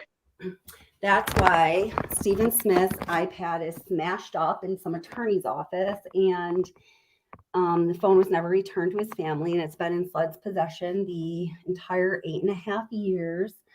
And they can, do an absolutely amazing things to extract the data that is favorable to them, but they weren't able to find any information that helped his mom to understand why her baby died when he was 19 years old. Come on now. Yeah. This whole town needs to get taken down. Well, it's pretty crazy stuff. And the only reason I was making any kind of connection to the train stuff earlier is like, maybe it's one of these things where Alex pays somebody to make something happen, and then somebody turns around and wants to sue somebody. Oh, hi, I'm Alec Murdaugh. Let's do some suing. Right. Yeah. And like there's been this plague of train derailments across the whole Midwest over the last year or two. It's like really ramped up. And then some people are claiming that they have footage of saboteurs on the train tracks and stuff like that. And I'm thinking, this guy's suing people over trains and stuff. Maybe there's a weird connection there. And maybe now that he's been put behind bars, maybe there's some kind of weird revenge, or somebody else has taken up where he left off or something. Who knows? Yeah. Yeah.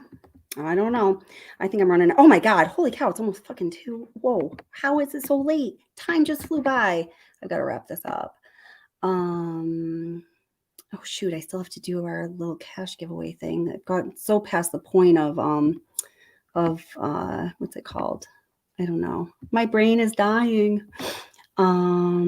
Okay, if you're in chat right now and you want to be entered into the cash giveaway, you're going to need to put your name in the chat right now. And then I'm going to pop all your names into my little randomizer thing on my phone, and I'll either show it to you, you just have to trust me. Just got your message, Joan. Yes, yes. Oh, good night, Mariana. Yeah, she was on much earlier. I wasn't playing this going so long, but yeah, she's wonderful. So we got Jeannie, double A. Okay. Here, you know what? Keep popping your names in the chat. I'm just going to play a little something while I'm doing this because it's going to take me a second to make sure I get all of you because I want to just be fair and I just want this to be a truly random kind of giveaway thing. Like you might win. All right. All right. Once again, it's been such an honor to be on here with you. You're such a kind-hearted person, and despite like all the stuff that, you know, I say in my content and everything, you're still open-minded and you're still warm and inviting, and you're a truly good person, I feel like. And Thank you. I very much appreciate that. And it's really an honor to be on here with you. Awesome. And thank you for coming up. I always like the perspective you share, and I think you definitely make people think. So, and email me if you want to. Maybe we can find, if you wanted to, like focus your channel a little more. Not, I certainly don't have all the answers, but sometimes it just helps to brainstorm, you know? So. someone said, slow down, B-boy. Jeez. Everyone be nice. Okay. So, all right. I'm going to play a little bit of this video while I'm putting all your names in. Please, everybody put your name in chat. So it's a $100 giveaway. Everyone has a chance.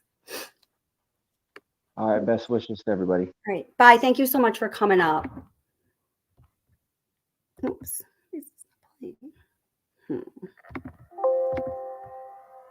Your lack of volume is suspect, YouTube. Yeah, it's because the case file relating to the Stephen Smith death.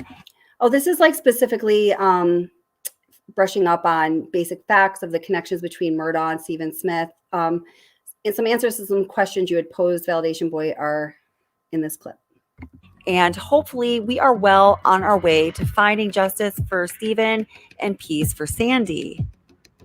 In learning that South Carolina law enforcement officials are looking into 2 individuals related to the death of Stephen Smith. These 2 individuals were named very early on in the investigation. We'll play a little bit of a conversation between 2 officers where they are mentioned in just a minute.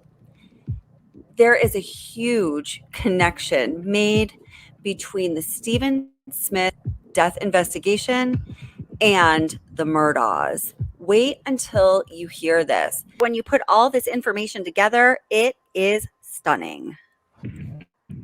All right, so let's get right into reading the report in the Mate report about the accident investigation that mentions 2 boys, Patrick Wilson and Sean Connolly. We'll first be looking at Agent Proctor's report, and you can find a link to this entire case file in the description box for this video. I want to emphasize a point Proctor made in his reports that I talked about in another video that I don't think many people are aware of, and it's critical. Listen to this. Deputy Coroner for Hampton County, Kelly Green, was fired between a certain date range in the summer of 2015, right after she ordered the rape kit for Stephen Smith to be sent to the lab to be analyzed. That rape kit was never tested and was last touched by the grubby little paws of Gregory Alexander, according to the chain of custody, I may add. It was ordered, it was collected, and it was never tested. And the deputy coroner, who agreed with the head coroner of Hampton County that his death was due to a gunshot wound and not an accident, she was fired after wanting to see those lab results, it sounds like. So Proctor reported that as well. He also says this.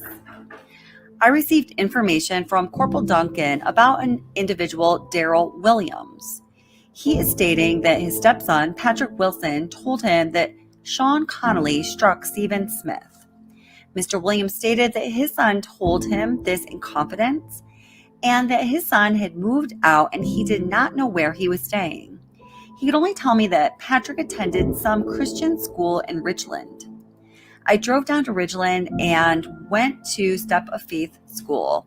Patrick Wilson was not a student there. I found Legacy Yuha Baptist Church School. Patrick Wilson is a student there, but was not in school that day. I then drove to Hampton, attempting to locate Patrick or an address for Patrick. I could not get his stepfather to return any of my calls. Mr. Williams stated that the reason he was passing this information on, are you ready? Was because Randy Murdock told him to call. Who is Randy Murdock? Randy Murdock is Alec Murdock's brother, Paul and Buster Murdock's uncle, and he's also an attorney who is a partner in Alec Murdaugh's, now former law firm. Now get this is also very strange. Additionally, on August 7th, 2015, 1 month after Stephen Smith's death, Randy Murdock filed a motor vehicle accident lawsuit against Connolly, who was one of the two that we're talking about here, on behalf of his client. The guy's name is Christopher Still. Less than a year later, on May 17th, 2016, another Murdaugh attorney, so someone else in the firm, filed another motor vehicle accident lawsuit, and apparently both of these lawsuits were dismissed by Murdaugh-friendly judges in the 14th Judicial Circuit. Believe it or not, that is not the only time the Murdock family inserted itself into the Stephen Smith investigation early on. To hear what happened, let's listen to the woman who is the reason I'm creating this video. Stephen Smith's mother, Sandy Smith, wrote, okay, we're gonna get back to that. So these are the only names I've got right now. So, and I'm not gonna go into my analytics to try to get more names because I'm too tired right now. I've got DC Primetime, Jeannie, Gregory, Double R, Joan, Mary, Madonna, Kurt, Validation Boy. And if you're in chat right now and you want to be entered into the $100 giveaway, you better pop your name up on that chat screen right now. I'm really tired. Okay. Okay. And Mary, I'm putting you in the contest though. That's funny, Jeannie. I should have done this. Oh, and Tracy, I'm sorry. Tracy, there's two Tracys, Wheeler and West. I'm going to put you guys in. If I missed you, please let me know I missed you. I don't feel like I'm very efficient right now because I'm so sleepy, but I'm very happy to do this. Tracy West. I used to donate money to certain charities that had to do with things we were focusing on. And I was like, wait a minute, maybe the subscribers want a little charity, So.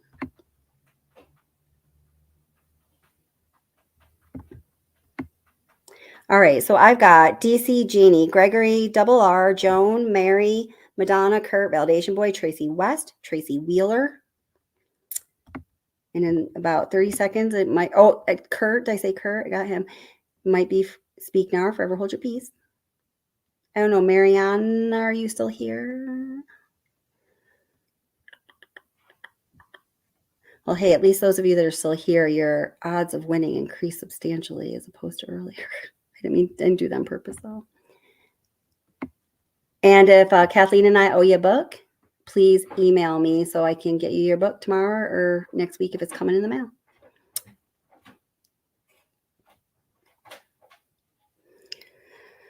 Okay, so let me just make sure this thing works. I've never used it. I just downloaded it.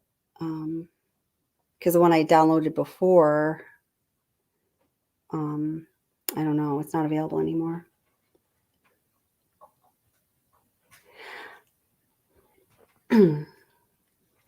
Okay, so here should I turn? Okay, so we've got our little screen. It's this. All your names are in here, the ones I just read. Let me just make sure there isn't anyone else that just came in. If I entered you in and you didn't want to be in it and you don't want the $100, please pay it forward to somebody who needs it. Okay, here we go. It's the untitled wheel.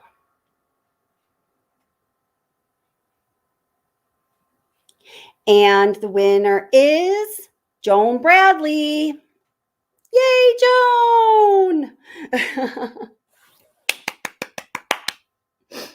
I felt like that when we were talking the other day. I felt like that. I was going to mention this and I didn't, but you won the $100, girl. So I will email you and I'll figure out how to get that to you. Wherever you want. I don't want tax though. Just don't trace it back to me. I'm just kidding. So yeah, I hope to be doing more subscriber and viewer giveaways because I really do appreciate you guys. And yeah, I want to be supporting you guys just as much as anyone else. Are you there, Joan? That's funny because I actually spun it like just as I was like turning my camera on. I didn't mean to, and it came up on Joan. I was like, oh, I don't know. Maybe I have to show them that I'm spinning it again. And it came up on Joan again. So it was meant to be. But now if I spin it, let me just make sure it doesn't come up on Joan forever. This time, I don't want to tell you, but it was someone different. Okay.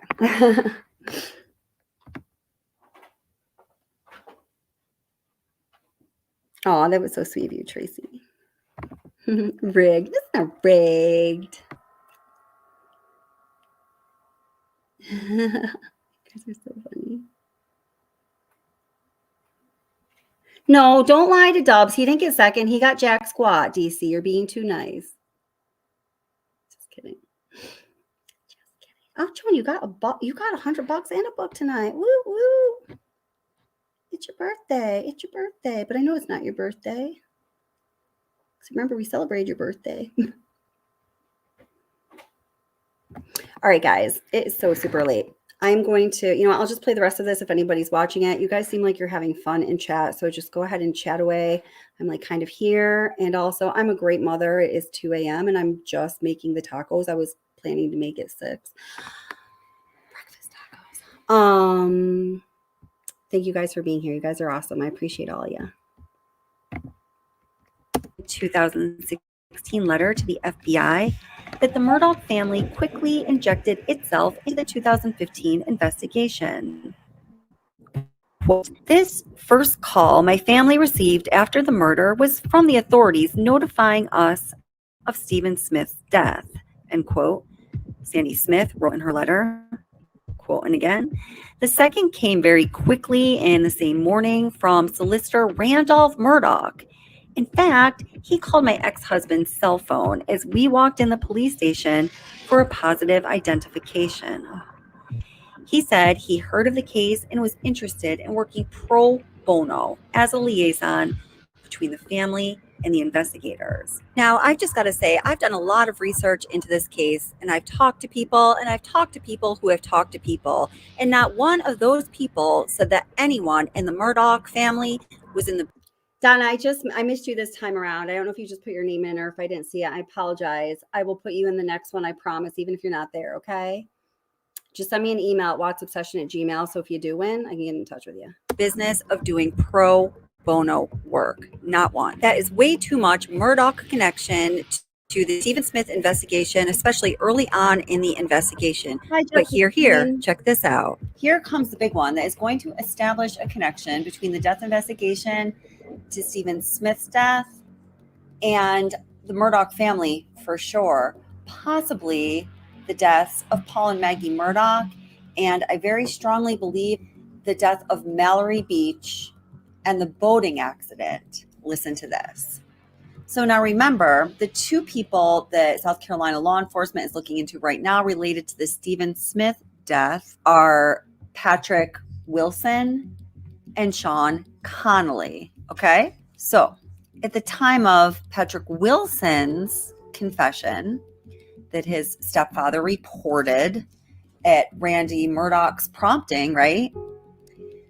Wilson was facing attempted murder charges, and these charges were later dropped by the office of the South Carolina 14th Circuit Solicitor, Duffy Stone. Do you know who Duffy Stone is? The card on the bottom is what I got from Duffy Stone. The one on the top, and the one on the top should give you a better. I just want to say goodnight to all you guys who are leaving. Kurt, Jeannie, I can't remember who else. I'm like so tired. Thank you guys so much for being here. You know how much I love you. There we go. All right. So the one on the top was what came from my dad when he was solicitor. The one on the bottom is what came from Duffy Stone when he was solicitor. Many people know that 4 generations of Murdaughs had a strong hold on justice and the court system in the 14th Circuit, Judicial Circuit of South Carolina. That is, again, 4 generations. So after Alec Murdaugh's grandfather held the office of solicitor in the 14th Judicial Circuit, his father, Randolph III, then finished out, as Alex says, his unfinished term and was solicitor for a time. And then his successor, after Randolph III was ready to retire, was Duffy Stone, who is still the solicitor in the 14th Judicial District of South Carolina. And he is the man that gave Alec Murdaugh the badge that he proudly carries around and displays in his window, apparently, and wears hanging out of his pants when he goes to talk to the teenage passengers on the boat in the aftermath of the boating accident when Mallory, Connor, and Miley are in the hospital being attended to because they were badly injured. Who's by his side in the hospital? We know the answer to that. Randolph III. The death of Stephen Smith is in the mind and the awareness of so many people now. A loud call to justice has been made by many voices, and we will see it through for justice for Stephen and for his mother, Sandy. When an imposing and intimidating false idol of South Carolina high society and legal society fell, the powers that guarded the truth began to weaken. Seeing the light of truth replace the darkness of deception is exhilarating, but the truth will only be revealed when we do our part, when we ask the questions. And those questions must be answered. This is important for 2 reasons. Number 1, because in both the investigation of the death of Stephen Smith and also into the deaths of Maggie and Paul Murdock, the same powerful South Carolina law enforcement agency made mistakes. They made some big mistakes. They had a lot of wins in the investigation, but we cannot ignore that they also made mistakes. Or if they did not just make mistakes, the more alarming, sinister, and unacceptable scenario played out. And that is that same powerful South Carolina law enforcement agency intentionally turned their heads and rerouted the paths of death investigations due to preserving, honoring, or respecting something about their cozy relationship, their too cozy relationship with the Murdock family, with the people in the 14th Judicial District's prosecutor's office, and other powerful people in South Carolina.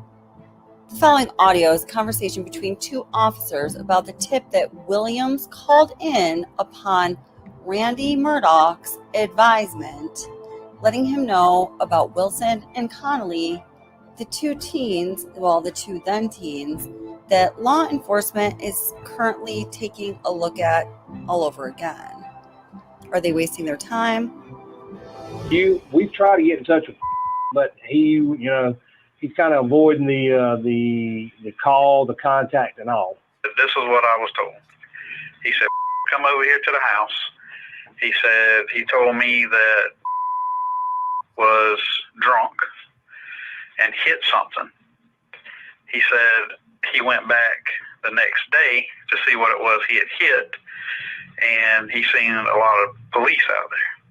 So he talked to one of the cops, and then he had left, and then he learned, I guess by media, that somebody had been killed in that same area. Was crying, telling him, and after he got finished telling the story, he walked outside. Holy cow, guys. You know what? Yesterday, April 21st, was the channel's 2-year birthday. I didn't even know. I just saw something in the studio that said, happy birthday, Wants the Obsession. Aw, so cool. Yay. It's a good day for special things. Out of his house and threw up. So he had fixed his mirror. He had patched one of the mirrors up on the truck. Both officers in this recording acknowledged that this is the only concrete information that they had learned in this investigation. Well, you know, I heard some rumors around town, but as far as anything that I could say that had any kind of possible validity would be this. Right. Just the only thing you've heard prior to this is rumors. Right. Okay. What is most curious about this story, let's take out the fact that Randy Murdock allegedly told Williams to make this call into police. It sounds as though this story about the two boys, one being drunk, that, you know, kind of hit and run, the possible covering up afterwards, it sounds plausible given everything that we know except the evidence at the crime scene. This story is in complete contradiction to the evidence that is found at the crime scene, which is literally none that points towards a vehicle accident. On the case file, you will see that several investigators said that there was no physical evidence at the scene. In fact, Officer Moore had some of his guys walk 100 yards in every direction from the place that Stephen Smith's body was found, and they did not find one single piece of plastic, they didn't find one piece of paint, of anything, of broken mirror, of glass, of anything that would indicate there was a vehicle accident at the scene where Stephen's body was found. The only thing in the case file report that points toward Stephen Smith's manner of death not being a homicide and the cause of death as being a vehicular accident is a report from Aaron Presnell. Remember, the county coroner, Ernie Washington, and the deputy county coroner, Kelly Green, both determined that the manner of death was homicide and that the cause of death was by gunshot wound. Noted that Deputy Coroner Kelly Green was at the scene of the accident early on, and she was also present at the autopsy. I'll take this opportunity one more time to remind you that Deputy Coroner Kelly Green, according to Agent Proctor, was terminated shortly after she tried to do a deep investigation into Stephen Smith's death, believing that his death was a homicide. The division of the duties of South Carolina Highway Patrol and SLED goes like this. South Carolina Highway Patrol investigates car accidents, automobile accidents, accidents that happen on the roadways. SLED investigates homicide. Although several people from the South Carolina Highway Patrol tried to respond to the scene where Stephen Smith's body was found, including Corporal Duncan and Officer Moore, they were called off time and time again from representatives of SLED. According to the recently released case files, as the investigation was underway and after the investigation concluded, when Aaron Presnell determined that Stephen Smith's death had an undetermined cause and was due to a vehicular accident, members of the South Carolina Highway Patrol tried to get a hold of people from SLED, alerting them to evidence they had found, suspicions they had, and questions that they wanted to bring up in the investigation. Time and time again, the South Carolina Highway Patrol was ignored. Okay, I'm going to leave it at that. So yeah, so cool. Thank you guys so much for being here. Holy cow, this turned into one of these ridiculously long live streams. I was not intending on that, but thank you guys for being here. It was great seeing all of you, and I didn't even know it was on my birthday. Aw, thank you guys so much for all of your support. You guys are all super important and awesome, and I appreciate y'all. Please be safe until I see you next time, and yeah, be good to yourself and others. You know, life is hard. We need to be good to each other. So, all right, guys, I will see you soon. And please email me letting me know which book you want and where we ought to send it to, email or physical address. Take care.